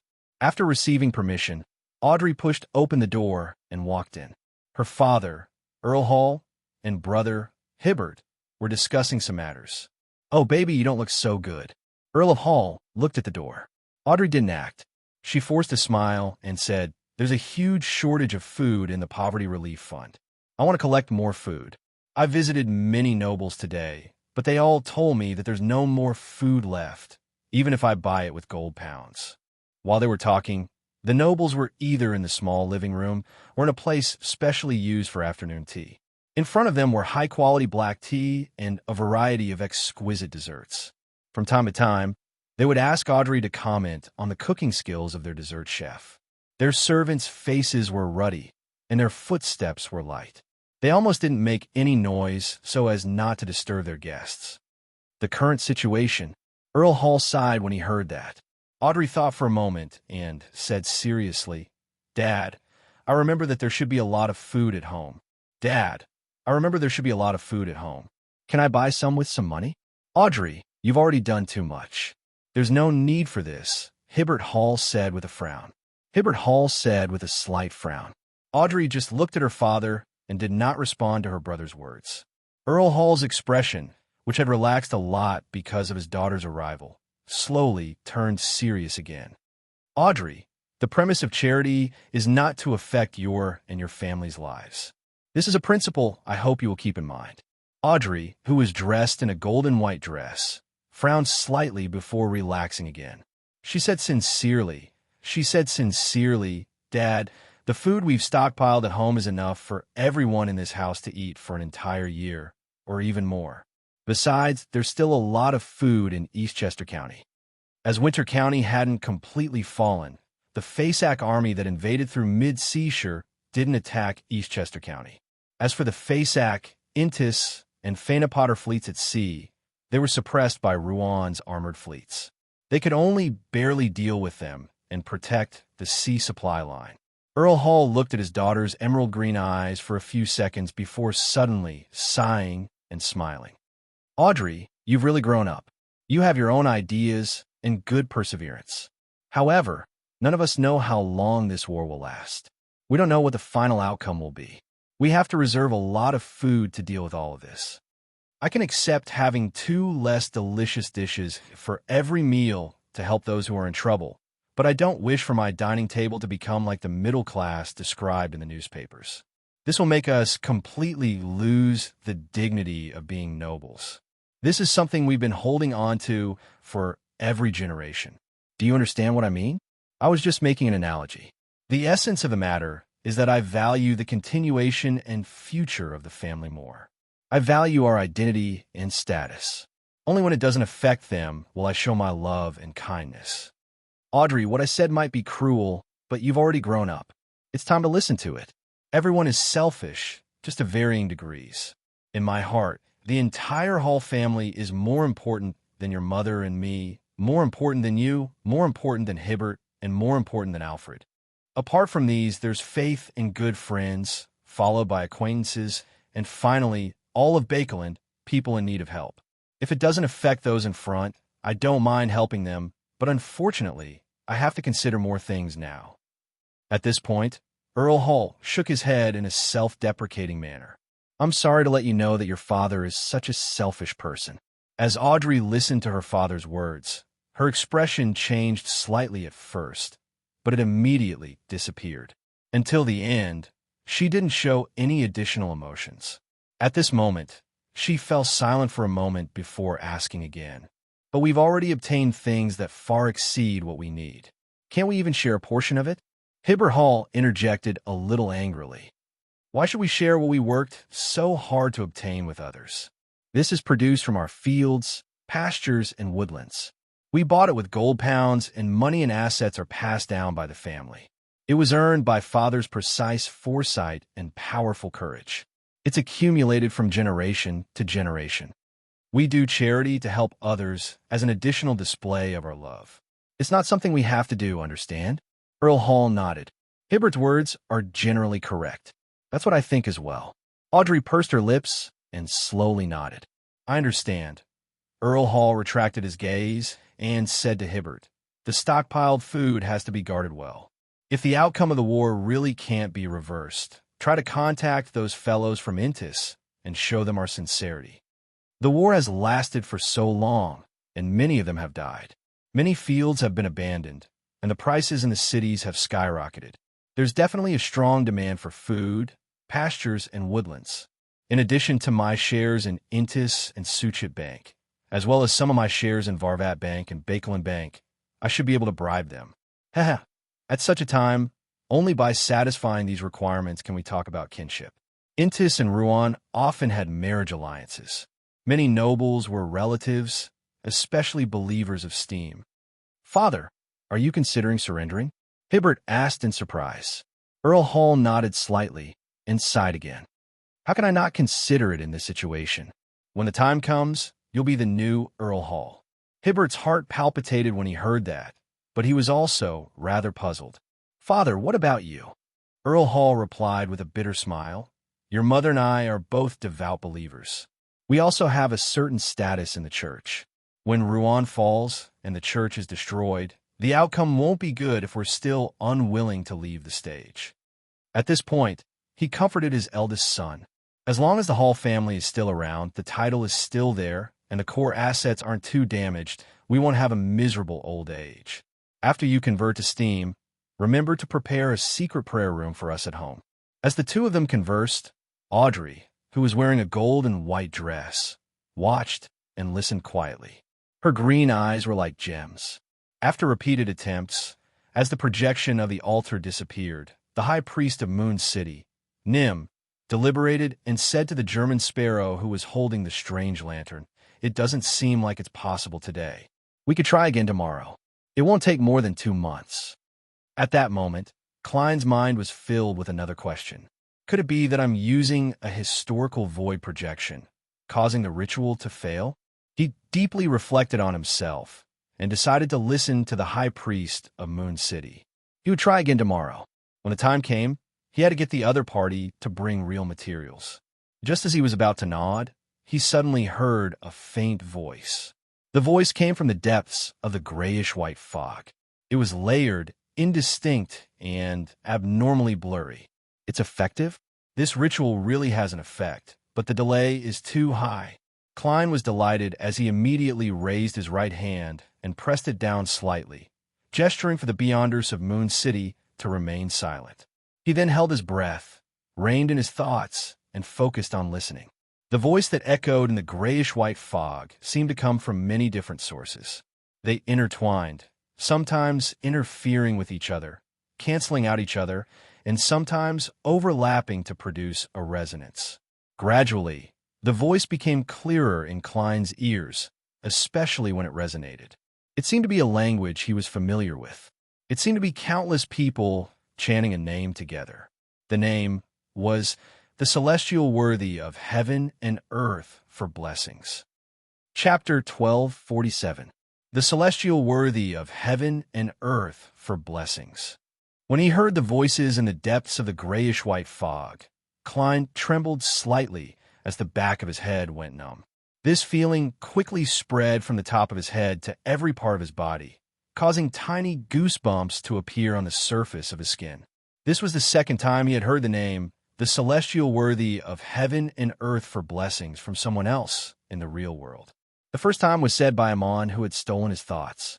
In fact, he didn't know the exact meaning, nor did he truly grasp the incantation. Therefore, in essence, this was the first time.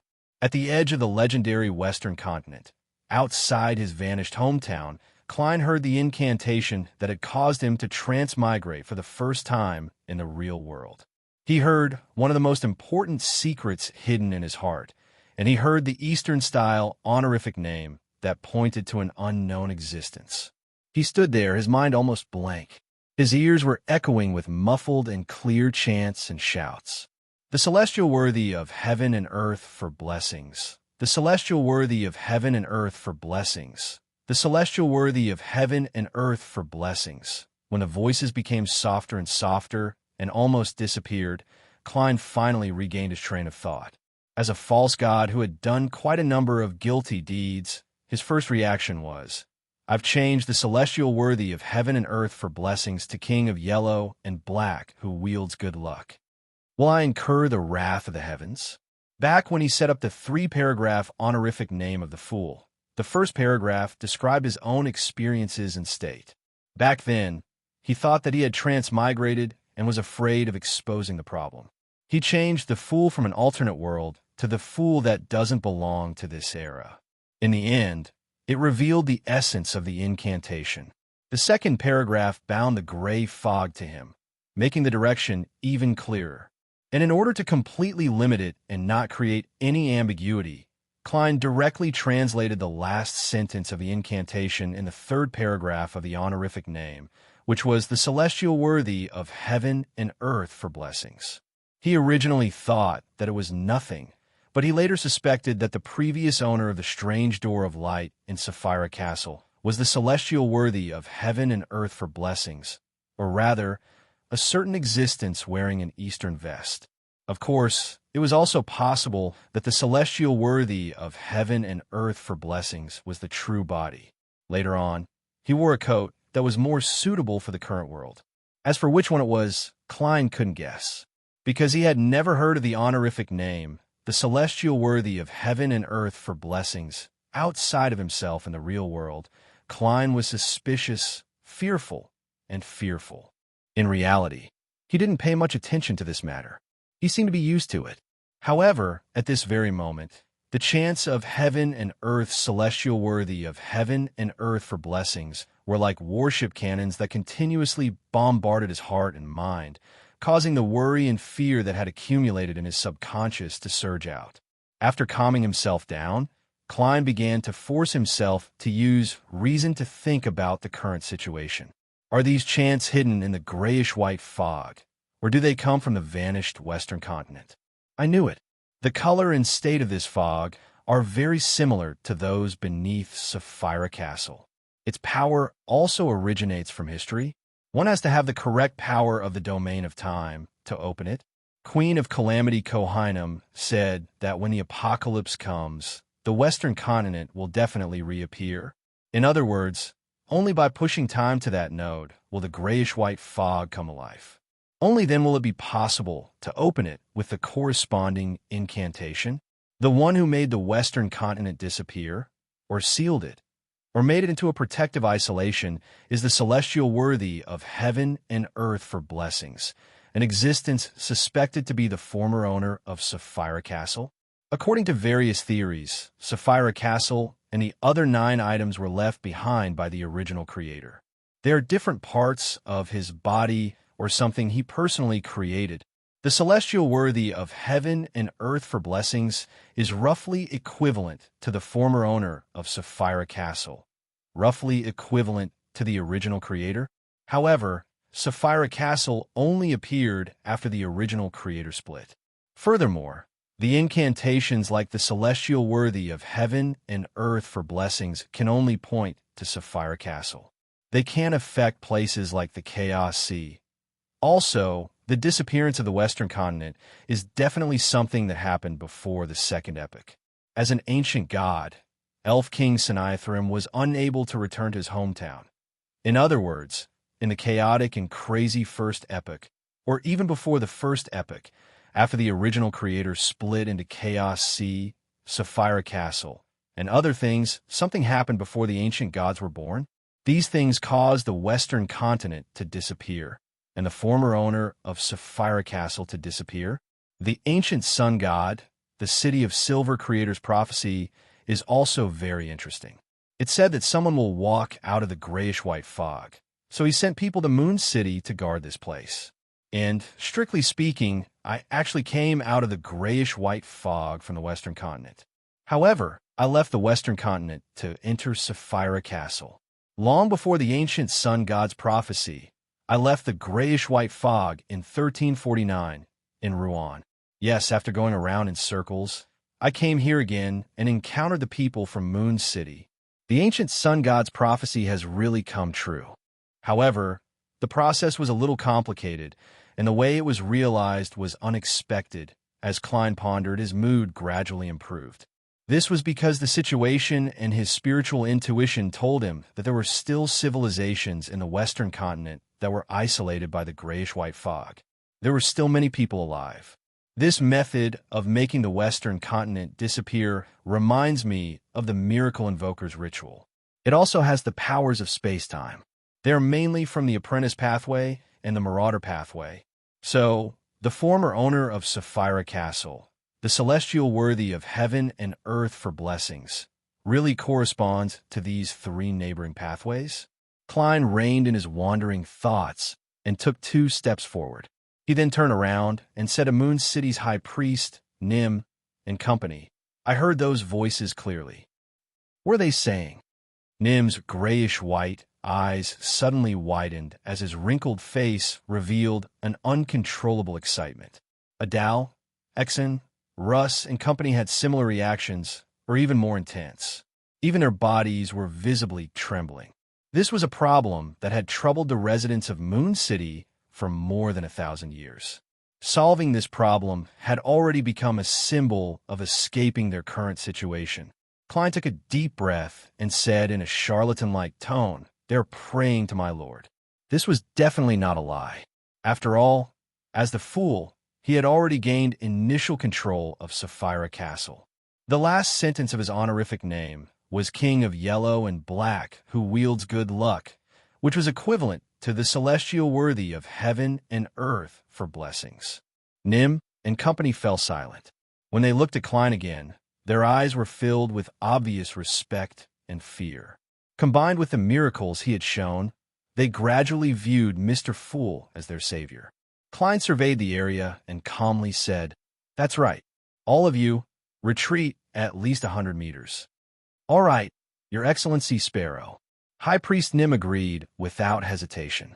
After the Beyonders of Moon City had retreated a sufficient distance, Klein reached into the void with his right hand and quickly dragged out another version of himself.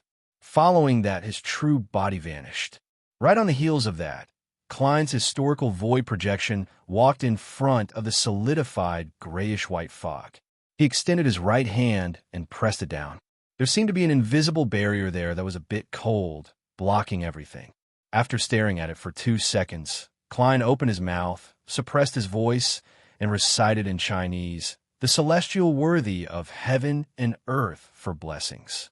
As his voice echoed, the grayish-white fog in front of him didn't react at all. It remained still and frozen. He waited for nearly a minute, thought for a moment, took a deep breath, and chanted softly again, "The celestial worthy of heaven and earth for blessings. The celestial Lord of heaven and earth for blessings. The celestial Lord of heaven and earth for blessings. The celestial worthy of heaven and earth for blessings." This was the complete incantation for the luck enhancement ritual. As the last word was said, Klein's right hand, which was pressed against the invisible barrier, suddenly felt an obvious tremor. The gray fog began to sway, as though a boulder had been thrown into a lake.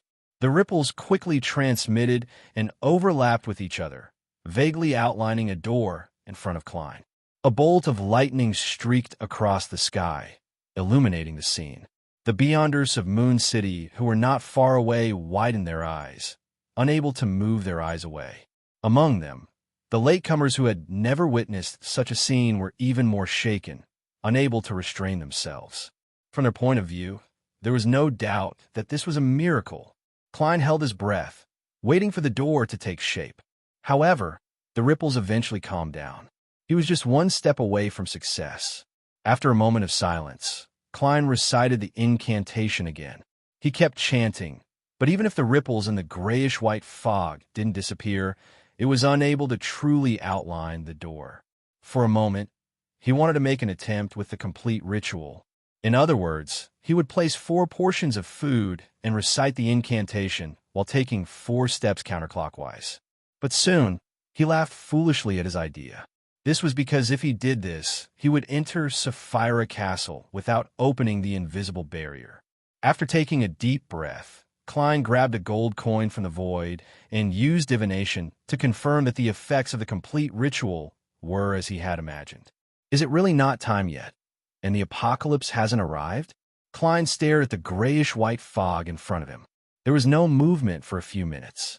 When a bolt of lightning streaked across the sky and illuminated his face, he turned around and walked to Moon City's high priest, Nim, with a lantern in hand. It's not the correct time to open it according to the oracle. There's still more than 10 years left. Without waiting for Nim, Adal, and company to respond, Klein pointed at the nearby darkness with his empty right hand. "I'll be meditating here for a period of time.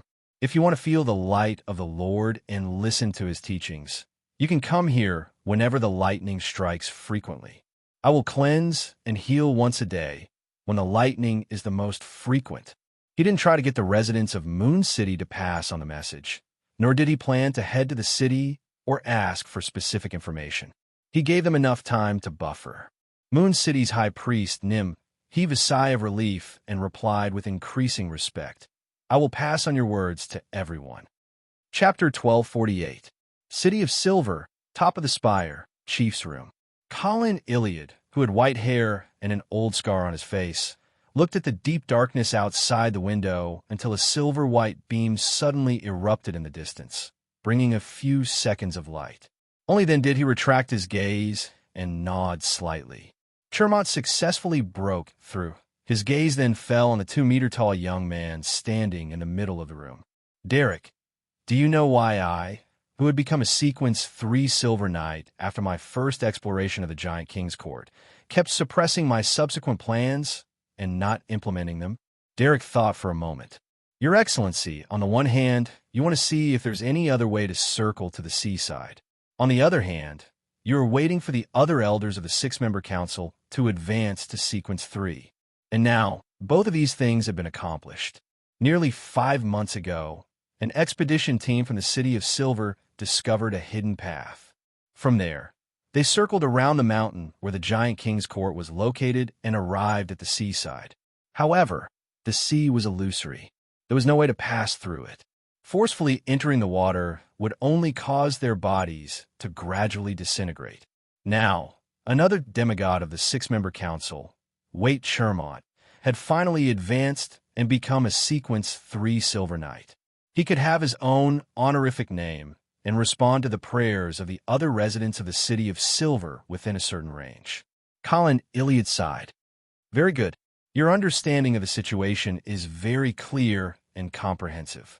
If it wasn't for the fact that I have no other choice, I really don't wish to bring you into the Giant King's court again and attempt to open the sleeping Dark Angel's palace. At this point, Demon Hunter Colin paused for a moment before continuing.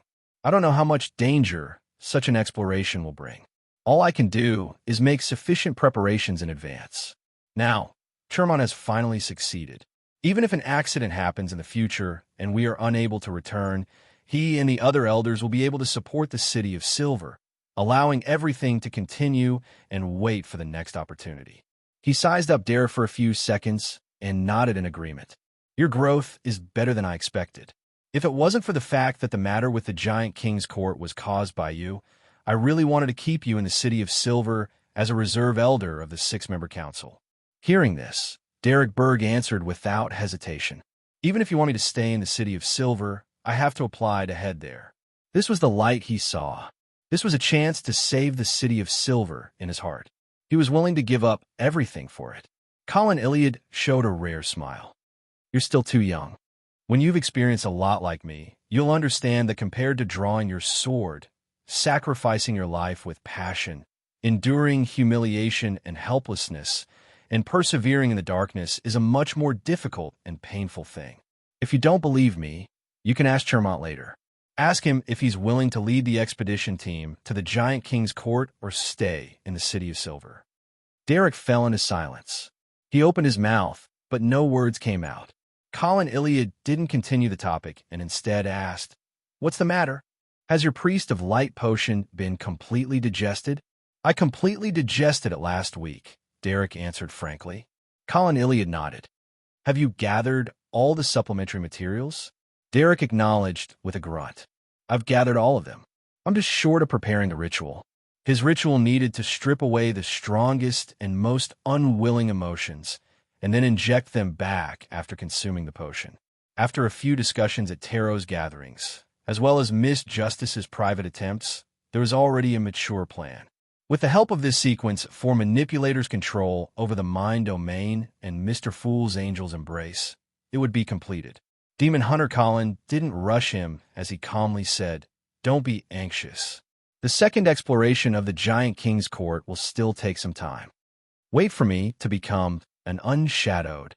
Derek took the initiative to ask. Colin Iliad didn't deny it as he nodded slightly. "I'm also waiting for Lovia to become a Black Knight. Her ingredients and ritual have already been prepared." Upon hearing this, Derek immediately felt pressured. In the capital of the Rorstad Archipelago, the city of Generosity, Biome, at the top of the bell tower attached to the Church of Waves. Cardinal of the Church of the Storm, high-ranking deacon of the Mandated Punishers, Sea King John Cotman stood behind the railing, looking at the sea that wasn't as blue as before, as well as the burning ship wreckage floating on it. In my territorial waters, even a war bishop has to lower his head." This demigod with a well-defined body and a rigid face muttered as he retracted his gaze. He had dark blue hair that was as thick as a worm and a pair of dark blue eyes. He controlled the weather and sea around the Rorstad Archipelago. Standing beside the Sea King, Alger Wilson didn't show any signs of frustration as he patiently waited for John Cotman to shift his attention to himself. Apart from the fact that most Beyonders of the Sailor Pathway were irascible, they often trembled in submission when facing high-ranking Beyonders of the same pathway. This stemmed from the characteristics of Tyrant. After murmuring, Sea King John Cotman finally cast his gaze at Alger, who was leading a fleet of pirates, and said without any expression, "Your performance this time was very good. The Council of Cardinals has approved your review and decided to let me preside over your advancement ceremony." After receiving Queen of Calamity Kohinum's relics, Alger found an opportunity to report the matter to Sea King John Cotman. He began from the exploration of the elven ruins in the primitive forest of Sonia Island and recounted his encounter. He only changed 2 details. First, he said that he had taken the initiative to head to the elven ruins to ambush the Phasacians and had deliberately searched for a suitable location. This was confirmed by many sailors who were present at the time. Second, he downplayed the autonomy of his actions. He only said that he had dreamed of a female high elf on the night he explored the elven ruins and drank a cup of wine from her. Nothing abnormal happened after that, so he didn't pay too much attention to it. When he arrived at the Rorstad archipelago, he woke up one night from a deep sleep and suddenly realized that he had entered a gorgeous palace at the bottom of the sea. He had picked up a coral that was emitting lightning. Although there were many witnesses and physical evidence to prove that Alger's description was true, Sea King John Cotman didn't fully believe him. He sent him back to Pasu Island to be investigated by Pope Guard II. With the help of Angel's Embrace, Alger appeared to tremble in front of the tyrant's aura. Without holding back, he confessed that he had some ambition after meeting the female high elf in his dream. For this, he had taken the initiative to head to the Rorstad archipelago, hoping to receive the inheritance. However, in fact, he had concealed the most core secret and the most serious problem. He had used the method of confessing his ambition to pass the investigation. As for whether the female high elf had given him a fortuitous encounter because he had some elven bloodline or if she had some hidden motives, he expressed that he wasn't sure. He hoped that His Holiness could investigate and find an answer to put him at ease. Alger showed his fear of the unknown, making the cardinals believe that this was the main reason why he had reported his fortuitous encounter.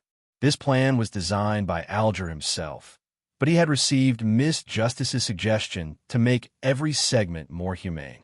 Of course, as expected, after that, Alger didn't wait for the advancement ceremony. Instead, he entered a period of observation. The Pope of the Church of the Storm, the grounded angel, had reinforced the seal in Alger's body, preventing the cataclysmic interror characteristic from seeping out and affecting him for 2 years. In the past half a year, Alger had led the pirate fleet assigned to him and worked hard to harass the ships of Phasac and Phaenopotter.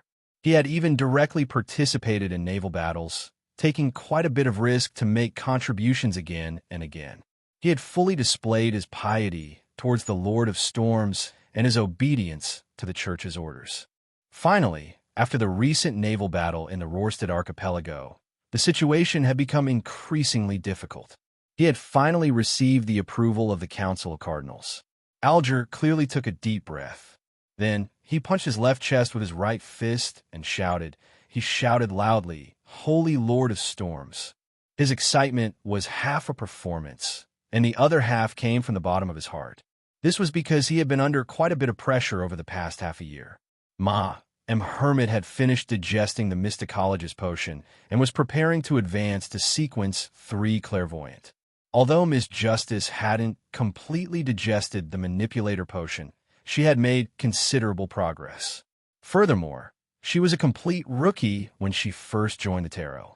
Now, she had become a true demigod. She wasn't just a sequence higher than Alger, but an entire level. It wouldn't take long for Sun to advance to Sequence 4 Unshadowed and obtain godhood. The star had also finished digesting the Sequence 5 potion and had accumulated quite a bit of merit. He was just waiting for the higher-ups to give him an opportunity. After one trip after another, Miss Magicians wasn't far from digesting the potion, and her teacher had prepared the corresponding Sequence 4 Secrets Sorcerer Potion ingredients for her. There is no need to mention the German Sparrow of the world. Even if he suddenly expressed that he had become an angel, Alger wouldn't find it strange. Miss Judgment was currently a Sequence 5 Disciplinary Paladin. She was digesting the potion and working hard to catch up to everyone's progress. The moon, who didn't like to work hard, felt a certain degree of anxiety. He was seeking the possibility of becoming a sanguinary. Faced with such a situation, as one of the most senior members of the tarot, Alger naturally didn't wish to be left behind. He was eager to advance to sequence 4 and become a demigod. After so many days, he had been suppressing the anxiety in his heart and patiently waited. There were 2 times when he showed signs of losing control, so much so that he had no choice but to seek treatment for misjustice. And now, he had finally received the answer he wanted the most. Pass the test and prepare for the ritual. Divine Emperor of the 9 Heavens. Chapter 1249. Moon City. Many humans walked out of the modeled but abnormally sturdy buildings. Some of them were clearly deformed, while others had already undergone a certain degree of mutation. These humans looked at each other and saw a certain amount of puzzlement on each other's faces. There were still 2 to 3 months before the sun sacrifice. Why would the high priest summon everyone to the square? Could something major have happened? The residents of Moon City entered the only square from the streets with worry, fear, and puzzlement. At that moment, the platform was empty. The person who had summoned them didn't seem to have arrived. The residents of Moon City gathered in an orderly manner according to their respective areas and began discussing in low voices. Why isn't the high priest here yet? Doesn't he like to wait and not want to be waited for? What exactly happened? Why did he suddenly summon all the residents of the city other than the guards? Amidst the voices at the top of a tower near the square, behind the crystal glass, the high priest, Nim, leaned against the wall and stared at the square. His expression was warped as he endured something. His grayish-white hair flew up, and a tuft of short black hair grew on his face. The flesh between his ribs and waist squirmed, forming lumps. These abnormal changes would disappear and appear at times. It was as though Nim was having a relapse again and again. His entire being was evil and terrifying. More than a minute later, Nim finally calmed down. He let out a long sigh and wiped the cold sweat from his forehead. He had been resisting the madness that had accumulated in his body.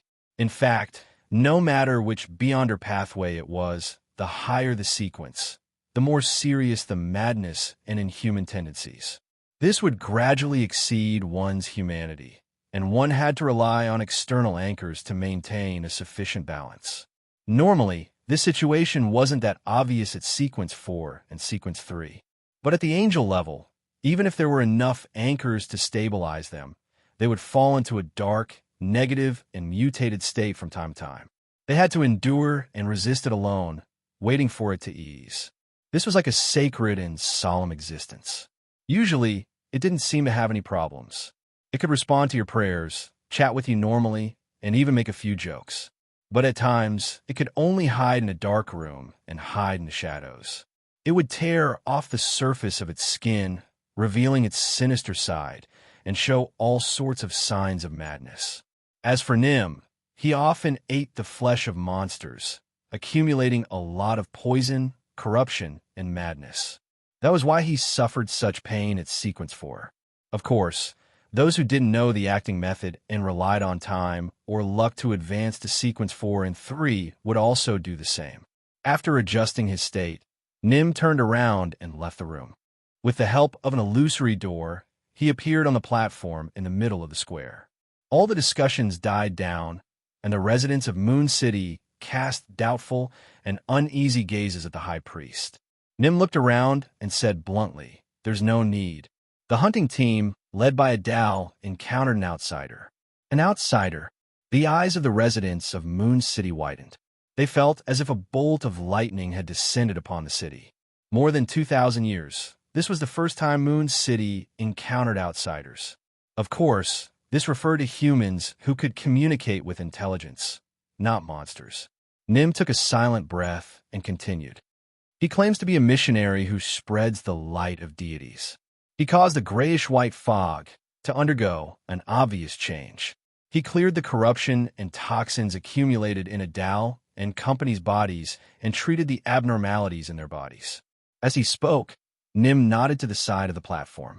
Adal and Xen, who were hiding in the shadows, immediately passed through the torches and walked to his side.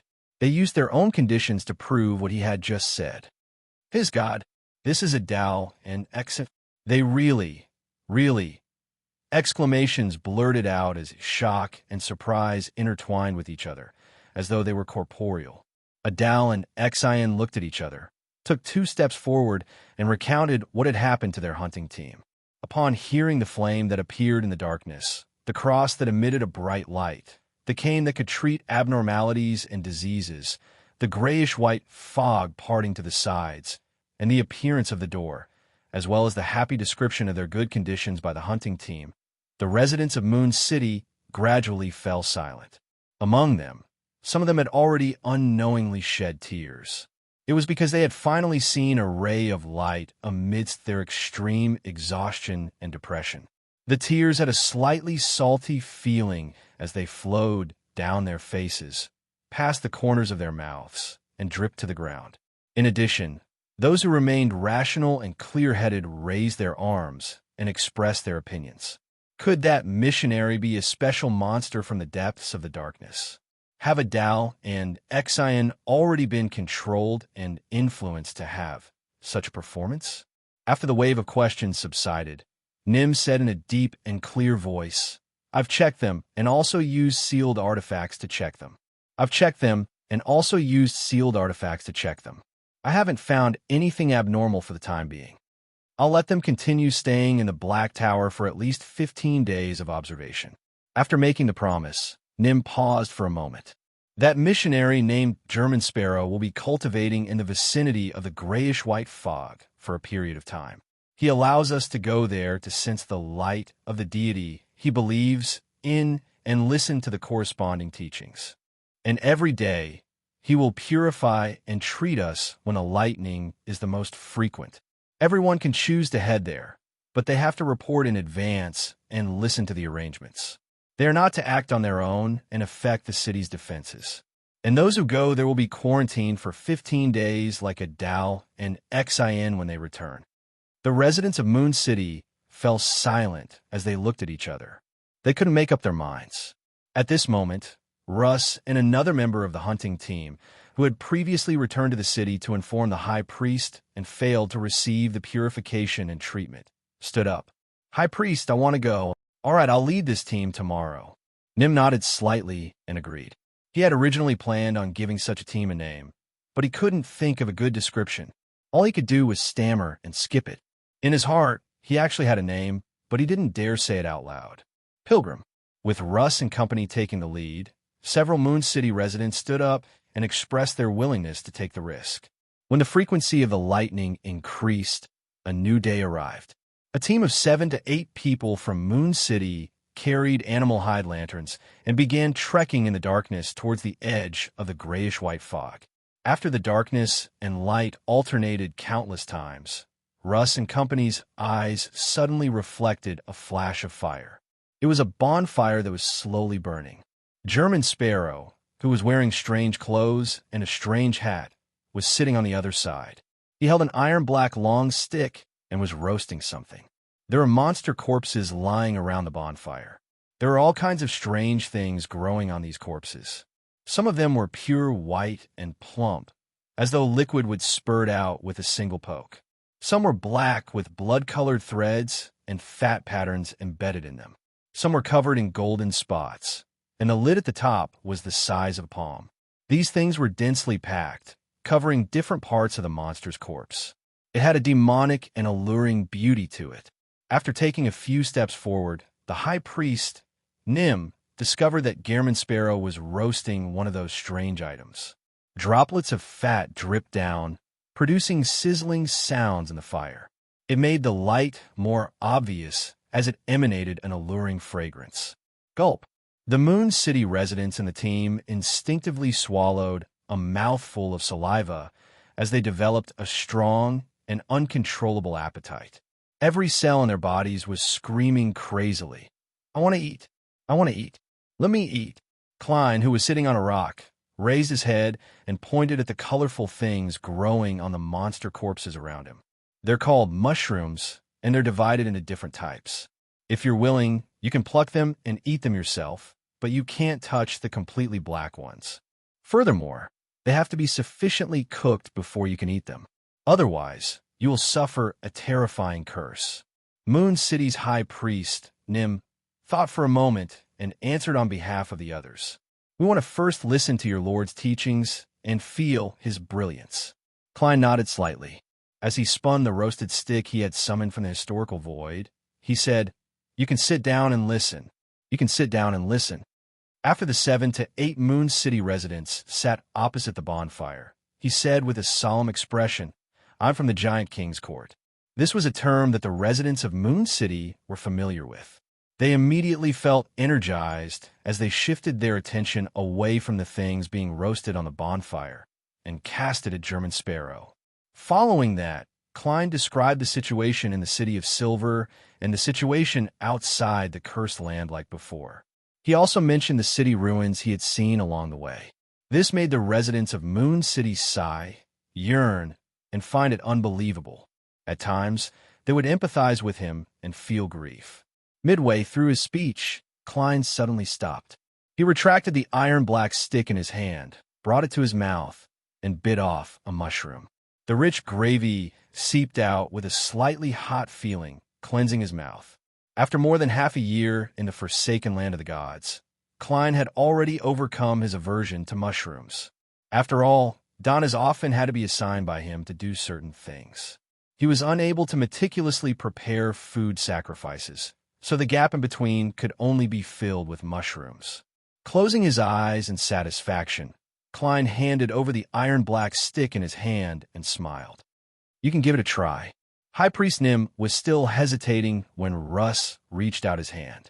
As he thanked him, he plucked a mushroom and sent it into his mouth.